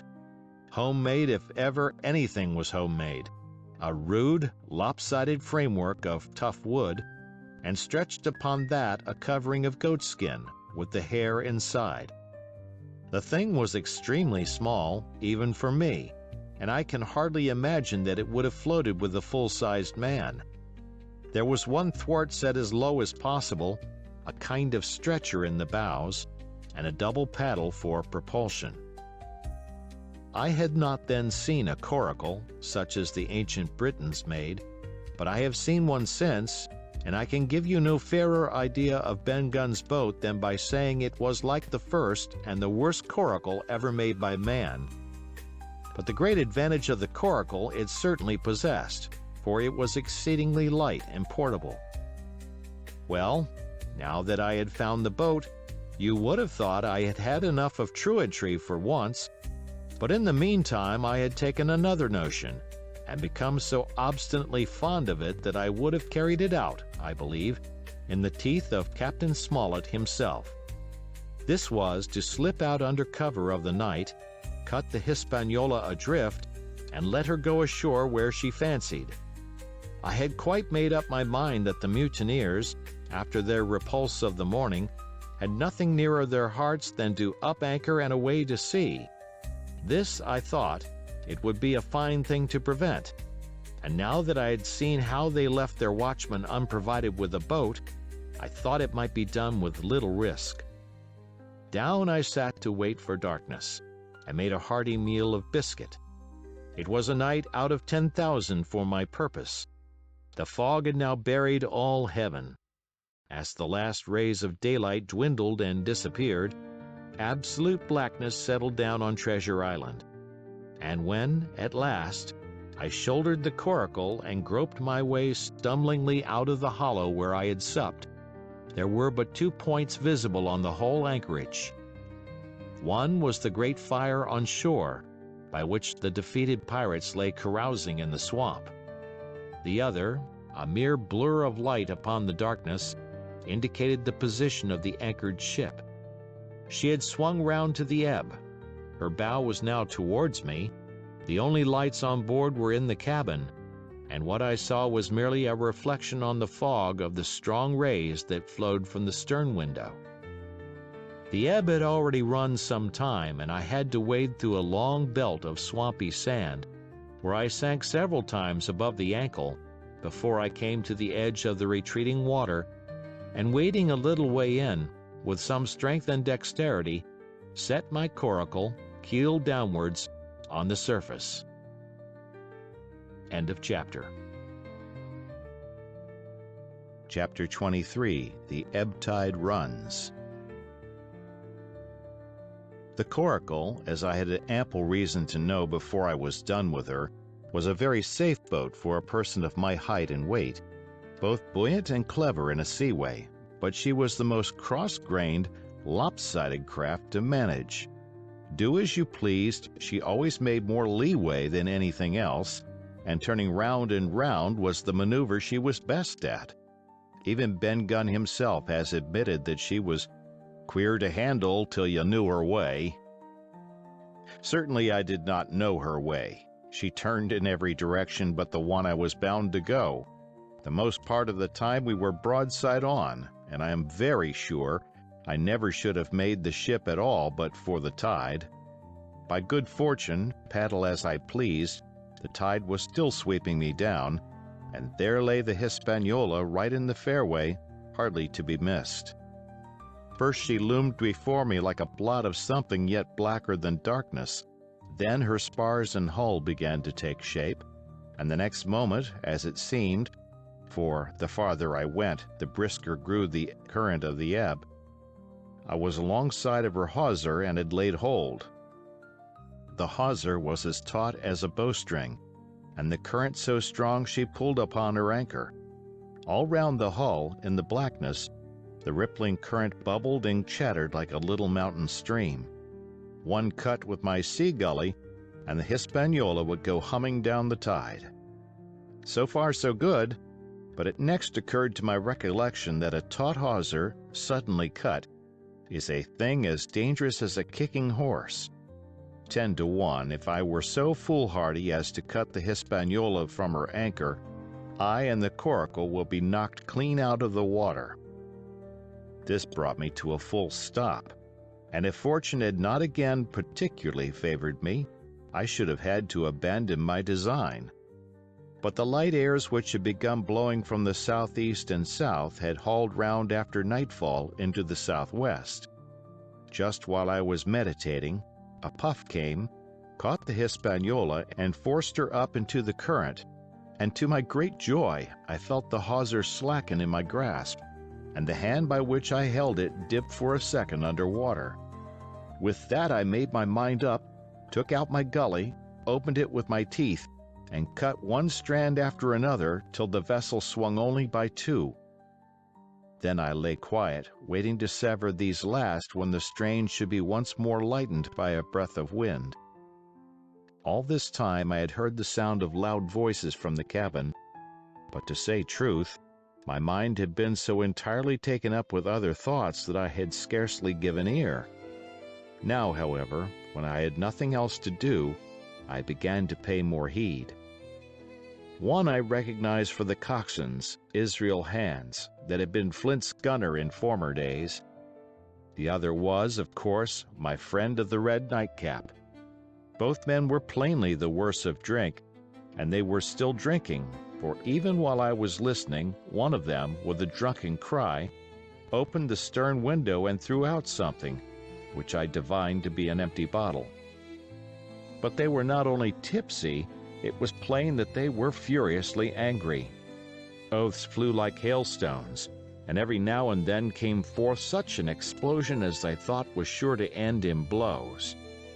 But each time the quarrel passed off, and the voices grumbled lower for a while, until the next crisis came and in its turn passed away without result. On shore I could see the glow of the great campfire burning warmly through the shoreside trees. Someone was singing, a dull, old, droning sailor's song with a droop and a quaver at the end of every verse, and seemingly no end to it at all but the patience of the singer. I had heard it on the voyage more than once and remembered these words: "But one man of her crew alive, what put to sea with 75." And I thought it was a ditty rather too dolefully appropriate for a company that had met such cruel losses in the morning. But indeed, from what I saw, all these buccaneers were as callous as the sea they sailed on. At last the breeze came, the schooner sidled and drew nearer in the dark.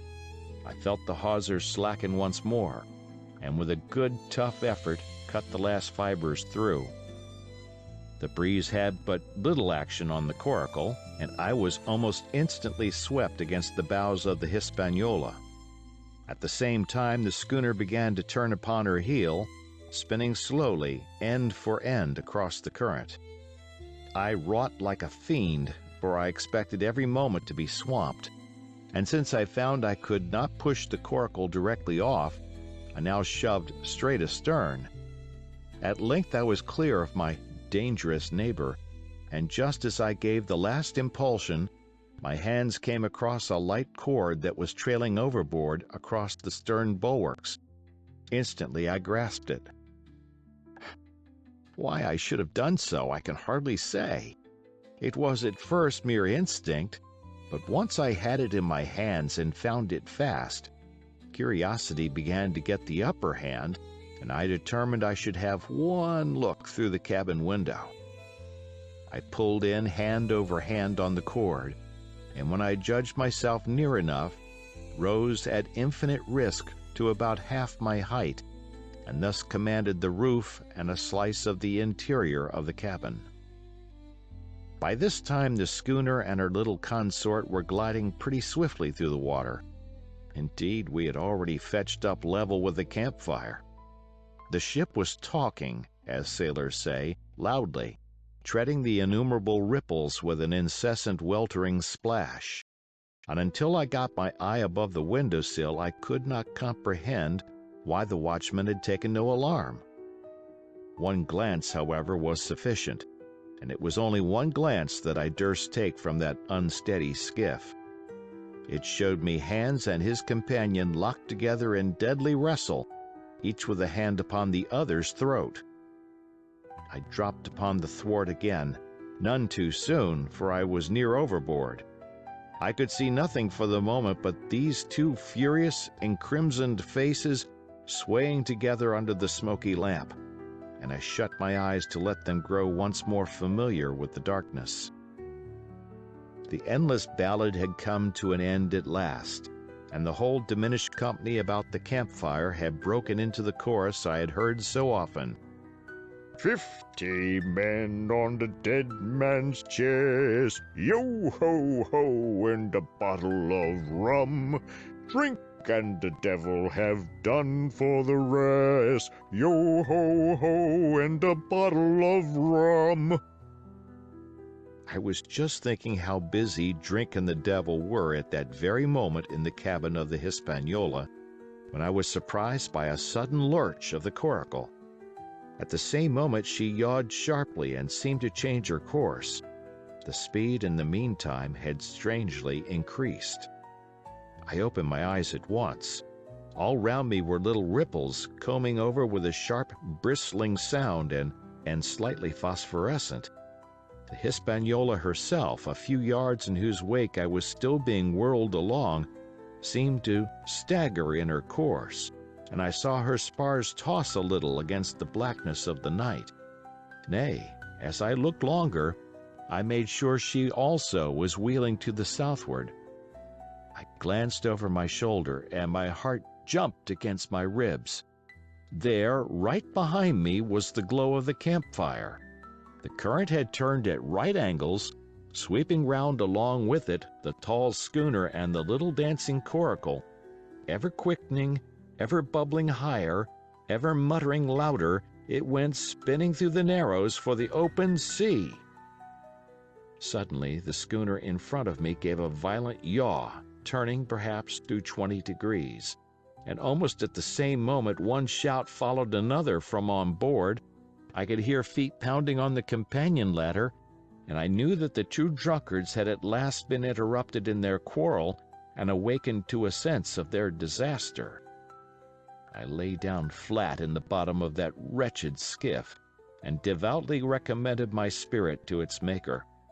At the end of the straits, I made sure we must fall into some bar of raging breakers where all my troubles would be ended speedily, and though I could perhaps bear to die, I could not bear to look upon my fate as it approached. So I must have lain for hours, continually beaten to and fro upon the billows, now and again wetted with flying sprays, and never ceasing to expect death at the next plunge. Gradually weariness grew upon me, a numbness, an occasional stupor, fell upon my mind even in the midst of my terrors, until sleep at last supervened, and in my sea-tossed coracle I lay and dreamed of home and the old Admiral Benbow. End of chapter. Chapter 24. The Cruise of the Coracle. It was broad day when I awoke and found myself tossing at the southwest end of Treasure Island. The sun was up, but was still hid from me behind the great bulk of the spyglass, which on this side descended almost to the sea in formidable cliffs. Haulbowline Head and Mizzenmast Hill were at my elbow, the hill bare and dark, the head bound with cliffs 40 or 50 feet high, and fringed with great masses of fallen rock. I was scarce a quarter of a mile to seaward, and it was my first thought to paddle in and land. That notion was soon given over. Among the fallen rocks the breakers spouted and bellowed. Loud reverberations, heavy sprays flying and falling, succeeded one another from second to second, and I saw myself, if I ventured nearer, dashed to death upon the rough shore, or spending my strength in vain to scale the beetling crags. Nor was that all, for crawling together on flat tables of rock or letting themselves drop into the sea with loud reports, I beheld huge slimy monsters, soft snails, as it were, of incredible bigness, 2 or 3 score of them together, making the rocks to echo with their barkings. I have understood since that they were sea lions and entirely harmless, but the look of them, added to the difficulty of the shore and the high running of the surf, was more than enough to disgust me of that landing place. I felt willing rather to starve at sea than to confront such perils. In the meantime, I had a better chance, as I supposed, before me. North of Haulbowline Head, the land runs in a long way, leaving at low tide a long stretch of yellow sand. To the north of that, again, there comes another cape, Cape of the Woods, as it was marked upon the chart, buried in tall green pines which descended to the margin of the sea. I remembered what Silver had said about the current that sets northward along the whole west coast of Treasure Island, and seeing from my position that I was already under its influence, I preferred to leave Haulbowline Head behind me and reserve my strength for an attempt to land upon the kindlier-looking Cape of the Woods. there was a great smooth swell upon the sea. The wind blowing steady and gentle from the south, there was no contrariety between that and the current, and the billows rose and fell unbroken. Had it been otherwise, I must long ago have perished. But as it was, it is surprising how easily and securely my little and light boat could ride. Often, as I still lay at the bottom and kept no more than an eye above the gunwale, I would see a big blue summit heaving close above me. Yet the coracle would but bounce a little, dance as if on springs, and subside on the other side into the trough as lightly as a bird. I began after a little to grow very bold and sat up to try my skill at paddling. But even a small change in the disposition of the weight will produce violent changes in the behavior of a coracle, and I had hardly moved before the boat, giving up at once her gentle dancing movement, ran straight down a slope of water so steep that it made me giddy, and struck her nose with a spout of spray deep into the side of the next wave. I was drenched and terrified, and fell instantly back into my old position, whereupon the coracle seemed to find her head again, and led me as softly as before among the billows.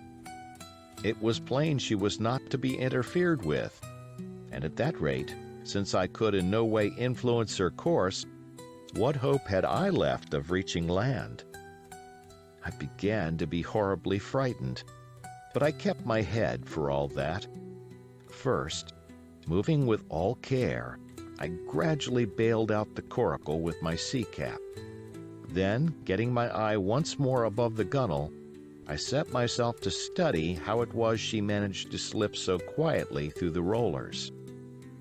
I found each wave, instead of the big, smooth, glossy mountain it looks from shore or from a vessel's deck, was for all the world like any range of hills on dry land, full of peaks and smooth places and valleys. The coracle, left to herself, turning from side to side, threaded, so to speak, her way through these lower parts and avoided the steep slopes and higher, toppling summits of the wave. Well now, thought I to myself, it is plain I must lie where I am and not disturb the balance. But it is plain also that I can put the paddle over the side and from time to time, in smooth places, give her a shove or two towards land. No sooner thought upon than done. There I lay on my elbows in the most trying attitude, and every now and again gave a weak stroke or two to turn her head to shore.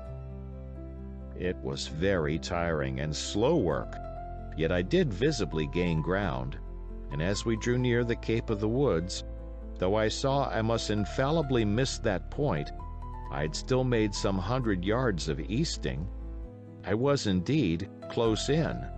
I could see the cool green treetops swaying together in the breeze, and I felt sure I should make the next promontory without fail.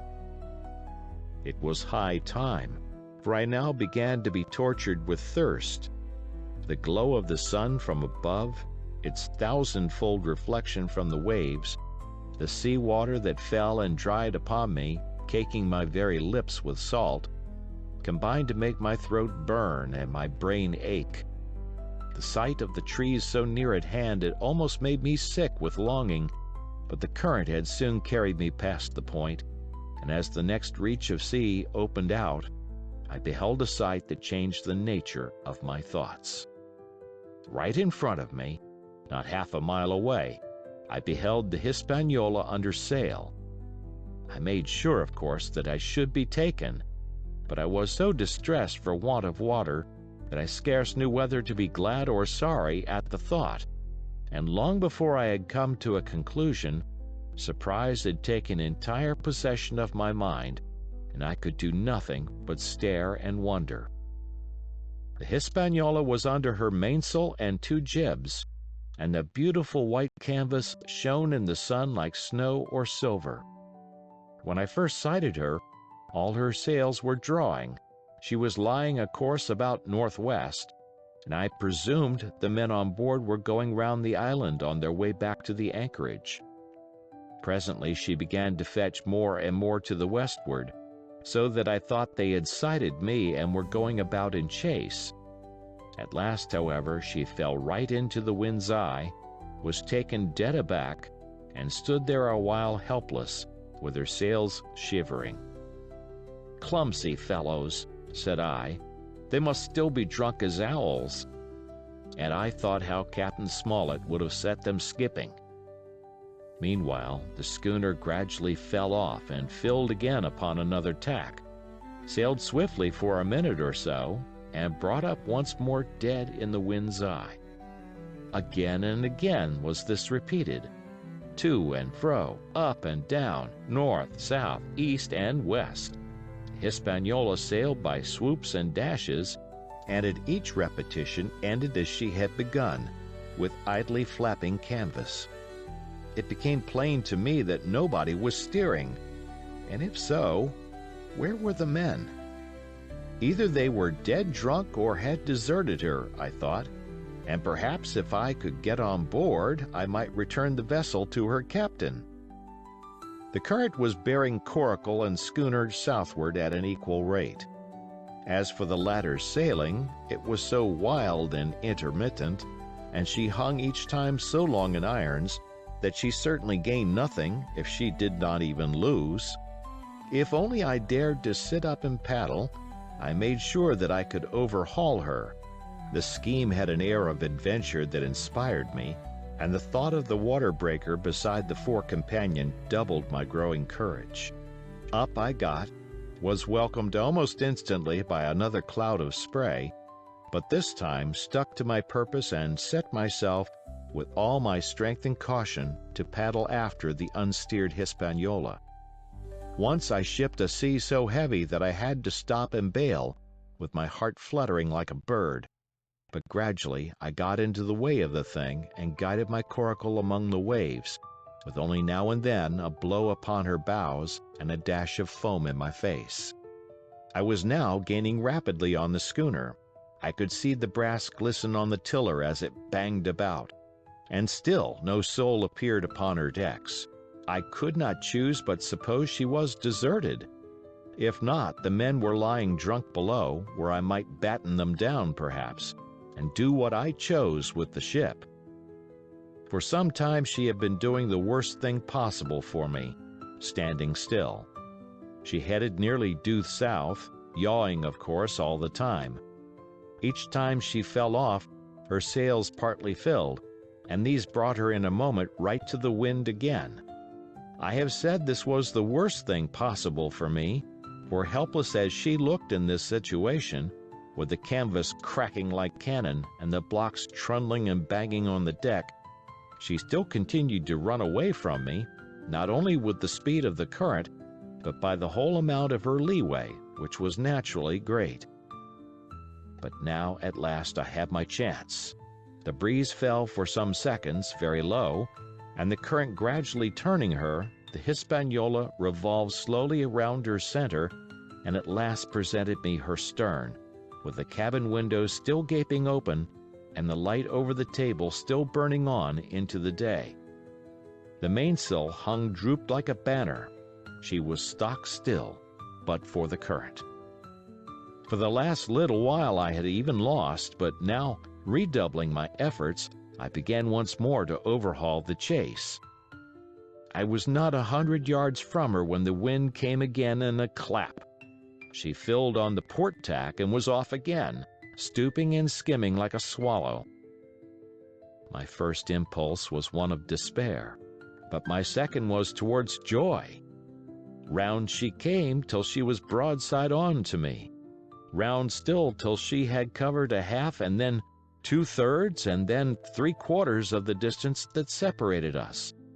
I could see the waves boiling white under her forefoot. Immensely tall she looked to me from my low station in the coracle. And then, of a second, I began to comprehend. I had scarce time to think, scarce time to act and save myself. I was on the summit of one swell when the schooner came stooping over the next. The bowsprit was over my head. I sprang to my feet and leaped, stamping the coracle under water. With one hand I caught the jib boom, while my foot was lodged between the stay and the brace, and as I still clung there panting, a dull blow told me that the schooner had charged down upon and struck the coracle, and that I was left without retreat on the Hispaniola. End of chapter. Chapter 25. I Strike the Jolly Roger. I had scarce gained a position on the bowsprit when the flying jib flapped and filled upon the other tack, with a report like a gun. The schooner trembled to her keel under the reverse, but next moment, the other sails still drawing, the jib flapped back again and hung idle. This had nearly tossed me off into the sea, and now I lost no time, crawled back along the bowsprit, and tumbled head foremost on the deck. I was on the lee side of the forecastle, and the mainsail, which was still drawing, concealed from me a certain portion of the after deck. Not a soul was to be seen. The planks, which had not been swabbed since the mutiny, bore the print of many feet, and an empty bottle, broken by the neck, tumbled to and fro like a live thing in the scuppers. Suddenly the Hispaniola came right into the wind. The jibs behind me cracked aloud. The rudder slammed to. The whole ship gave a sickening heave and shudder, and at the same moment the main boom swung inboard, the sheet groaning in the blocks, and showed me the lee after deck. There were the two watchmen, sure enough, red cap on his back, as stiff as a handspike, with his arms stretched out like those of a crucifix, and his teeth showing through his open lips. Israel hands propped against the bulwarks, his chin on his chest, his hands lying open before him on the deck, his face as white under its tan as a tallow candle. For a while the ship kept bucking and sidling like a vicious horse, the sails filling, now on one tack, now on another, and the boom swinging to and fro till the mast groaned aloud under the strain. Now and again, too, there would come a cloud of light sprays over the bulwark, and a heavy blow of the ship's bows against the swells. So much heavier weather was made of it by this great rigged ship than by my homemade lopsided coracle, now gone to the bottom of the sea. At every jump of the schooner, Red Cap slipped to and fro, but, what was ghastly to behold, neither his attitude nor his fixed, teeth-disclosing grin was any way disturbed by this rough usage. At every jump, too, Hans appeared still more to sink into himself and settle down upon the deck, his feet sliding ever the farther out, and the whole body canting towards the stern, so that his face became, little by little, hid from me, and at last I could see nothing beyond his ear and the frayed ringlet of one whisker. At the same time I observed, around both of them, splashes of dark blood upon the planks, and began to feel sure that they had killed each other in their drunken wrath. While I was thus looking and wondering, in a calm moment when the ship was still, Israel Hands turned partly round, and with a low moan writhed himself back to the position in which I had seen him first. The moan, which told of pain and deadly weakness, and the way in which his jaw hung open went right to my heart. But when I remembered the talk I had overheard from the apple barrel, all pity left me. I walked aft until I reached the mainmast. "Come aboard, Mr. Hands," I said ironically. He rolled his eyes round heavily, but he was too far gone to express surprise. All he could do was to utter one word, "Brandy." It occurred to me there was no time to lose, and dodging the boom as it once more lurched across the deck, I slipped aft and down the companion stairs into the cabin. It was such a scene of confusion as you can hardly fancy. All the lockfast places had been broken open in quest of the chart. The floor was thick with mud where ruffians had sat down to drink or consult after wading in the marshes round their camp. The bulkheads, all painted in clear white and beaded round with gilt, bore a pattern of dirty hands. Dozens of empty bottles clinked together in corners to the rolling of the ship. One of the doctor's medicinal books lay open on the table, half of the leaves gutted out, I suppose, for pipe lights. In the midst of all this, the lamp still cast a smoky glow, obscure and brown as umber. I went into the cellar. All the barrels were gone, and of the bottles a most surprising number had been drunk out and thrown away. Certainly, since the mutiny began, not a man of them could ever have been sober. Foraging about, I found a bottle with some brandy left, for Hans, and for myself I routed out some biscuit, some pickled fruits, a great bunch of raisins, and a piece of cheese. With these I came on deck, put down my own stock behind the rudder head, and well out of the coxswain's reach, went forward to the water breaker, and had a good deep drink of water, and then, and not till then, gave Hans the brandy. He must have drunk a gill before he took the bottle from his mouth. "Hi," said he, "by thunder, but I wanted some of that." I had sat down already in my own corner and begun to eat. "Much hurt?" I asked him. He grunted, or rather I might say, he barked. "If that doctor was aboard," he said, "I'd be right enough in a couple of turns, but I don't have no manner of luck, you see, and that's what's the matter with me. As for that swab, he's good and dead, he is," he added, indicating the man with the red cap. "He warn't no seaman anyhow. And where might you have come from?" "Well," said I, "I've come aboard to take possession of this ship, Mr. Hans, and you'll please regard me as your captain until further notice." He looked at me sourly enough, but said nothing. Some of the color had come back into his cheeks, though he still looked very sick and still continued to slip out and settle down as the ship banged about. "By the by," I continued, "I can't have these colors, Mr. Hans, and by your leave I'll strike 'em. Better none than these." And again dodging the boom, I ran to the color lines, handed down their cursed black flag, and chucked it overboard. "God save the King," said I, waving my cap, "and there's an end to Captain Silver." He watched me keenly and slyly, his chin all the while on his breast. "I reckon," he said at last, "I reckon, Captain Hawkins, you'll kind of want to get ashore now. Suppose we talks." "Why, yes," says I, "with all my heart, Mr. Hans. Say on." And I went back to my meal with a good appetite. "This man," he began, nodding feebly at the corpse, "O'Brien were his name, a rank Irelander. This man and me got the canvas on her, meaning to sail her back. Well, he's dead now, he is, as dead as bilge. And who's to sail the ship, I don't see. Without I gives you a hint, you ain't that man, as far as I can tell. Now, look here, you gives me food and drink and an old scarf or handkercher to tie my wound up, you do, and I'll tell you how to sail her, and that's about square all round, I take it." "I'll tell you one thing," says I. "I'm not going back to Captain Kidd's anchorage. I mean to get into North Inlet and beach her quietly there." "To be sure you did," he cried. "Why, I ain't such an infernal lubber after all. I can see, can't I? I've tried my fling, I have, and I've lost.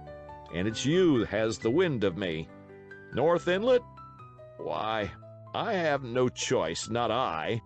I'd help you sail her up to Execution Dock, by thunder. So I would." Well, as it seemed to me, there was some sense in this. We struck our bargain on the spot. In 3 minutes I had the Hispaniola sailing easily before the wind along the coast of Treasure Island, with good hopes of turning the northern point ere noon, and beating down again as far as North Inlet before high water, when we might beach her safely and wait till the subsiding tide permitted us to land. Then I lashed the tiller and went below to my own chest, where I got a soft silk handkerchief of my mother's. With this, and with my aid, Hans bound up the great bleeding stab he had received in the thigh, and after he had eaten a little and had a swallow or two more of the brandy, he began to pick up visibly, sat straighter up, spoke louder and clearer, and looked in every way another man. The breeze served us admirably. We skimmed before it like a bird, the coast of the island flashing by, and the view changing every minute. Soon we were past the highlands and bowling beside low sandy country, sparsely dotted with dwarf pines, and soon we were beyond that again and had turned the corner of the rocky hill that ends the island on the north. I was greatly elated with my new command and pleased with the bright sunshiny weather and these different prospects of the coast.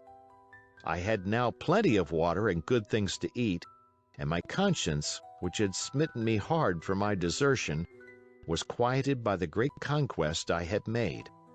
I should, I think, have had nothing left me to desire, but for the eyes of the coxswain as they followed me derisively about the deck, and the odd smile that appeared continually on his face. It was a smile that had in it something both of pain and weakness, a haggard old man's smile. But there was, besides that, a grain of derision, a shadow of treachery, in his expression as he craftily watched and watched and watched me at my work. End of chapter. Chapter 26. Israel Hands. The wind, serving us to a desire, now hauled into the west. We could run so much the easier from the northeast corner of the island to the mouth of the North Inlet. Only, as we had no power to anchor and dared not beach her till the tide had flowed a good deal farther, time hung on our hands. The coxswain told me how to lay the ship to. After a good many trials, I succeeded, and we both sat in silence over another meal. "Captain," said he at length with that same uncomfortable smile, "here's my old shipmate O'Brien. Suppose you was to heave him overboard. I ain't particular as a rule, and I don't take no blame for settling his hash, but I don't reckon him ornamental now, do you?" "I'm not strong enough, and I don't like the job, and there he lies for me," said I. "This here's an unlucky ship, this Hispaniola, Jim," he went on, blinking. "There's a power of men been killed in this Hispaniola. A sight of poor seamen dead and gone since you and me took ship to Bristol. I never seen such dirty luck, not I. There was this here O'Brien now. He's dead, ain't he? Well, now, I'm no scholar, and you're a lad as can read and figure, and to put it straight, do you take it as a dead man is dead for good, or do he come alive again?" "You can kill the body, Mr. Hans, but not the spirit. You must know that already," I replied. "O'Brien there is in another world, and may be watching us." "Ah," says he. "Well, that's unfortunate. Appears as if killing parties was a waste of time. Howsomever, spirits don't reckon for much, by what I've seen. I'll chance it with the spirits, Jem. And now, you've spoke up free, and I'll take it kind if you'd step down into that there cabin and get me shiver my timbers, I can't hit the name on it. Well, you get me a bottle of wine, Jim. This here brandy's too strong for my head." Now the coxswain's hesitation seemed to be unnatural, and as for the notion of his preferring wine to brandy, I entirely disbelieved it. The whole story was a pretext. He wanted me to leave the deck. So much was plain. but with what purpose I could in no way imagine. His eyes never met mine. They kept wandering to and fro, up and down, now with a look to the sky, now with a flitting glance upon the dead O'Brien.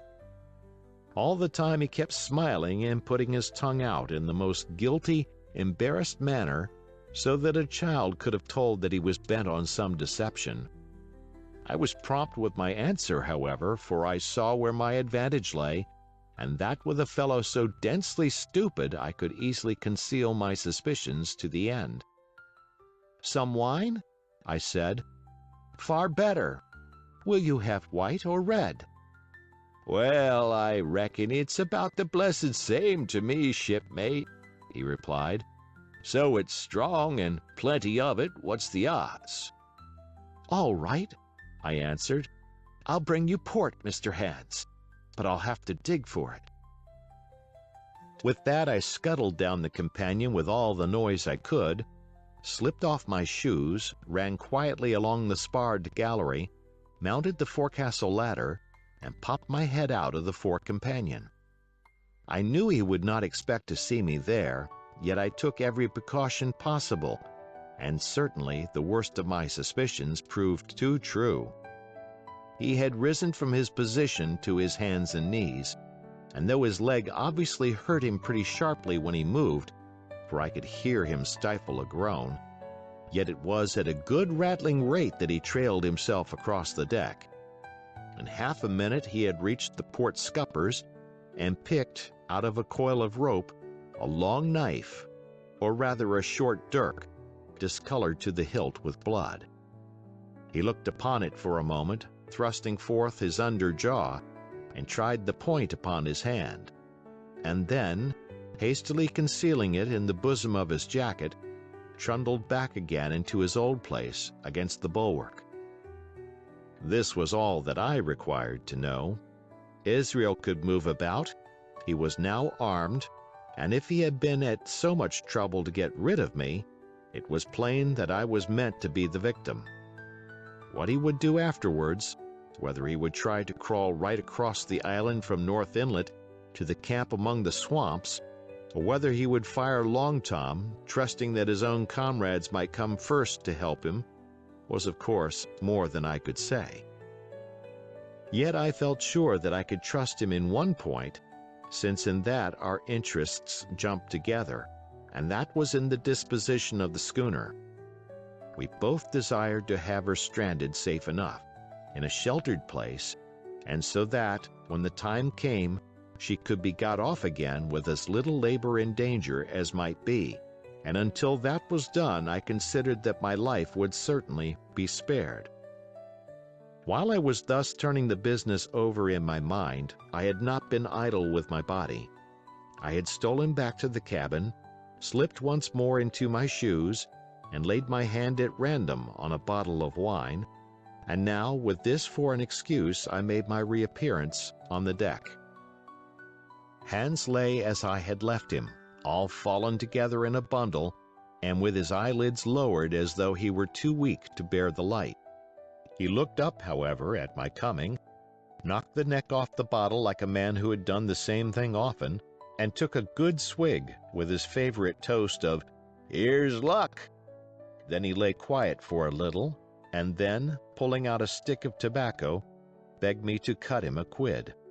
"Cut me a junk of that," says he, "for I haven't no knife and hardly strength enough, so be as I had. Ah, Jim, I reckon I've missed stays. Cut me a quid, as'll likely be the last, lad, for I'm for my long home, and no mistake."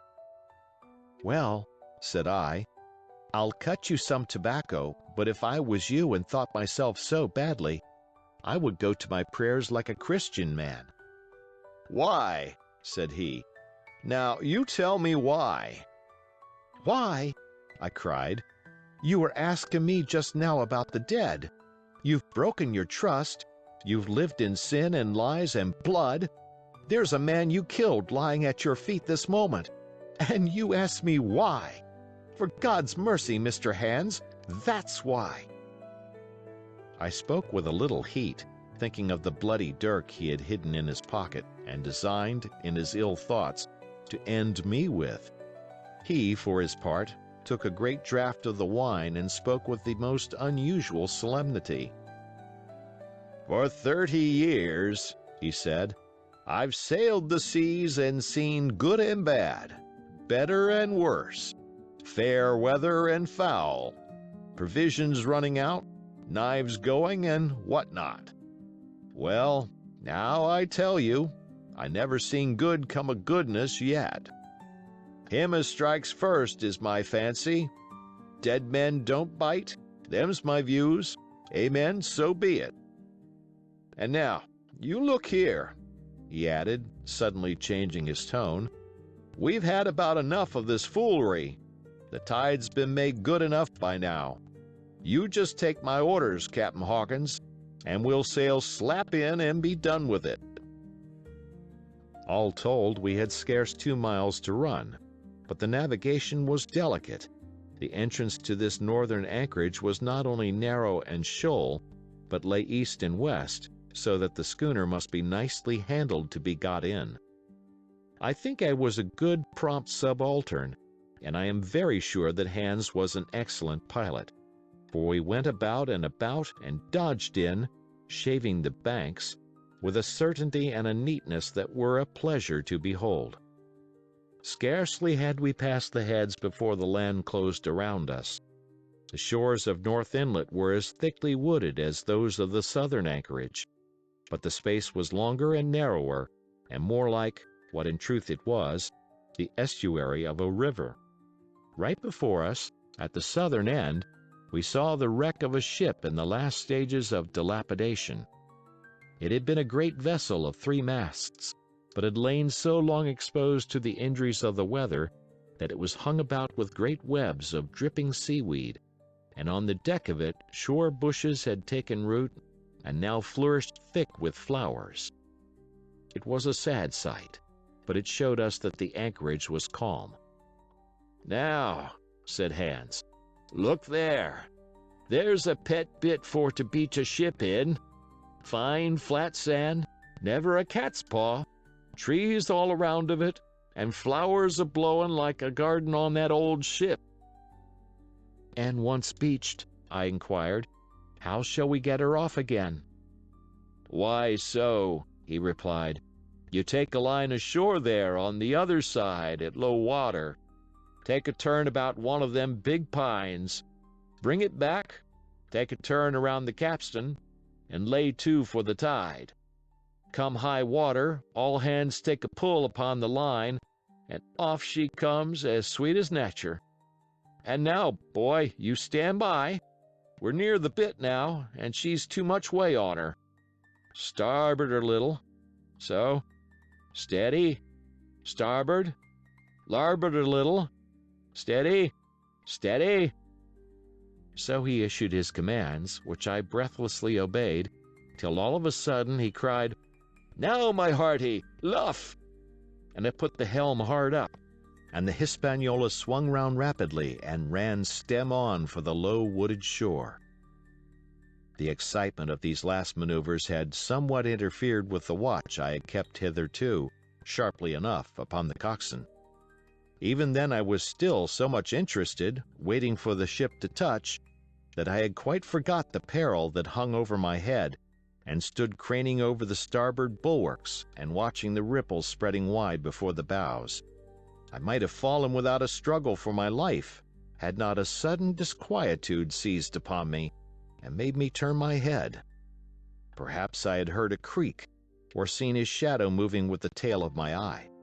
Perhaps it was an instinct like a cat's.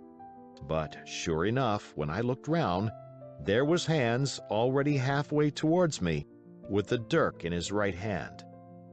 We must both have cried out aloud when our eyes met, but while mine was the shrill cry of terror, his was a roar of fury like a charging bully's. At the same instant, he threw himself forward and I leaped sideways towards the bows. As I did, I let go of the tiller, which sprang sharp to leeward, and I think this saved my life, for it struck Hans across the chest and stopped him, for the moment, dead. Before he could recover, I was safe out of the corner where he had me trapped, with all the deck to dodge about. Just forward of the mainmast, I stopped, drew a pistol from my pocket, took a cool aim, though he had already turned and was once more coming directly after me, and drew the trigger. The hammer fell, but there followed neither flash nor sound. The priming was useless with seawater. I cursed myself for my neglect. Why had not I, long before, reprimed and reloaded my only weapons? Then I should not have been as now, a mere fleeing sheep before this butcher.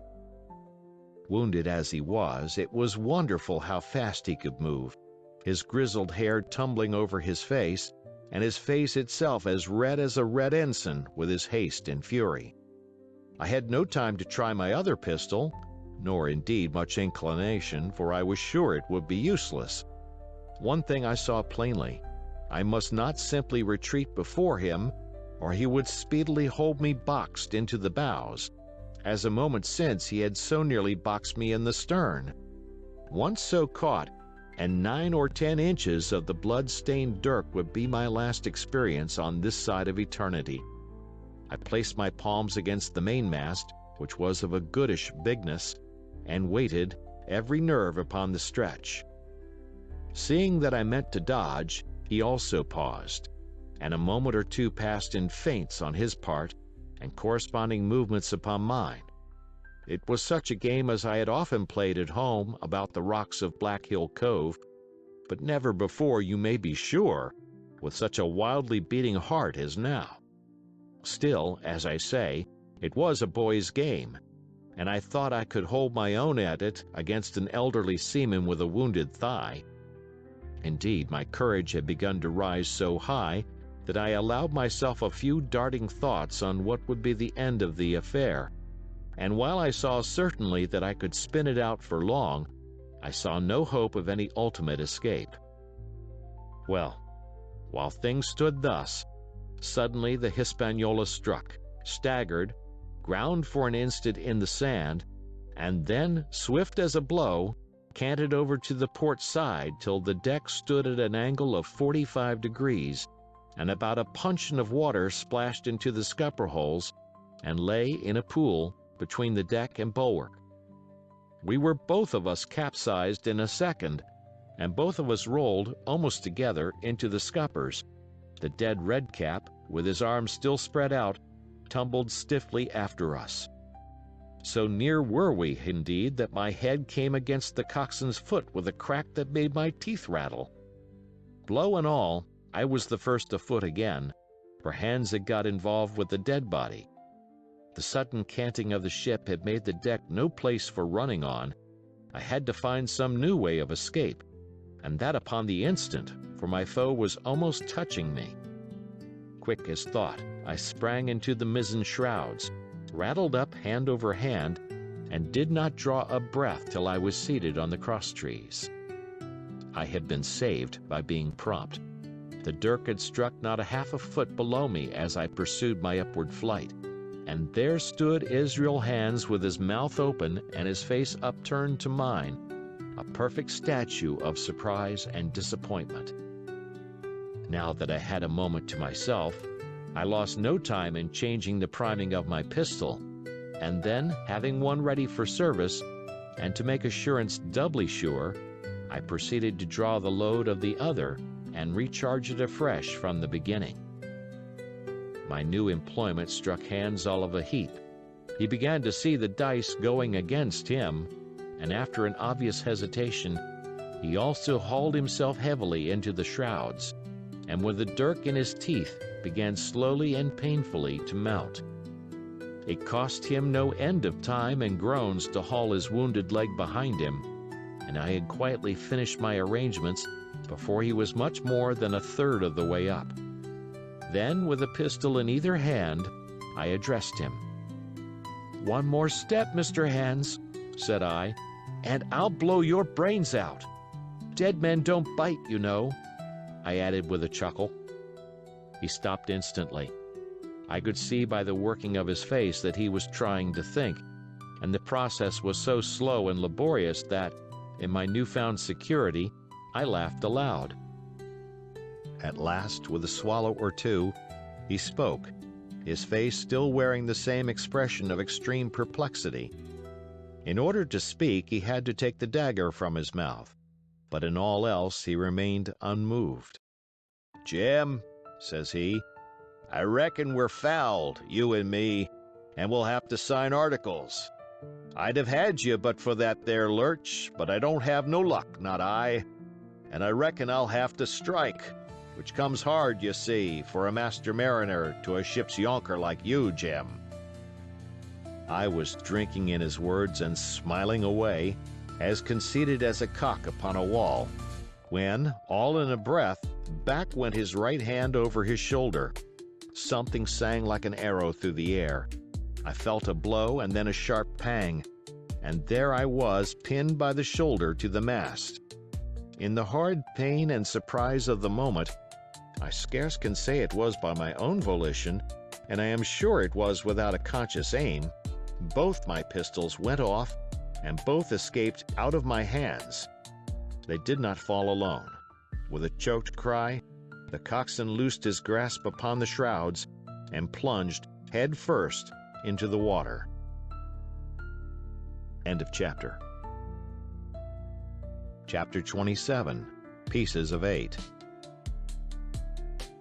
Owing to the cant of the vessel, the masts hung far out over the water, and from my perch on the cross-trees I had nothing below me but the surface of the bay. Hans, who was not so far up, was in consequence nearer to the ship, and fell between me and the bulwarks. He rose once to the surface in a lather of foam and blood, and then sank again for good. As the water settled, I could see him lying huddled together on the clean, bright sand in the shadow of the vessel's sides. A fish or two whipped past his body.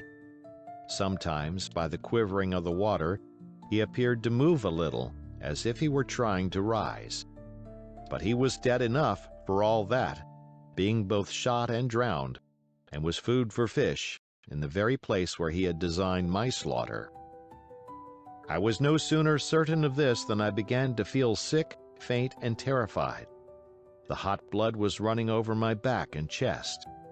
The dirk, where it had pinned my shoulder to the mast, seemed to burn like a hot iron.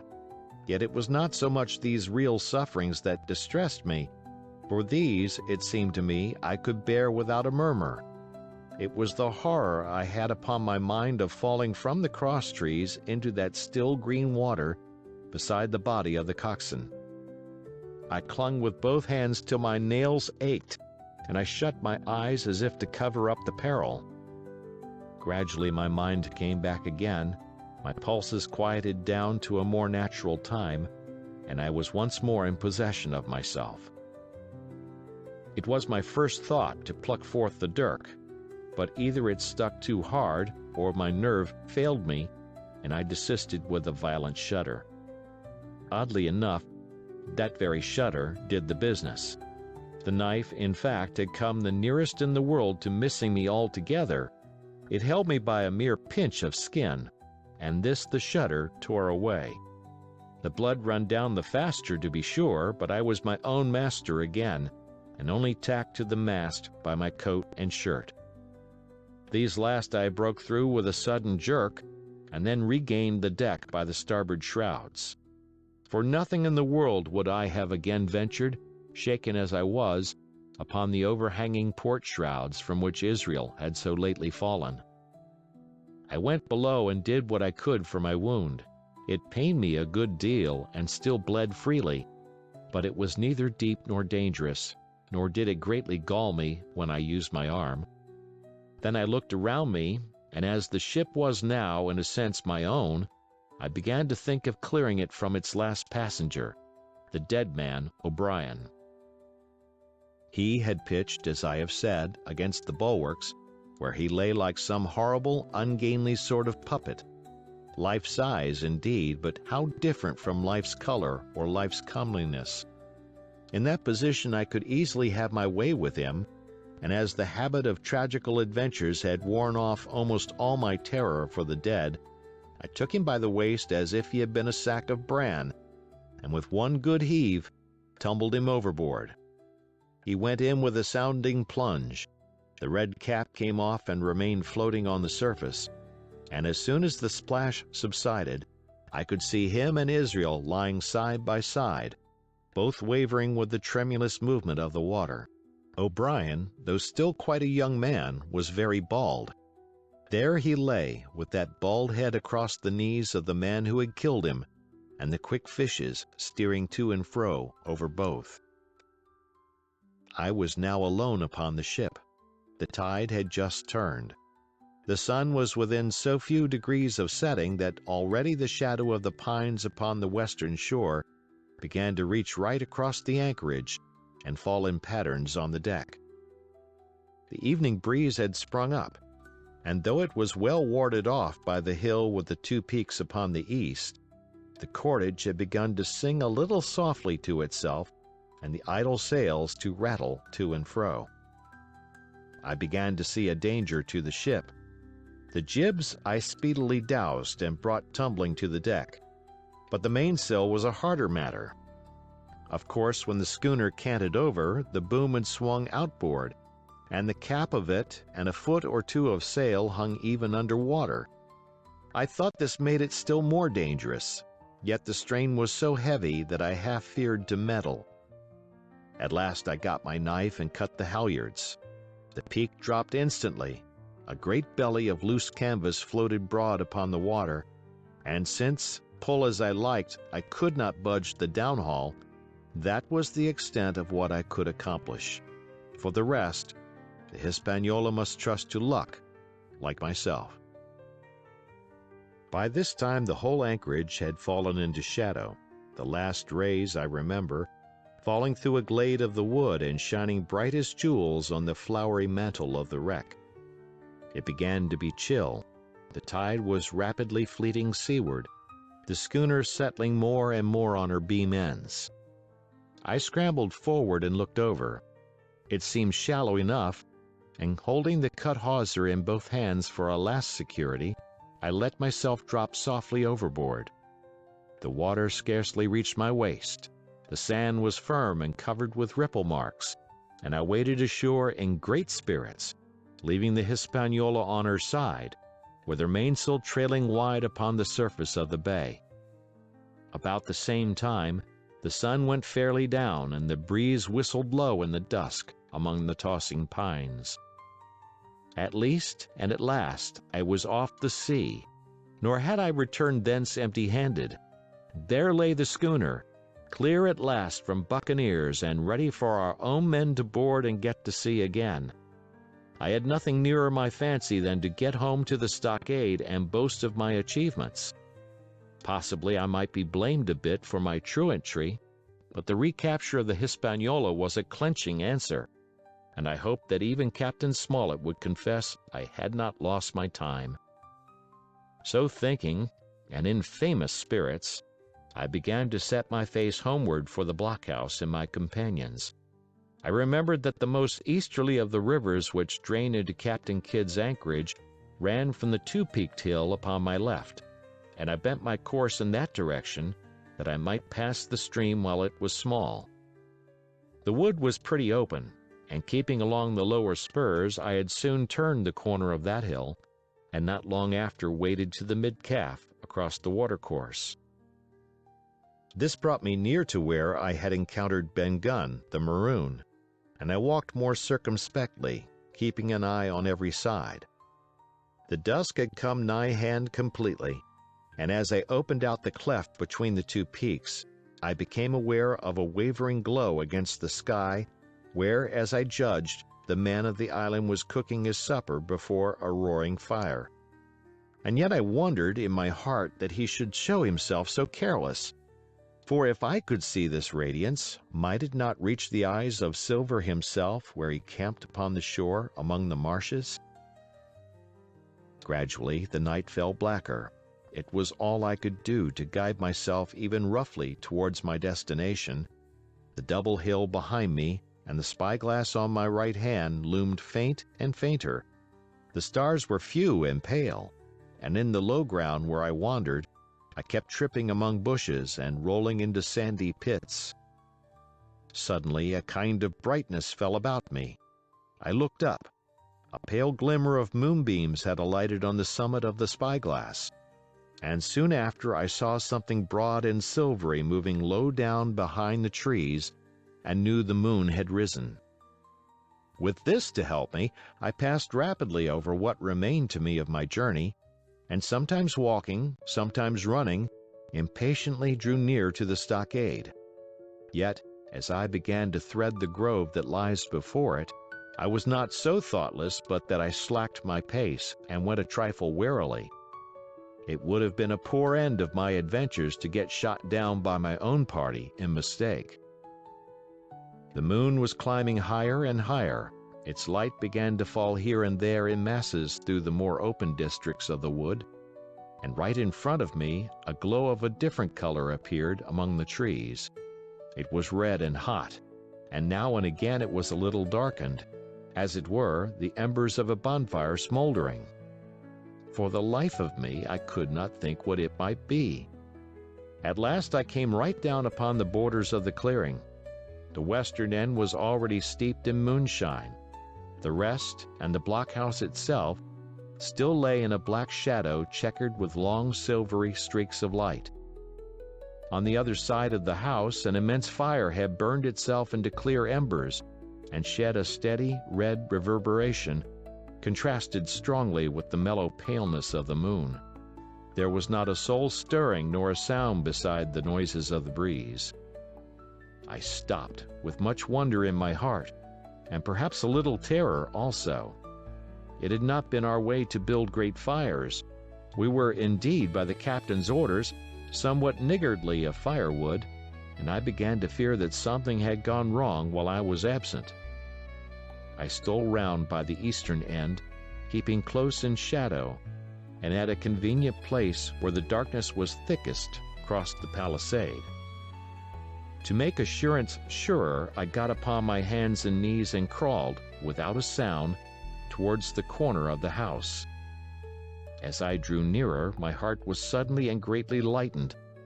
It was not a pleasant noise in itself, and I have often complained of it at other times, but just then it was like music to hear my friends snoring together so loud and peaceful in their sleep.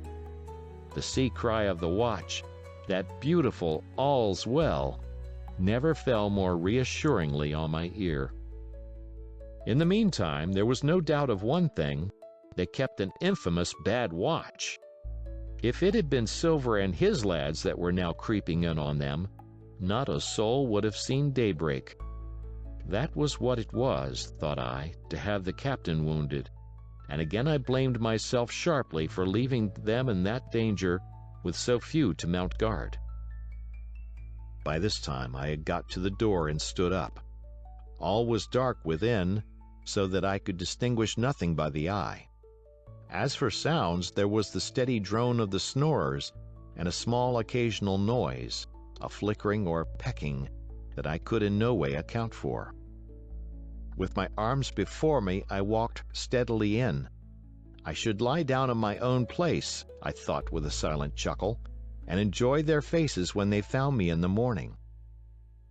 My foot struck something yielding. It was a sleeper's leg, and he turned and groaned, but without awaking. And then, all of a sudden, a shrill voice broke forth out of the darkness. "Pieces of 8! Pieces of 8! Pieces of 8! Pieces of 8! Pieces of 8!" And so forth, without pause or change, like the clacking of a tiny mill. Silver's green parrot, Captain Flint! It was she whom I had heard pecking at a piece of bark. It was she, keeping better watch than any human being, who thus announced my arrival with her wearisome refrain. I had no time left me to recover. At the sharp clipping tone of the parrot, the sleepers awoke and sprang up, and with a mighty oath, the voice of Silver cried, "Who goes?" I turned to run, struck violently against one person, recoiled, and ran full into the arms of a second, who for his part closed upon and held me tight. "Bring a torch, Dick," said Silver when my capture was thus assured, and one of the men left the log house and presently returned with a lighted brand. End of chapter. Part 6, Captain Silver. Chapter 28, In the Enemy's Camp. The red glare of the torch lighting up the interior of the blockhouse showed me the worst of my apprehensions realized. The pirates were in possession of the house and stores. There was the cask of cognac, there were the pork and bread as before, and what tenfold increased my horror, not a sign of any prisoner. I could only judge that all had perished, and my heart smote me sorely that I had not been there to perish with them. There were 6 of the buccaneers, all told. Not another man was left alive. 5 of them were on their feet, flushed and swollen, suddenly called out of the first sleep of drunkenness. The 6th had only risen upon his elbow. He was deadly pale, and the blood-stained bandage round his head told that he had recently been wounded, and still more recently dressed. I remembered the man who had been shot and had run back among the woods in the great attack, and doubted not that this was he. The parrot sat, preening her plumage, on Long John's shoulder. He himself, I thought, looked somewhat paler and more stern than I was used to. He still wore the fine broadcloth suit in which he had fulfilled his mission, but it was bitterly the worse for wear, daubed with clay and torn with the sharp briars of the wood. "So," said he, "here's Jim Hawkins, shiver my timbers. Dropped in like, eh? Welcome, I take that friendly." And thereupon he sat down across the brandy cask and began to fill a pipe. "Give me a loan of the link, Dick," said he, and then, when he had had a good light, "That'll do, lad," he added. "Stick the glim in the wood heap. And you, gentlemen, bring yourselves too. You needn't stand up for Mr. Hawkins. He'll excuse you, you may lay to that. And so, Jim," stopping the tobacco, "here you are, and quite a pleasant surprise for poor old John. I see you were smart when first I set my eyes on you, but this here gets away from me clean, it do." To all this, as may be well supposed, I made no answer. They had set me with my back against the wall, and I stood there, looking Silver in the face, pluckily enough, I hope, to all outward appearance, but with black despair in my heart. Silver took a whiff or two of his pipe with great composure, and then ran on again. "Now you see, Jim, so be as you are here," says he, "I give you a piece of my mind. I've always liked you, I have, for a lad of spirit, and a picture of my own self when I was young and handsome. I always wanted you to join and take your share, and die a gentleman, and now, my cock, you've got to. Captain Smollett's a fine seaman, as I'll own up to any day, but stiff on discipline. Duty is duty, says he, and right he is. Just you keep clear of the captain. The doctor himself is gone dead again you. Ungrateful scamp was what he said, and the short and the long of the whole story is about here. You can't go back to your own lot, for they won't have you, and without you start a third ship's company all by yourself, which might be lonely, you'll have to join with Captain Silver." So far, so good. My friends then were still alive, and though I partly believed the truth of Silver's statement that the cabin party were incensed at me for my desertion, I was more relieved than distressed by what I heard. "I don't say nothing as to your being in our hands," continued Silver, "though there you are, and you may lay to it. I'm all for argument. I never seen good come out of threatening. If you like the service, well, you'll join. And if you don't, Jim, why, you're free to answer no. Free and welcome, shipmate. And if fairer can be said by mortal seaman, shiver my sides." "Am I to answer, then?" I asked with a very tremulous voice. Through all this sneering talk, I was made to feel the threat of death that overhung me, and my cheeks burned, and my heart beat painfully in my breast. "Lad," said Silver, "no one's a-pressin' of ya. Take your bearin's. None of us won't hurry you, mate. Time goes so pleasant in your company, you see." "Well," says I, growing a bit bolder, "if I'm to choose, I declare I have a right to know what's what, and why you're here, and where my friends are." "What's what?" repeated one of the buccaneers in a deep growl. "Oh, he be a lucky one as knowed that." "You'll perhaps batten down your hatches till you're spoke to, my friend," said Silver truculently to the speaker. And then, in his first gracious tones, he replied to me. "Yesterday morning, Mr. Hawkins," said he, "in the dog watch, down came Dr. Livesey with a flag of truce. Says he, 'Captain Silver, you're sold out. Ship's gone.'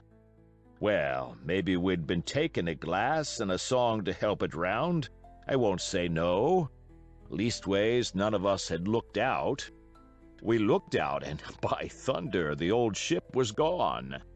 I never seen a pack of fools look fishier, and you may lay to that, if I tells you that looked the fishiest. 'Well,' says the doctor, 'let's bargain.' We bargained, him and I, and here we are. Stores, brandy, blockhouse, the firewood you was thoughtful enough to cut, and in a manner of speaking, the whole blessed boat, from Crosstrees to Kielson. As for them, they've tramped. I don't know wheres they are." He drew again quietly at his pipe. "And lest you should take it into that head of yours," he went on, "that you was included in the treaty, here's the last word that was said. 'How many are you,' says I, 'to leave?' 'Four,' says he. 'Four, and one of us wounded. As for that boy, I don't know where he is, confound him,' says he, 'nor I don't much care. We're about sick of him.' These was his words." "Is that all?" I asked. "Well, it's all that you're to hear, my son," returned Silver. "And now I am to choose?" "And now you are to choose, and you may lay to that," said Silver. "Well," said I am not such a fool, but I know pretty well what I have to look for. Let the worst come to the worst, it's little I care. I've seen too many die since I fell in with you. But there's a thing or two I have to tell you," I said, and by this time I was quite excited. "And the first is this. Here you are in a bad way. Ship lost, treasure lost, men lost, your whole business gone to wreck, and if you want to know who did it, it was I. I was in the apple barrel the night we sighted land, and I heard you, John, and you, Dick Johnson, and Hans, who is now at the bottom of the sea, and told every word you said before the hour was out. And as for the schooner, it was I who cut her cable, and it was I that killed the men you had aboard of her, and it was I who brought her where you'll never see her more, not one of you. The laugh's on my side. I've had the top of this business from the first. I no more fear you than I fear a fly. Kill me if you please, or spare me. But one thing I'll say, and no more. If you spare me, bygones are bygones, and when you fellows are in court for piracy, I'll save you all I can. It is for you to choose. Kill another and do yourselves no good, or spare me and keep a witness to save you from the gallows." I stopped, for I tell you I was out of breath, and to my wonder not a man of them moved, but all sat staring at me like as many sheep.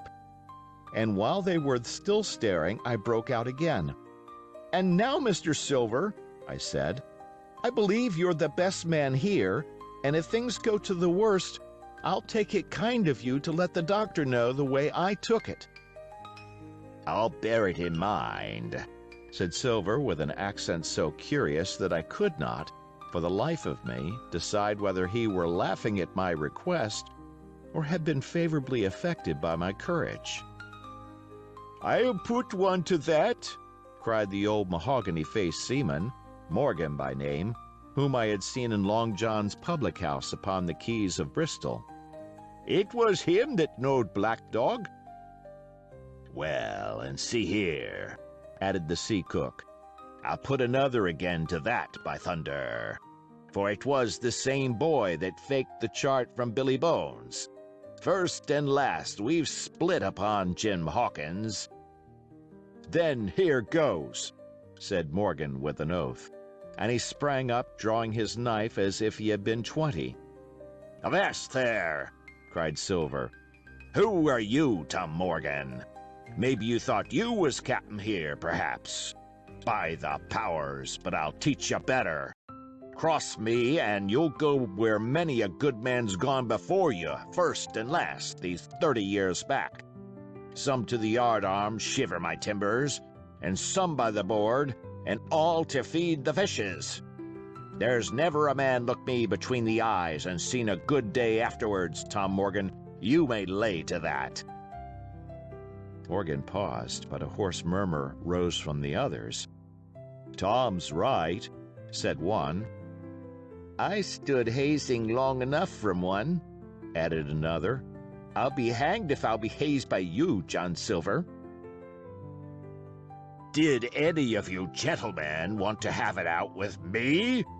Bending far forward from his position on the keg, with his pipe still glowing in his right hand. "Put a name on what you're at. You ain't dumb, I reckon. Him that wants shall get it. Have I lived this many years, and a son of a rum-punching cock has had athwart my hawse at the latter end of it? You know the way. You're all gentlemen of fortune by your account. Well, I'm ready. Take a cutlass, him that dares, and I'll see the color of his inside, crutch and all, before that pipe's empty." Not a man stirred, not a man answered. "That's your sort, is it?" he added, returning his pipe to his mouth. "Well, you're a gay lot to look at, anyway. Not much worth the fight, you ain't. Perhaps you can understand King George's English. I'm captain here by election. I'm captain here because I'm the best man by a long sea mile. You won't fight, as gentlemen of fortune should. Then by thunder you'll obey, and you may lay to it. I like that boy now. I never seen a better boy than that. He's more a man than any pair of rats of you in this here house. And what I say is this, let me see him that'll lay a hand on him. That's what I say, and you may lay to it." There was a long pause after this. I stood straight up against the wall, my heart still going like a sledgehammer, but with a ray of hope now shining in my bosom. Silver leant back against the wall, his arms crossed, his pipe in the corner of his mouth, as calm as though he had been in church. Yet his eye kept wandering furtively, and he kept the tail of it on his unruly followers.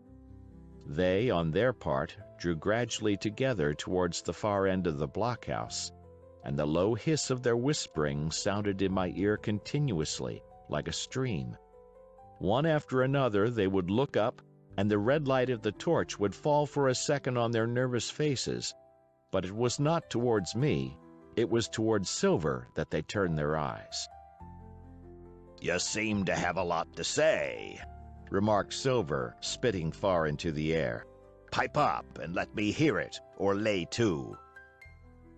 "Ax your pardon, sir," returned one of the men. "You're pretty free with some of the rules. Maybe you'll kindly keep an eye upon the rest. This crew's dissatisfied. This crew don't vally bullying a marlinspike. This crew has its rights like other crews, I'll make so free as that. And by your own rules, I take it we can talk together.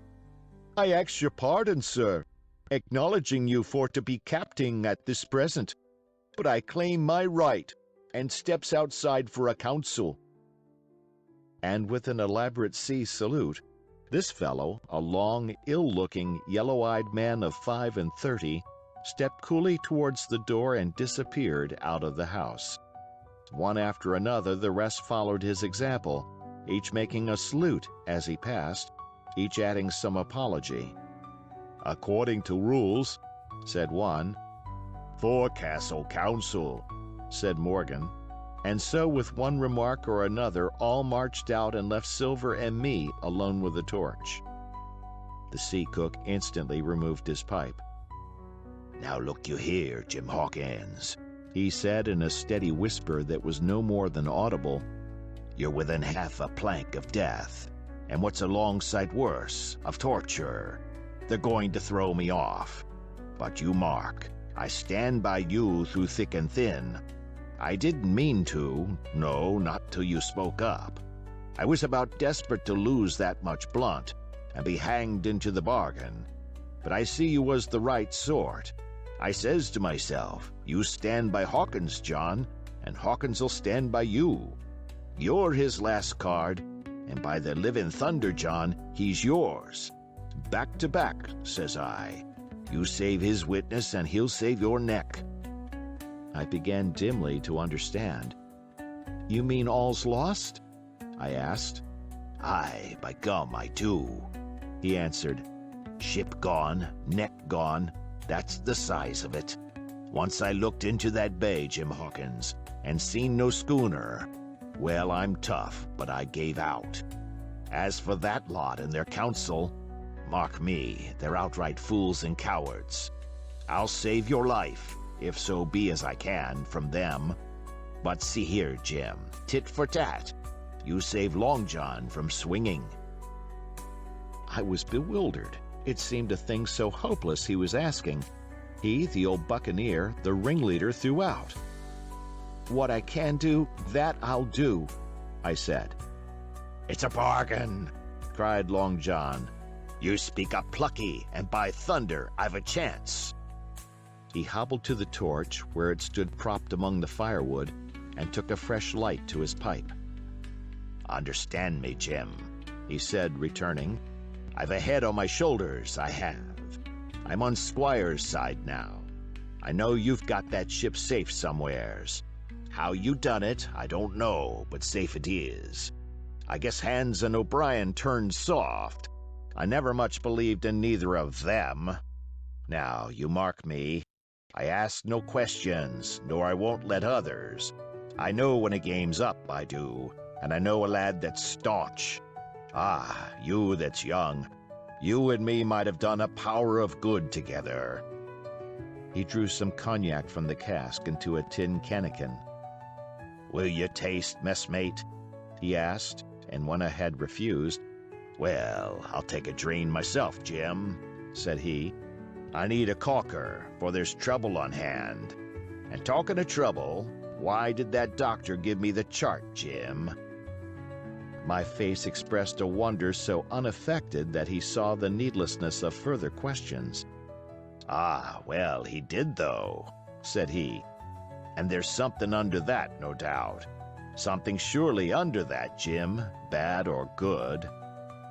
And he took another swallow of the brandy, shaking his great fair head like a man who looks forward to the worst. End of chapter. Chapter 29. The Black Spot Again. The council of buccaneers had lasted some time, when one of them re-entered the house, and with the repetition of the same salute, which had in my eyes an ironical air, begged for a moment's loan of the torch. Silver briefly agreed, and this emissary retired again, leaving us together in the dark. "There's a breeze coming, Jim," said Silver, who had by this time adopted quite a friendly and familiar tone. I turned to the loophole nearest me and looked out.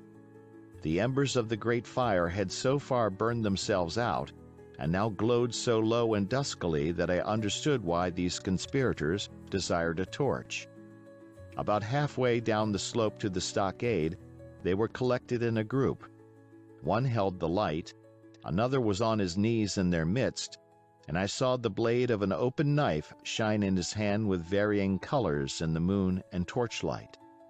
The rest were all somewhat stooping, as though watching the maneuvers of this last. I could just make out that he had a book as well as a knife in his hand, and was still wondering how anything so incongruous had come in their possession, when the kneeling figure rose once more to his feet, and the whole party began to move together towards the house. "Here they come," said I, and I returned to my former position, for it seemed beneath my dignity that they should find me watching them. "Well, let them come, lad, let them come," said Silver cheerily. "I've still a shot in my locker."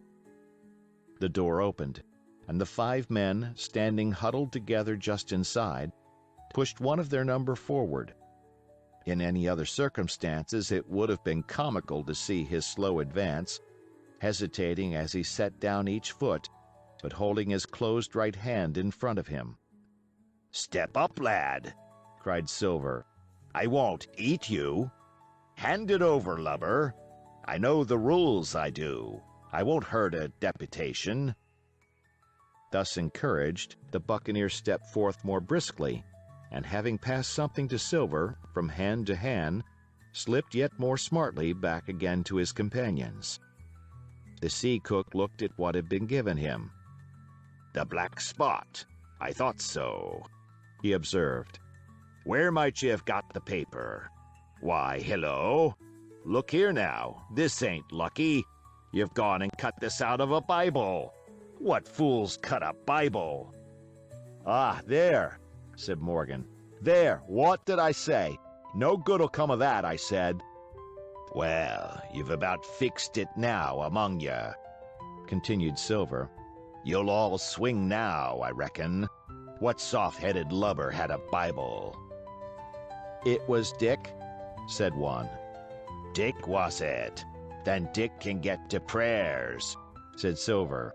"He's seen his slice of luck, has Dick, and you may lay to that." But here the long man with the yellow eyes struck in. "Belay that talk, John Silver," he said. "This crew has tipped you the black spot in full council, as in duty bound. Just you turn it over, as in duty bound, and see what's wrote there. Then you can talk." "Thank'ee, George," replied the sea cook. "You always was brisk for business, and has the rules by heart, George, as I'm pleased to see. Well, what is it anyway? Ah, deposed, that's it, is it? Very pretty wrote, to be sure. Like print, I swear. Your hand to write, George? Why, you was getting quite a leadin' man in this here crew. You'll be captain next, I shouldn't wonder. Just oblige me with that torch again, will you? This pipe don't draw." "Come now," said George. "You don't fool this crew no more. You're a funny man by your account, but you're over now, and you'll maybe step down off that barrel and help vote." "I thought you said you knowed the rules," returned Silver contemptuously. "Leastways, if you don't, I do. And I wait here, and I'm still your captain, mind, till you outs with your grievances and I reply. In the meantime, your black spot ain't worth a biscuit. After that, we'll see." "Oh," replied George, "you don't be under no kind of apprehension. We're all square, we are. First, you've made a hash of this cruise. You'll be a bold man to say no to that. Second, you let the enemy out of this here trap for nothing. Why did they want out? I dunno, but it's pretty plain they wanted it. Third, you wouldn't let us go at them upon the march. Oh, we see through you, John Silver. You want to play booty, that's what's wrong with you. And then fourth, there's this here boy." "Is that all?" asked Silver quietly. "Enough, too," retorted George. "We'll all swing and sun-dry for your bungling." "Well now, look here. I'll answer these 4 points, one after another, I'll answer 'em. I made a hash of this cruise, did I? Well now, you all know what I wanted, and you all know if that had been done, that we'd have been aboard the Hispaniola this night as ever was. Every man of us alive, and fit, and full of good plum duff, and the treasure in the hold of her, by thunder. Well, who crossed me? Who forced my hand, as was the lawful captain? Who tipped me the black spot the day we landed and began this dance?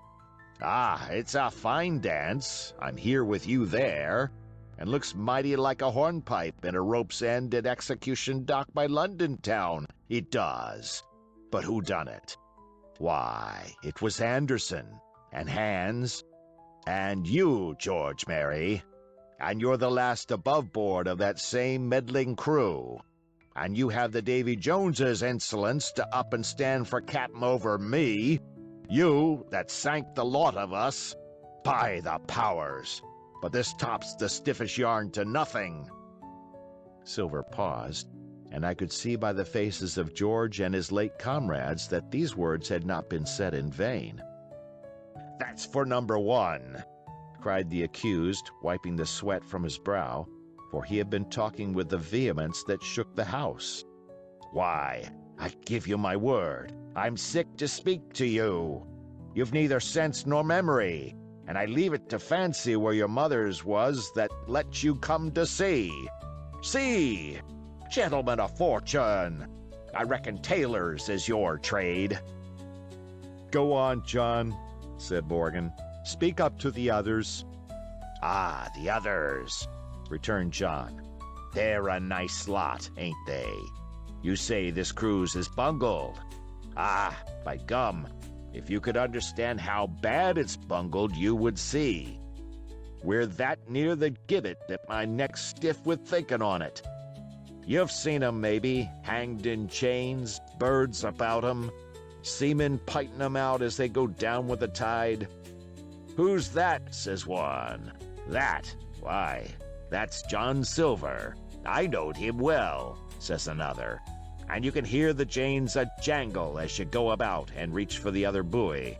Now, that's about where we are, every mother's son of us, thanks to him, and Hans, and Anderson, and other ruination fools of you. And if you want to know about number 4, and that boy, why, shiver my timbers, isn't he a hostage? Are we a-going to waste a hostage?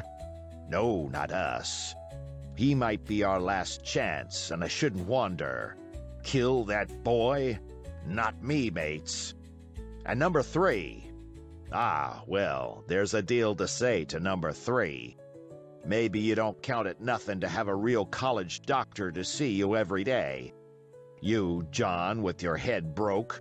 Or you, George Mary, that had the ague shakes upon you not 6 hours agone, and has your eyes the color of lemon peel to the same moment on the clock. And maybe, perhaps, you didn't know there was a consort coming either. But there is, and not so long till then. And we'll see who'll be glad to have a hostage when it comes to that. And as for number 2, and why I made a bargain, well, you came a-crawling on your knees to me to make it. On your knees you came, you was that downhearted. And you'd have starved too if I hadn't. But that's a trifle. You look there, that's why. And he cast down upon the floor a paper that I instantly recognized. None other than the chart on yellow paper with the 3 red crosses that I had found in the oilcloth at the bottom of the captain's chest. Why the doctor had given it to him was more than I could fancy. But if it was inexplicable to me, the appearance of the chart was incredible to the surviving mutineers. They leaped upon it like cats upon a mouse. It went from hand to hand, one tearing it from another, and by the oaths and the cries and the childish laughter with which they accompanied their examination, you would have thought not only they were fingering the very gold, but were at sea with it besides, in safety. "Yes," said one, "that's Flint, sure enough. J.F. and a score below with a clove hitch to it, so he's done ever." "Mighty pretty," said George, "but how are we to get away with it, and us no ship?" Silver suddenly sprang up, and supporting himself with a hand against the wall, "Now I give you warning, George," he cried. "One more word of your sauce, and I'll call you down and fight you. How? Why, how do I know? You had ought to tell me that, you and the rest, that lost me my schooner with your interference, burn you. But not you, you can't. You hain't got the invention of a cockroach.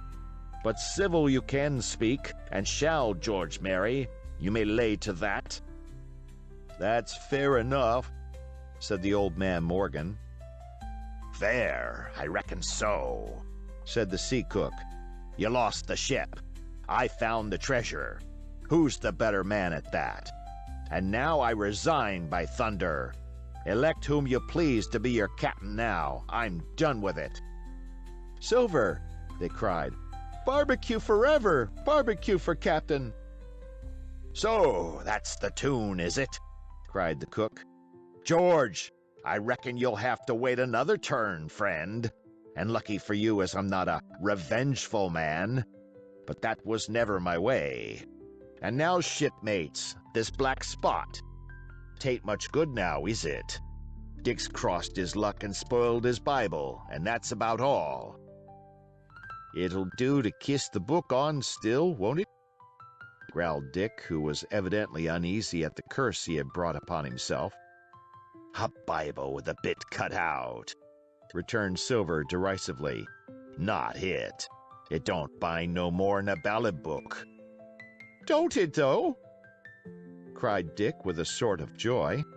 "Well, I reckon that's worth having, too." "Here, Jim, here's a curiosity for you," said Silver, and he tossed me the paper. It was around about the size of a crown piece. One side was blank, for it had been the last leaf.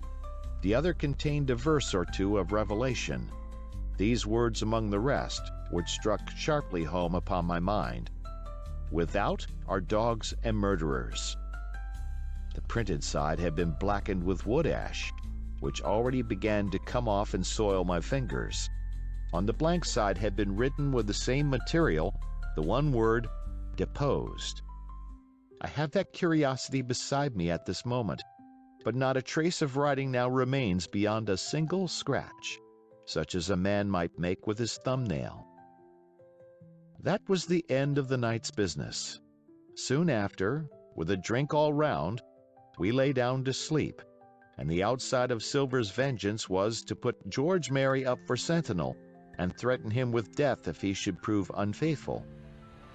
It was long ere I could close an eye, and heaven knows I had matter enough for thought in the man whom I had slain that afternoon, in my own most perilous position, and above all, in the remarkable game that I saw Silver now engaged upon, keeping the mutineers together with one hand and grasping with the other after every means, possible and impossible, to make his peace and save his miserable life. He himself slept peacefully and snored aloud, yet my heart was sore for him, wicked as he was, to think on the dark perils that environed and the shameful gibbet that awaited him. End of chapter. Chapter 30. On Parole. I was wakened. Indeed, we were all wakened, for I could see even the sentinel shake himself together from where he had fallen against the doorpost, by a clear, hearty voice hailing us from the margin of the wood. "Blockhouse, ahoy!" it cried. "Here's the doctor!" And the doctor it was. Although I was glad to hear the sound, yet my gladness was not without admixture. I remembered with confusion my insubordinate and stealthy conduct, and when I saw where it had brought me, among what companions and surrounded by what dangers, I felt ashamed to look him in the face.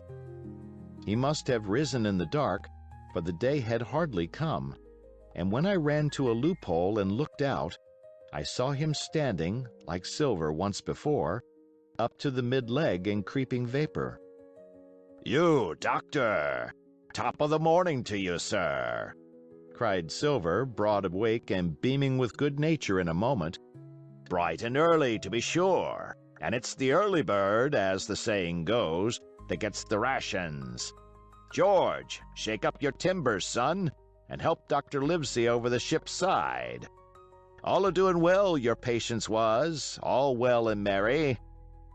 So he pattered on, standing on the hilltop with his crutch under his elbow, and one hand upon the side of the log house, quite the old John in voice, manner, and expression. "We've quite a surprise for you too, sir," he continued. "We've a little stranger here. Hee! A new boarder and lodger, sir, and looking fit and taut as a fiddle. Slept like a supercargo, he did, right alongside of John. Stem to stem we was, all night." Dr. Livesey was by this time across the stockade and pretty near the cook, and I could hear the alteration in his voice as he said, "Not Jim." "The very same Jim as ever was," says Silver. The doctor stopped outright, although he did not speak, and it was some seconds before he seemed able to move on. "Well, well," he said at last. "Duty first and pleasure afterwards, as you might have said yourself, Silver. Let us overhaul these patients of yours." A moment afterwards he had entered the blockhouse, and with one grim nod to me proceeded with his work among the sick. He seemed under no apprehension, though he must have known that his life among these treacherous demons depended on a hair. And he rattled on to his patients as if he were paying an ordinary professional visit in a quiet English family. His manner, I suppose, reacted on the men, for they behaved to him as if nothing had occurred, as if he were still ship's doctor and they still faithful hands before the mast. "You're doing well, my friend," he said to the fellow with the bandaged head. "And if ever any person had a close shave, it was you. Your head must be hard as iron. Well, George, how goes it? You're a pretty color, certainly. Why, your liver man is upside down. Did you take that medicine? Did he take that medicine, men?" Aye, he took it, sure enough," returned Morgan. "Because, you see, since I am mutineer's doctor, or prison doctor as I prefer to call it," says Dr. Livesey in his pleasantest way, "I make it a point of honor not to lose a man for King George, God bless him, and the gallows." The rogues looked at each other but swallowed the home thrust in silence. "Dick don't feel well, sir," said one. "Don't he?" replied the doctor. "Well, step up here, Dick, and let me see your tongue." "No, I should be surprised if he did. The man's tongue is fit to frighten the French. Another fever." "Ah, there," said Morgan. "That come to spilin' Bibles." "That comes, as you call it, of being errant asses," retorted the doctor, "and not having sense enough to know honest air from poison, and the dry land from a vile pestiferous slough. I think it most probable, though of course it's only an opinion, that you'll all have the deuce to pay before you get that malaria out of your systems. Camp in a bog, would you? Silver, I'm surprised at you. You're less of a fool than many, take you all round, but you don't appear to me to have the rudiments of a notion of the rules of health. Well," he added after he had dosed them round and they had taken his prescriptions, with really laughable humility, more like charity schoolchildren than blood-guilty mutineers and pirates, "well, that's done for today. And now I should wish to have a talk with that boy, please." And he nodded his head in my direction carelessly. George Merry was at the door, spitting and spluttering over some bad-tasted medicine, but at the first word of the doctor's proposal, he swung round with a deep flush and cried, "No!" and swore. Silver struck the barrel with his open hand. "Silence! he roared, and looked about him positively like a lion. "Doctor," he went on in his usual tones, "I was a-thinking of that, knowing as how you had a fancy for the boy. We're all humbly grateful for your kindness, and as you see, puts faith in you and takes the drugs down like that much grog. And I take it I've found a way as'll suit all. Hawkins, will you give me your word of honor as a young gentleman? For a young gentleman you are, although poor born. Your word of honor not to slip your cable?" I readily gave the pledge required. "Then, Doctor," said Silver, "you just step outside of that stockade, and once you're there, I'll bring the boy down on the inside, and I reckon you can yarn through the spars. Good day to you, sir, and all our duties to the squire and Captain Smollett." The explosion of disapproval, which nothing but Silver's black looks had restrained, broke out immediately the doctor had left the house. Silver was roundly accused of playing double, of trying to make a separate peace for himself, of sacrificing the interests of his accomplices and victims, and, in one word, of the identical exact thing that he was doing. It seemed to me so obvious, in this case, that I could not imagine how he was to turn their anger. But he was twice the man the rest were, and his last night's victory had given him a huge preponderance on their minds. He called them all the fools and dolts you can imagine, said it was necessary I should talk to the doctor, flooded the chart in their faces, asked them if they could afford to break the treaty the very day they were bound to treasure hunting. "No, by thunder!" he cried. "It's us must break the treaty when the time comes, and till then I'll gammon that doctor if I have to ile his boots with brandy." And then he bade them get the fire lit, and stalked out upon his crutch, with his hand on my shoulder, leaving them in a disarray, and silenced by his volubility rather than convinced. "Slow, lad, slow," he said. "They might round upon us in a twinkle of an eye if we was seen to hurry." Very deliberately, then, did we advance across the sand to where the doctor awaited us on the other side of the stockade, and as soon as we were within easy speaking distance, Silver stopped. "You'll make a note of this here also, Doctor," says he, "and the boy'll tell you how I saved his life, and were deposed for it too, and you may lay to that. Doctor, when a man's steering as near the wind as me, playing chuck farthing with the last breath in his body like, you wouldn't think it too much, mayhap, to give him one good word. You'll please bear in mind that it's not my life only now, it's that boy's into the bargain, and you'll speak me fair, Doctor, and give me a bit of hope to go on, for the sake of mercy." Silver was a changed man once he was out there and had his back to his friends in the blockhouse. His cheeks seemed to have fallen in, his voice trembled, never was a soul more dead in earnest. "Why, John, you're not afraid?" asked Dr. Livesey. "Doctor, I'm no coward. No, not I. Not so much." And he snapped his fingers. "If I was, I wouldn't say it. But I'll own up fairly, I've the shakes upon me for the gallows. You're a good man and a true. I never seen a better man. And you'll not forget what I done good, not any more than you'll forget the bad, I know. And I step aside, see here, and leave you and Jim alone. And you'll put that down for me too, for it's a long stretch, is that." So saying, he stepped back a little way till he was out of earshot, and there sat down upon a tree stump and began to whistle, spinning round now and again upon his seat so as to command a sight, sometimes of me and the doctor, and sometimes of his unruly ruffians as they went to and fro in the sand between the fire, which they were busy rekindling, and the house, from which they brought forth pork and bread to make the breakfast. "So, Jim," said the doctor sadly, "here you are. As you have brewed, so shall you drink, my boy. Heaven knows I cannot find it in my heart to blame you. But this much I will say, be it kind or unkind. When Captain Smollett was well, you dared not have gone off. And when he was ill and couldn't help it, by George, it was downright cowardly. I will own that I here began to weep. Doctor, I said, you might spare me.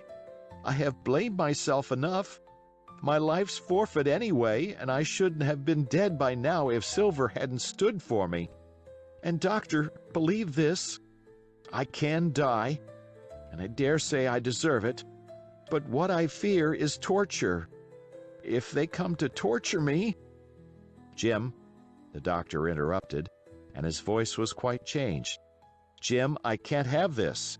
Whip over and we'll run for it. Doctor, said I passed my word. I know, he cried. We can't help that, Jim, now. I'll take it on my shoulders. Holus, bolus, blame and shame, my boy. But stay here, I cannot let you. Jump. One jump and you're out, and we'll run for it like antelopes. No, I replied. You know right well you wouldn't do the thing yourself. Neither you nor squire nor captain, and no more will I. Silver trusted me. I passed my word, and back I go. But, doctor, you did not let me finish. If they come to torture me, I might let slip a word of where the ship is. For I got the ship, part by luck and part by risking, and she lies in North Inlet on the southern beach, and just below high water. At half-tide she must be high and dry. The ship! Exclaimed the doctor.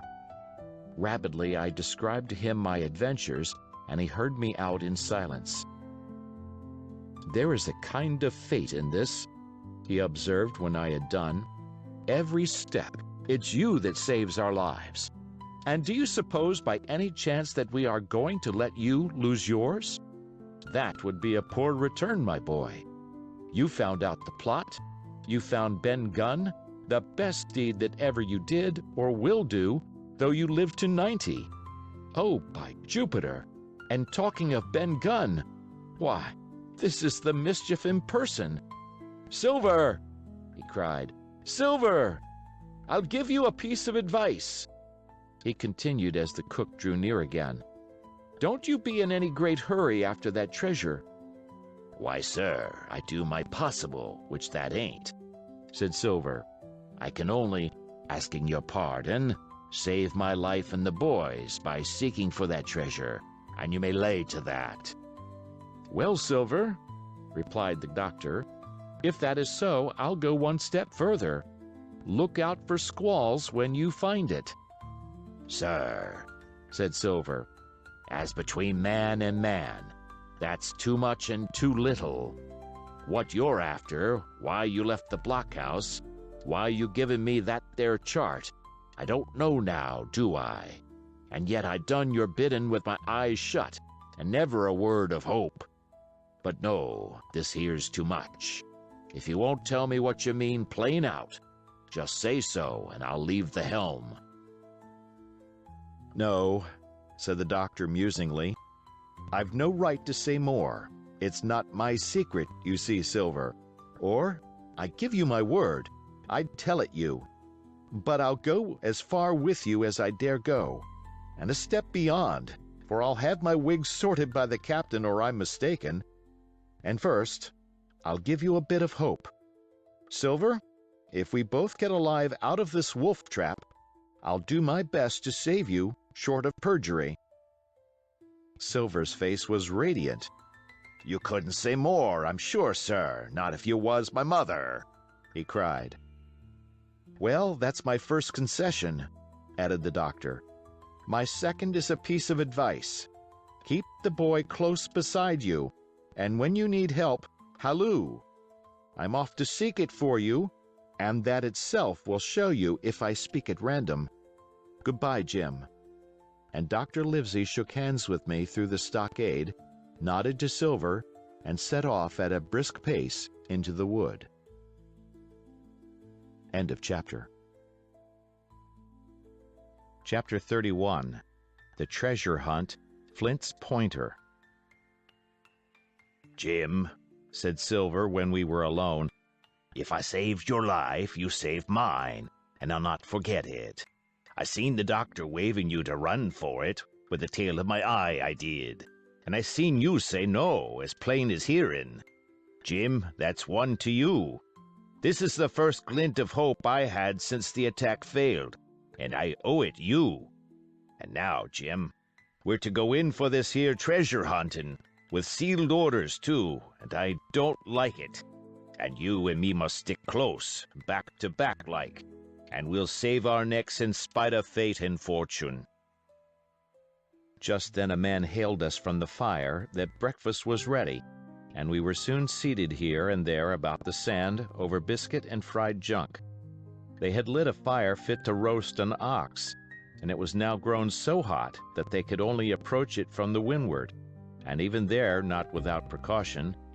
In the same wasteful spirit they had cooked, I suppose, 3 times more than we could eat, and one of them, with an empty laugh, threw what was left into the fire, which blazed and roared again over this unusual fuel. I never in my life saw men so careless of the morrow. Hand to mouth is the only word that can describe their way of doing, and what with wasted food and sleeping sentries, though they were bold enough for a brush and be done with it, I could see their entire unfitness for anything like a prolonged campaign. Even Silver, eating away, with Captain Flint upon his shoulder, had not a word of blame for their recklessness. And this the more surprised me, for I thought he had never shown himself so cunning as he did then. Aye, mates, said he. It's lucky you have barbecue to think for you with this here head. I got what I wanted, I did. Sure enough, they have the ship. Where they have it, I don't know yet. But once we hit the treasure, we'll have to jump about and find out. And then, mates, us that has the boats, I reckon, has the upper hand. Thus he kept running on, with his mouth full of the hot bacon. Thus he restored their hope and confidence, and, I more than suspect, repaired his own at the same time. As for hostage, he continued, that's his last talk, I guess, with them he loves so dear. I've got my piece of news, and thank you to him for that. But it's over and done. I'll take him in a line when we go treasure hunting, for we'll keep him like so much gold, in case of accidents, you mark. And in the meantime, once we got the ship and treasure both, and off to sea like jolly companions, why then we'll talk Mr. Hawkins over, we will, and we'll give him his share to be sure, for all his kindness. It was no wonder the men were in such a good humor now. For my part, I was horribly cast down. Should the scheme he had now sketched prove feasible, Silver, already doubly a traitor, would not hesitate to adopt it. He had still a foot in either camp, and there was no doubt he would prefer wealth and freedom with the pirates to a bare escape from hanging, which was the best he had to hope on our side. Nay, and even if things so fell out that he was forced to keep his faith with Dr. Livesey, even then what danger lay before us?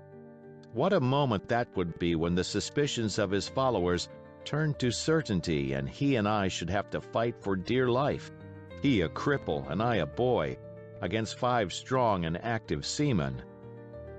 Add to this double apprehension the mystery that still hung over the behavior of my friends, their unexplained desertion of the stockade, their inexplicable cession of the chart, or harder still to understand, the doctor's last warning to Silver, "Look out for squalls when you find it," and you will readily believe how little taste I found in my breakfast, and with how uneasy a heart I set forth behind my captors on the quest for treasure.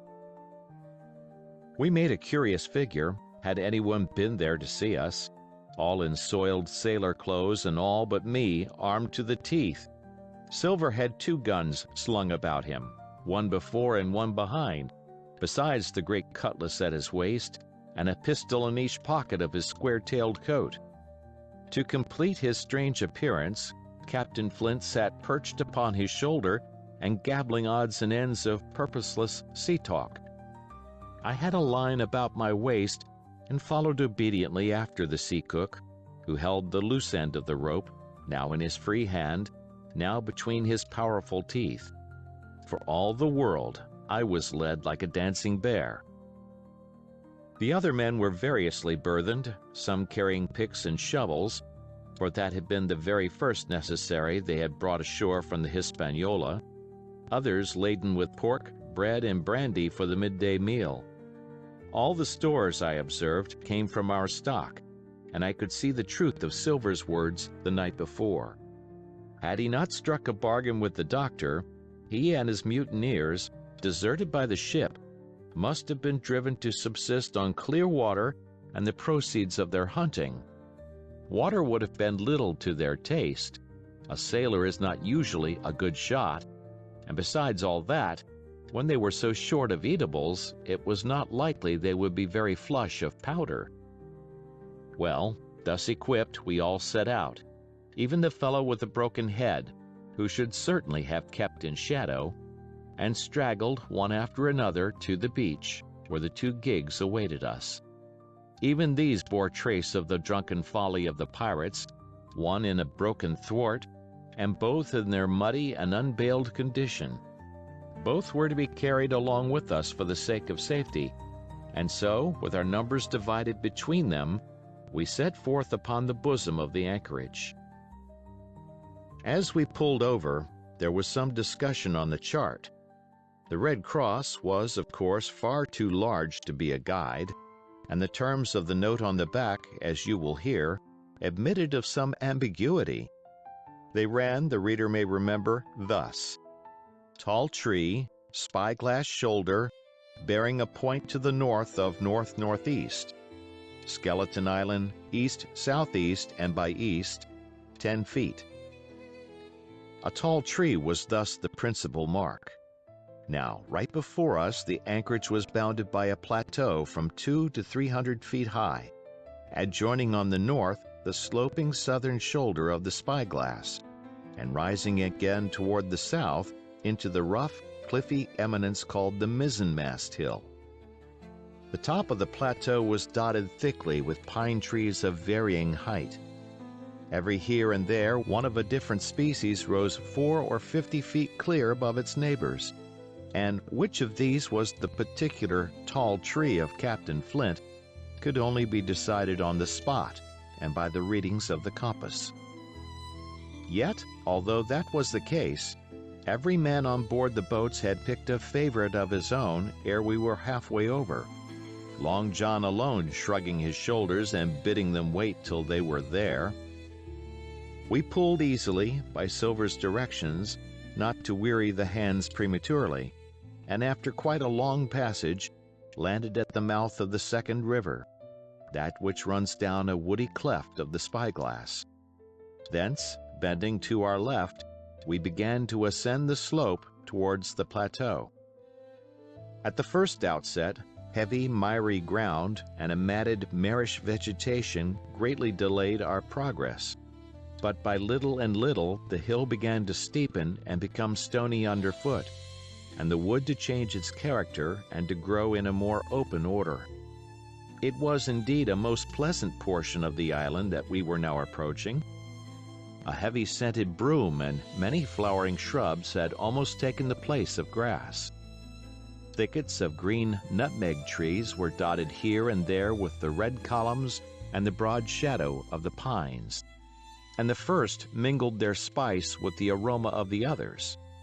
The air, besides, was fresh and stirring, and this under the sheer sunbeams was a wonderful refreshment to our senses. The party spread itself abroad in a fan shape, shouting and leaping to and fro. About the center, and a good way behind the rest, Silver and I followed, I tethered by my rope, he plowing with deep pants along the sliding gravel. From time to time, indeed, I had to lend him a hand, or he must have missed his footing and fallen backwards down the hill. We had thus proceeded for about half a mile and were approaching the brow of the plateau, when the man upon the farthest left began to cry aloud as if in terror. Shout after shout came from him, and the others began to run in his direction. "He can't have found the treasure," said old Morgan, hurrying past us from the right, "for that's clean atop." Indeed, as we found when we also reached the spot, it was something very different.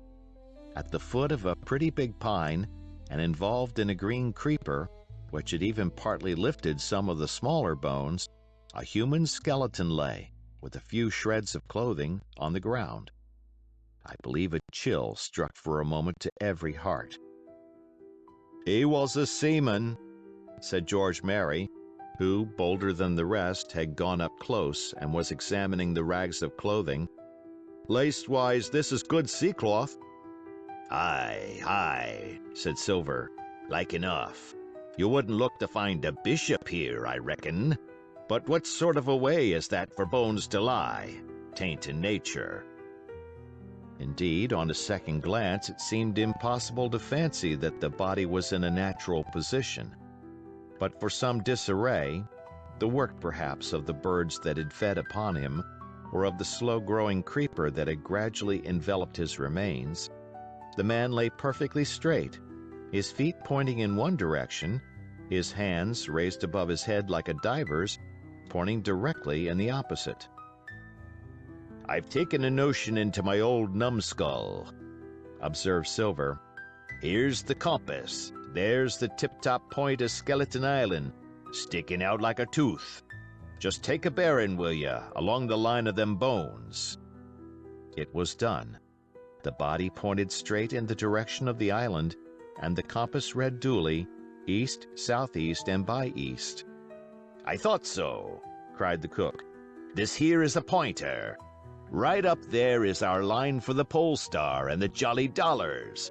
But by thunder, if it don't make me cold inside to think of Flint. This is one of his jokes, and no mistake. Him and these 6 was alone here. He killed 'em every man, and this one he hauled here and laid down by compass. Shiver my timbers. They're long bones, and the hair's been yellow. Aye, that would be Allardyce. You mind Allardyce, Tom Morgan?" "Aye, aye," returned Morgan. "I mind him. He owed me money, he did, and took my knife ashore with him." "Speaking of knives," said another, "why don't we find his'n lying round? Flint warn't the man to pick a seaman's pocket, and the birds, I guess, would leave it be." "By the powers, and that's true!" cried Silver.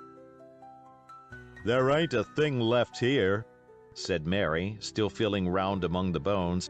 "Not a copper jwat nor a baccy box. It don't look natural to me."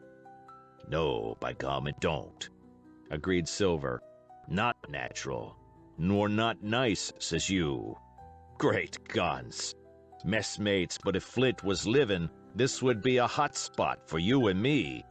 6 they were, and 6 are we, and bones is what they are now." "I saw him dead with these here deadlights," said Morgan. "Billy took me in. There he laid with penny pieces on his eyes." "Dead?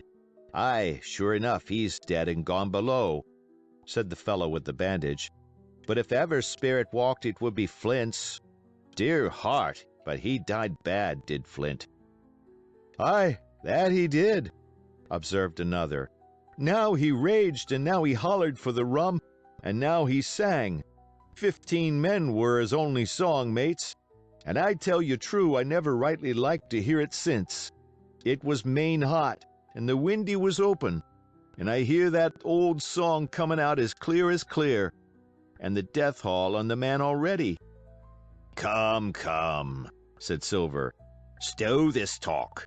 He's dead, and he don't walk, that I know. Leastways, he won't walk by day, and you may lay to that. Care killed the cat. Fetch a head for the doubloons." We started, certainly, but in spite of the hot sun and the staring daylight, the pirates no longer ran separate and shouting through the wood, but kept side by side and spoke with bated breath. The terror of the dead buccaneer, had fallen on their spirits. End of chapter. Chapter 32.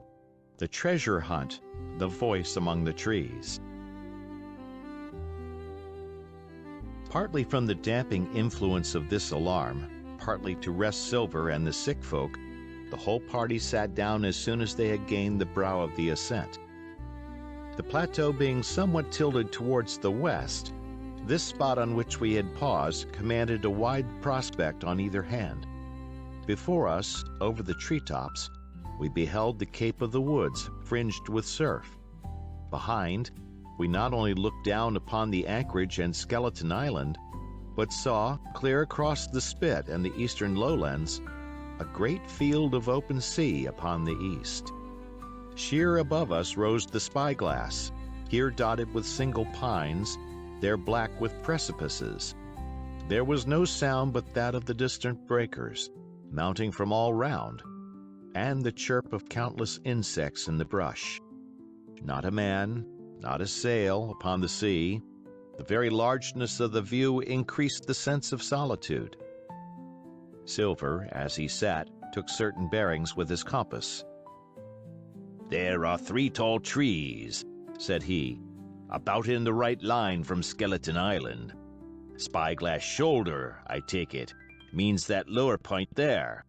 It's child's play to find the stuff now.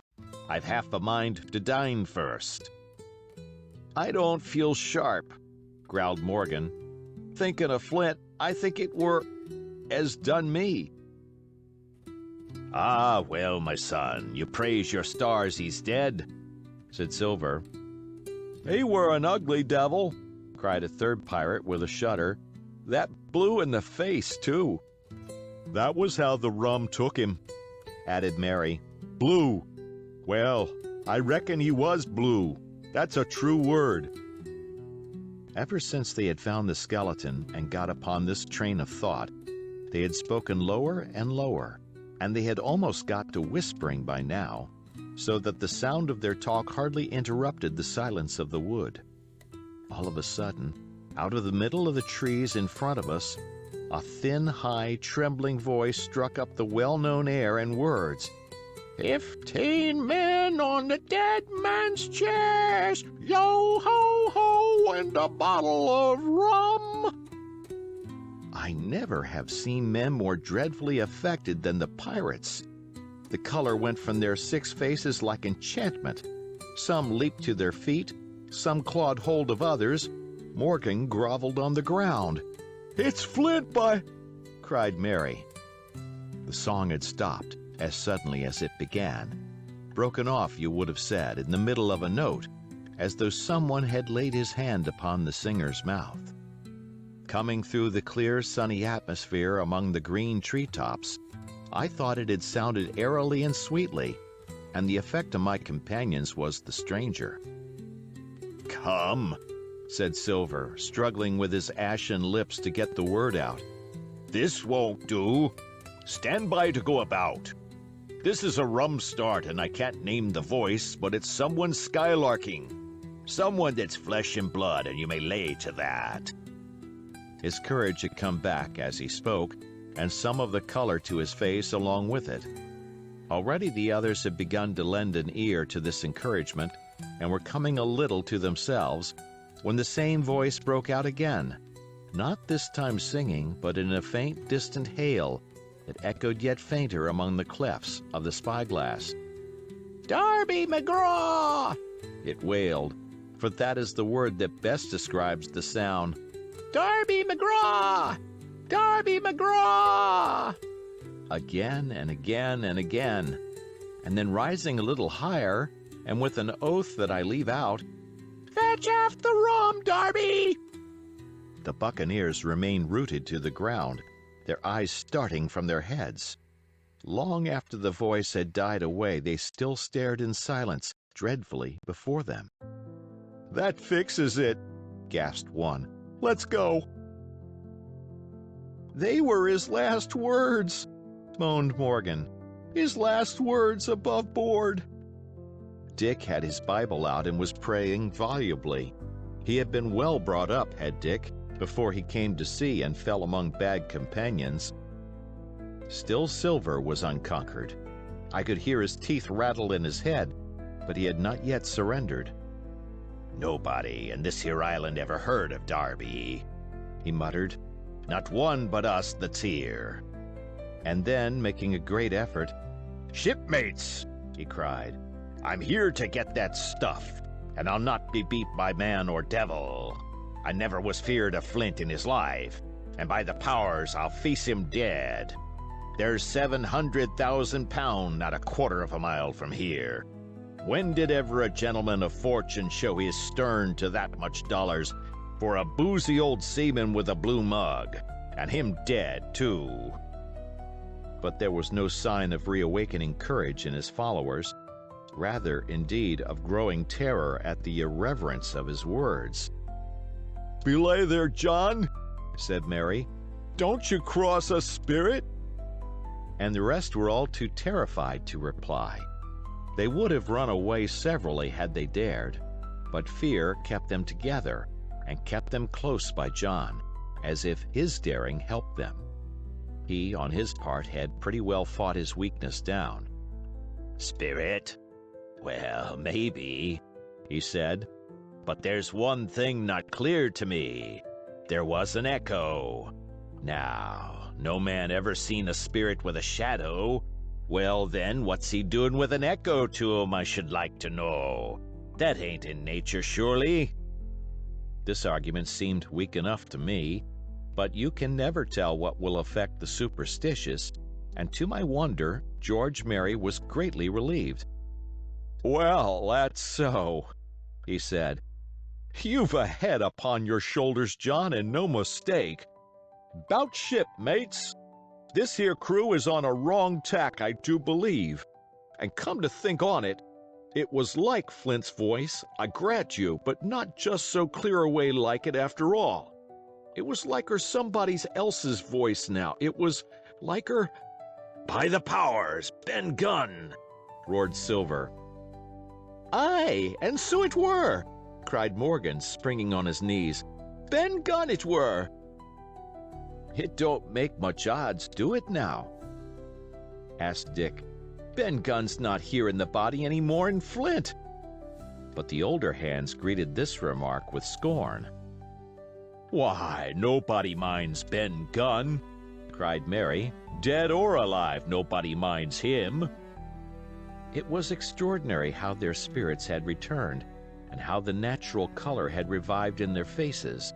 Soon they were chatting together, with intervals of listening, and not long after, hearing no further sound, they shouldered the tools and set forth again, Mary walking first with Silver's compass to keep them on the right line with Skeleton Island. He had said the truth. Dead or alive, nobody minded Ben Gunn. Dick alone still held his Bible, and looked around him as he went, with fearful glances, but he found no sympathy, and Silver even joked him on his precautions. "I told you," said he. "I told you you had spoiled your Bible. If it ain't no good to swear by, what do you suppose a spirit would give for it? Not that." And he snapped his big fingers, halting a moment on his crutch. But Dick was not to be comforted. Indeed, it was soon plain to me that the lad was falling sick. Hastened by heat, exhaustion, and the shock of his alarm, the fever, predicted by Dr. Livesey, was evidently growing swiftly higher. It was fine open walking here upon the summit. Our way lay a little downhill, for, as I have said, the plateau tilted towards the west. The pines, great and small, grew wide apart, and even between the clumps of nutmeg and azalea, wide open spaces baked in the hot sunshine. Striking as we did pretty near northwest across the island, we drew on the one hand ever nearer under the shoulders of the spyglass, and on the other looked ever wider over that western bay where I had once tossed and trembled in the coracle. The first of the tall trees was reached, and by the bearings proved the wrong one. So with the second. The third rose nearly 200 feet into the air above a clump of underwood, a giant of a vegetable, with a red column as big as a cottage, and a wide shadow around in which a company could have maneuvered. It was conspicuous far to sea, both on the east and west, and might have been entered as a sailing mark upon the chart. But it was not its size that now impressed my companions. It was the knowledge that 700,000 pounds in gold lay somewhere buried below its spreading shadow. The thought of the money, as they drew nearer, swallowed up their previous terrors. Their eyes burned in their heads. Their feet grew speedier and lighter. Their whole soul was found up in that fortune, that whole lifetime of extravagance and pleasure that lay waiting there for each of them. Silver hobbled, grunting, on his crutch. His nostrils stood out and quivered. He cursed like a madman when the flies settled on his hot and shiny countenance. He plucked furiously at the line that held me to him, and from time to time turned his eyes upon me with a deadly look. Certainly he took no pains to hide his thoughts, and certainly I read them like print. In the immediate nearness of the gold, all else had been forgotten. His promise and the doctor's warning were both things of the past, and I could not doubt that he hoped to seize upon the treasure, find and board the Hispaniola under cover of night, cut every honest throat about that island, and sail away as he had at first intended, laden with crimes and riches.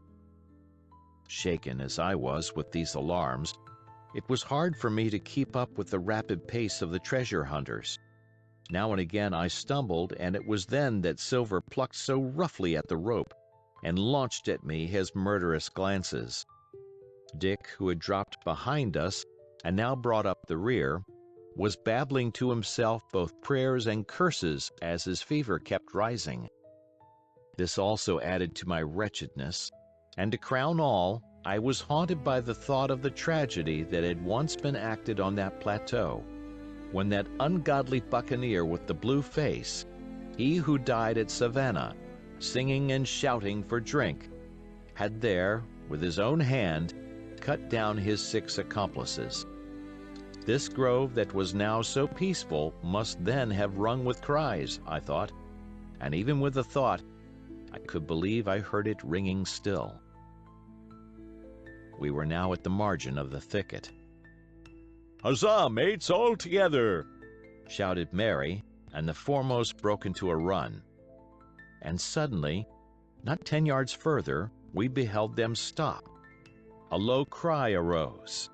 Silver doubled his pace, digging away with the foot of his crutch like one possessed, and next moment he and I had come also to a dead halt. Before us was a great excavation, not very recent, for the sides had fallen in and grass had sprouted on the bottom. In this were the shaft of a pick broken in two, and the boards of several packing cases strewn around. On one of these boards I saw, branded with a hot iron, the name Walrus, the name of Flint's ship. All was clear to probation. The cash had been found and rifled. The 700,000 pounds were gone. End of chapter. Chapter 33. The Fall of a Chieftain. There never was such an overturn in this world. Each of these 6 men was as though he had been struck. But with Silver the blow passed almost instantly. Every thought of his soul had been set full stretch, like a racer, on that money. Well, he was brought up in a single second dead, and he kept his head, found his temper, and changed his plan before the others had had time to realize the disappointment. "Jim," he whispered, "take that and stand by for trouble." And he passed me a double-barreled pistol. At the same time he began quietly moving northward, and in a few steps had put the hollow between us 2 and the other 5. Then he looked at me and nodded, as much as to say, "Here is a narrow corner," as indeed I thought it was. His looks were not quite friendly, and I was so revolted at these constant changes that I could not forbear whispering, "So you've changed sides again." There was no time left for him to answer in. The buccaneers, with oaths and cries, began to leap, one after another, into the pit, and to dig with their fingers, throwing the boards aside as they did so. Morgan found a piece of gold. He held it up with a perfect spout of oaths. It was a 2-guinea piece, and it went from hand to hand among them for a quarter of a minute. 2 guineas! roared Mary, shaking it at Silver. That's your 700,000 pounds, is it? You're the man for bargains, ain't you? You're him that never bungled nothing, you wooden-headed lubber. Dig away, boys, said Silver with the coolest insolence. You'll find some pig nuts, and I shouldn't wonder. Pig nuts? repeated Mary in a scream. Mates, do you hear that? I tell you now, that man there knew it all along. Look in the face of him, and you'll see it wrote there.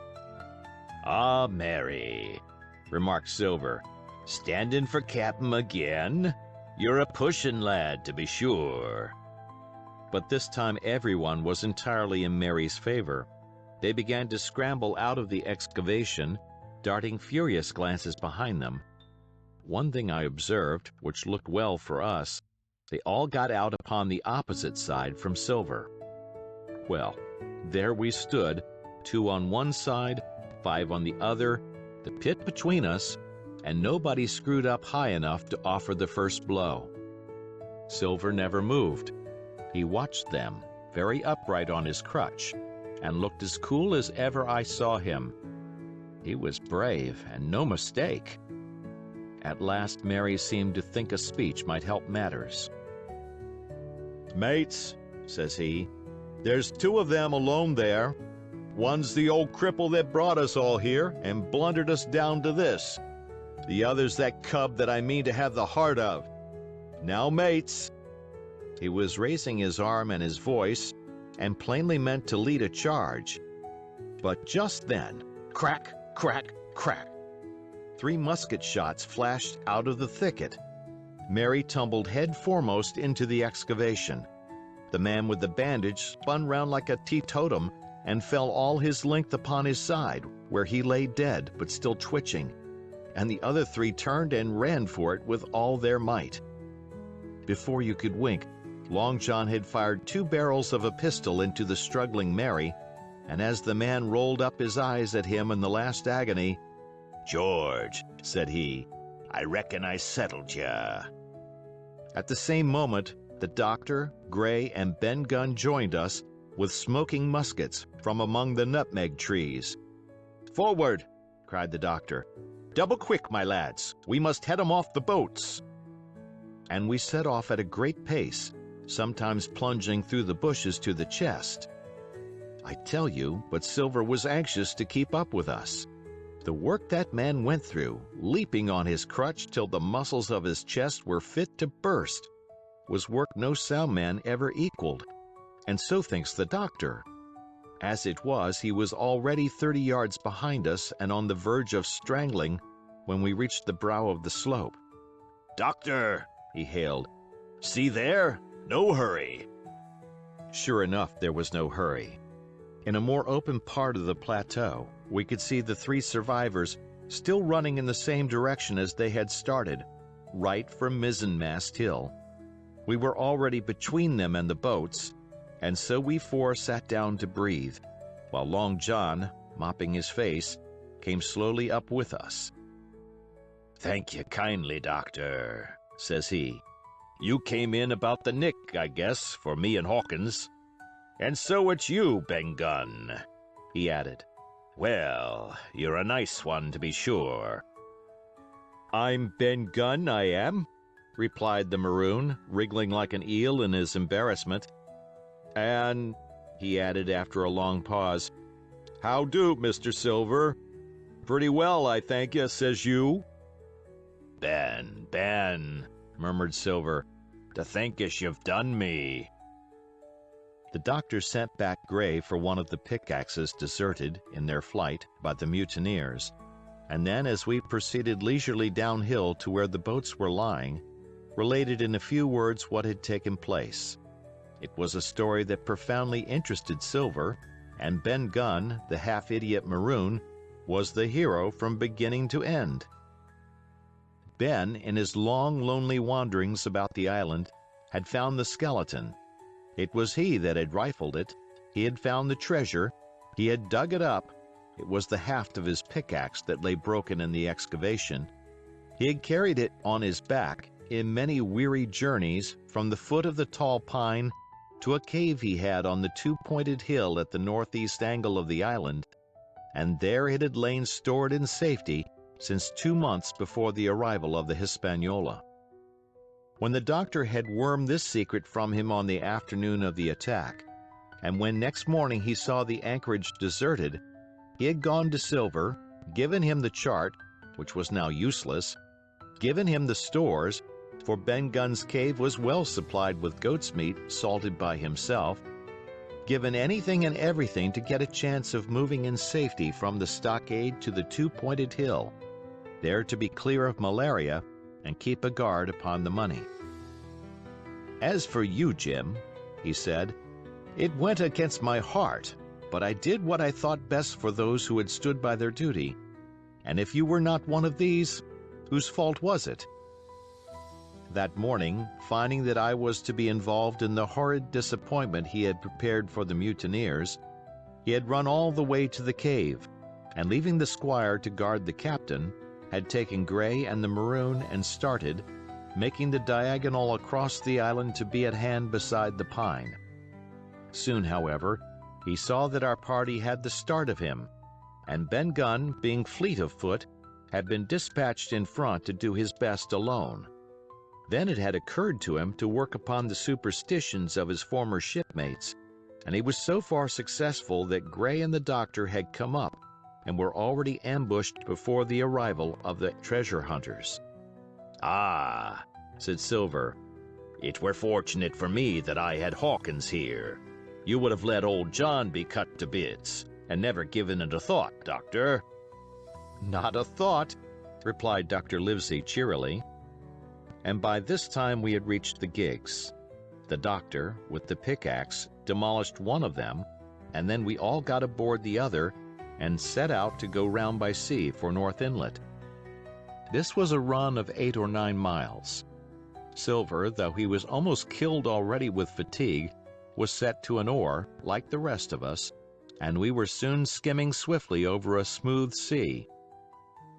Soon we passed out of the straits and doubled the southeast corner of the island, round which, 4 days ago, we had towed the Hispaniola. As we passed the two-pointed hill, we could see the black mouth of Ben Gunn's cave, and a figure standing by it, leaning on a musket. It was the squire, and we waved a handkerchief and gave him 3 cheers, in which the voice of Silver joined as heartily as any. 3 miles farther, just inside the mouth of North Inlet, what should we meet but the Hispaniola cruising by herself? The last flood had lifted her, and had there been much wind or a strong tide current, as in the southern anchorage, we should never have found her more, or found her stranded beyond help. As it was, there was little amiss beyond the wreck of the mainsail. Another anchor was got ready and dropped in 1.5 fathoms of water.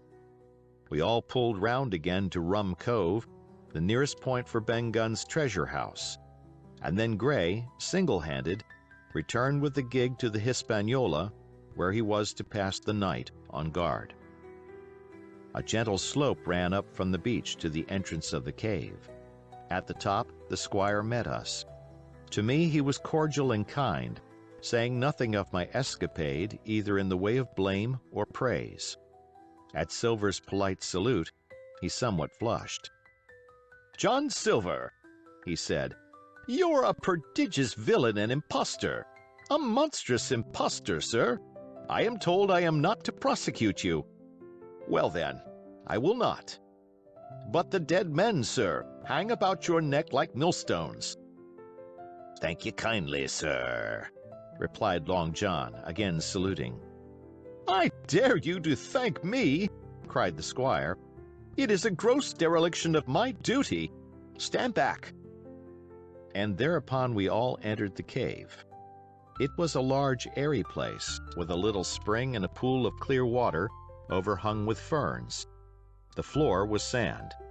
Before a big fire lay Captain Smollett, and in a far corner, only duskily flickered over by the blaze, I beheld great heaps of coin and quadrilaterals built of bars of gold.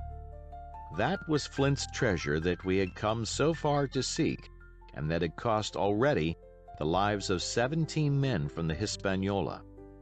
How many it had cost in the amassing, what blood and sorrow, what good ships scuttled on the deep, what brave men walking the plank blindfold, what shot of cannon, what shame and lies and cruelty, perhaps no man alive could tell. Yet there were still 3 upon that island, Silver and old Morgan and Ben Gunn, who had each taken his share in these crimes, as each had hoped in vain to share in the reward. "Come in, Jim," said the captain.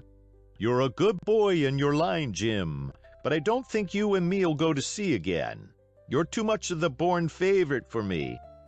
Is that you, John Silver? What brings you here, man?" "Come back to my duty, sir," returned Silver. "Ah," said the captain, and that was all he said. What a supper I had of it that night, with all my friends around me, and what a meal it was, with Ben Gunn's salted goat and some delicacies and a bottle of old wine from the Hispaniola. Never, I am sure, were people gayer or happier. And there was Silver, sitting back almost out of the firelight, but eating heartily, prompt to spring forward when anything was wanted, even joining quietly in our laughter. The same bland, polite, obsequious seaman of the voyage out. End of chapter. Chapter 34, and last. The next morning we fell early to work, for the transportation of this great mass of gold near a mile by land to the beach, and thence 3 miles by boat to the Hispaniola, was a considerable task for so small a number of workmen. The 3 fellows still abroad upon the island did not greatly trouble us. A single sentry on the shoulder of the hill was sufficient to ensure us against any sudden onslaught, and we thought, besides, they had had more than enough of fighting. Therefore the work was pushed on briskly. Gray and Ben Gunn came and went with the boat, while the rest during their absences piled treasure on the beach. 2 of the bars, slung in a rope's end, made a good load for a grown man, one that he was glad to walk slowly with. For my part, as I was not much use at carrying, I was kept busy all day in the cave packing the minted money into bread bags. It was a strange collection, like Billy Bones's hoard for the diversity of coinage, but so much larger and so much more varied that I think I never had more pleasure than in sorting them. English, French, Spanish, Portuguese, Georges and Louises, doubloons and double guineas and moyadors and sequins, the pictures of all the kings of Europe for the last 100 years, strange oriental pieces stamped with what looked like wisps of string or bits of spider web, round pieces and square pieces, and pieces bored through the middle, as if to wear them round your neck. Nearly every variety of money in the world must, I think, have found a place in that collection, and for number, I am sure they were like autumn leaves, so that my back ached with stooping and my fingers with sorting them out. Day after day this work went on. By every evening a fortune had been stowed aboard, but there was another fortune waiting for the morrow, and all this time we heard nothing of the 3 surviving mutineers. At last, I think it was on the 3rd night, the doctor and I were strolling on the shoulder of the hill where it overlooks the lowlands of the isle, when, from out of the thick darkness below, the wind brought us a noise between shrieking and singing. It was only a snatch that reached our ears, followed by the former silence. "Heaven forgive them," said the doctor. "'Tis the mutineers." "All drunk, sir," struck in the voice of Silver from behind us. Silver, I should say, was allowed his entire liberty, and in spite of daily rebuffs, seemed to regard himself once more as quite a privileged and friendly dependent. Indeed, it was remarkable how well he bore these slights and with what unwearying politeness he kept on trying to ingratiate himself with all. Yet I think none treated him better than a dog, unless it was Ben Gunn, who was still terribly afraid of his old quartermaster, or myself, who had really something to thank him for, although for that matter, I suppose, I had reason to think even worse of him than anybody else, for I had seen him meditating a fresh treachery upon the plateau. Accordingly, it was pretty gruffly that the doctor answered him. "Drunk or raving," said he. Right you were, sir, replied Silver, and precious little odds which, to you and me. "I suppose you would hardly ask me to call you a humane man," returned the doctor with a sneer, "and so my feelings may surprise you, Master Silver. But if I were sure they were raving, as I am morally certain one at least of them is down with fever, I should leave this camp, and at whatever risk to my own carcass, take them the assistance of my skill." Ask your pardon, sir, you would be very wrong, quoth Silver. You would lose your precious life, and you may lay to that. I'm on your side now, hand in glove, and I shouldn't wish for to see the party weakened, let alone yourself, seeing as I know what I owes you. But these men down there, they couldn't keep their word. No, not supposing they wished to. And what's more, they couldn't believe as you could. "No," said the doctor. "You're the man to keep your word. We know that." Well, that was about the last news we had of the three pirates. Only once we heard a gunshot a great way off, and supposed them to be hunting. A council was held, and it was decided that we must desert them on the island, to the huge glee, I must say, of Ben Gunn, and with a strong approval of Gray. We left a good stock of powder and shot, the bulk of the salt goat, a few medicines, and some other necessaries, tools, clothing, a spare sail, a fathom or two of rope, and by the particular desire of the doctor, a handsome present of tobacco. That was about our last doing on the island. Before that, we had got the treasure stowed and had shipped enough water and the remainder of the goat meat in case of any distress. And at last, one fine morning, we weighed anchor, which was about all that we could manage, and stood out of North Inlet, the same colors flying that the captain had flown and fought under at the palisade. The three fellows must have been watching us closer than we thought for, as we soon had proved. For coming through the Narrows, we had to lie very near the southern point, and there we saw all three of them kneeling together on a spit of land, with their arms raised in supplication. It went to all our hearts, I think, to leave them in that wretched state, but we could not risk another mutiny, and to take them home for the gibbet would have been a cruel sort of kindness. The doctor hailed them and told them of the stores we had left, and where they were to find them. But they continued to call us by name and appeal to us, for God's sake, to be merciful and not leave them to die in such a place. At last, seeing the ship still bore on her course and was now swiftly drawing out of earshot, one of them, I know not which it was, leaped to his feet with a hoarse cry, whipped his musket to his shoulder, and sent a shot whistling over Silver's head and through the mainsail. After that, we kept under cover of the bulwarks, and when next I looked out they had disappeared from the spit, and the spit itself had almost melted out of sight in the growing distance.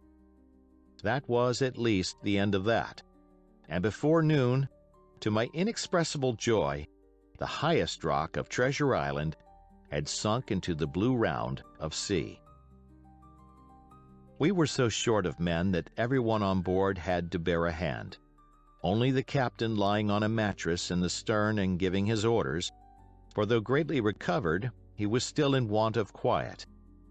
we laid her head for the nearest port in Spanish America, for we could not risk the voyage home without fresh hands, and as it was, what with baffling winds and a couple of fresh gales, we were all worn out before we reached it. It was just at sundown when we cast anchor in a most beautiful landlocked gulf, and were immediately surrounded by shore boats full of Mexican Indians and half-bloods selling fruits and vegetables and offering to dive for bits of money. The sight of so many good-humored faces, the taste of the tropical fruits, and above all the lights that began to shine in the town, made a most charming contrast to our dark and bloody sojourn on the island, and the doctor and the squire, taking me along with them, went ashore to pass the early part of the night. Here they met the captain of an English man-of-war, fell in talk with him, went on board his ship, and in short, had so agreeable a time that day was breaking when we came alongside the Hispaniola. Ben Gunn was on deck alone, and as soon as we came on board he began, with wonderful contortions, to make us a confession. Silver was gone. The maroon had connived at his escape in a shore boat some hours ago, and he now assured us he had only done so to preserve our lives, which would certainly have been forfeit if that man with the one leg had stayed aboard. And this was not all. The sea cook had not gone empty-handed. He had cut through a bulkhead unobserved, and had removed one of the sacks of coin, worth perhaps 300 or 400 guineas, to help him on his further wanderings. I think we were all pleased to be so cheaply quit of him.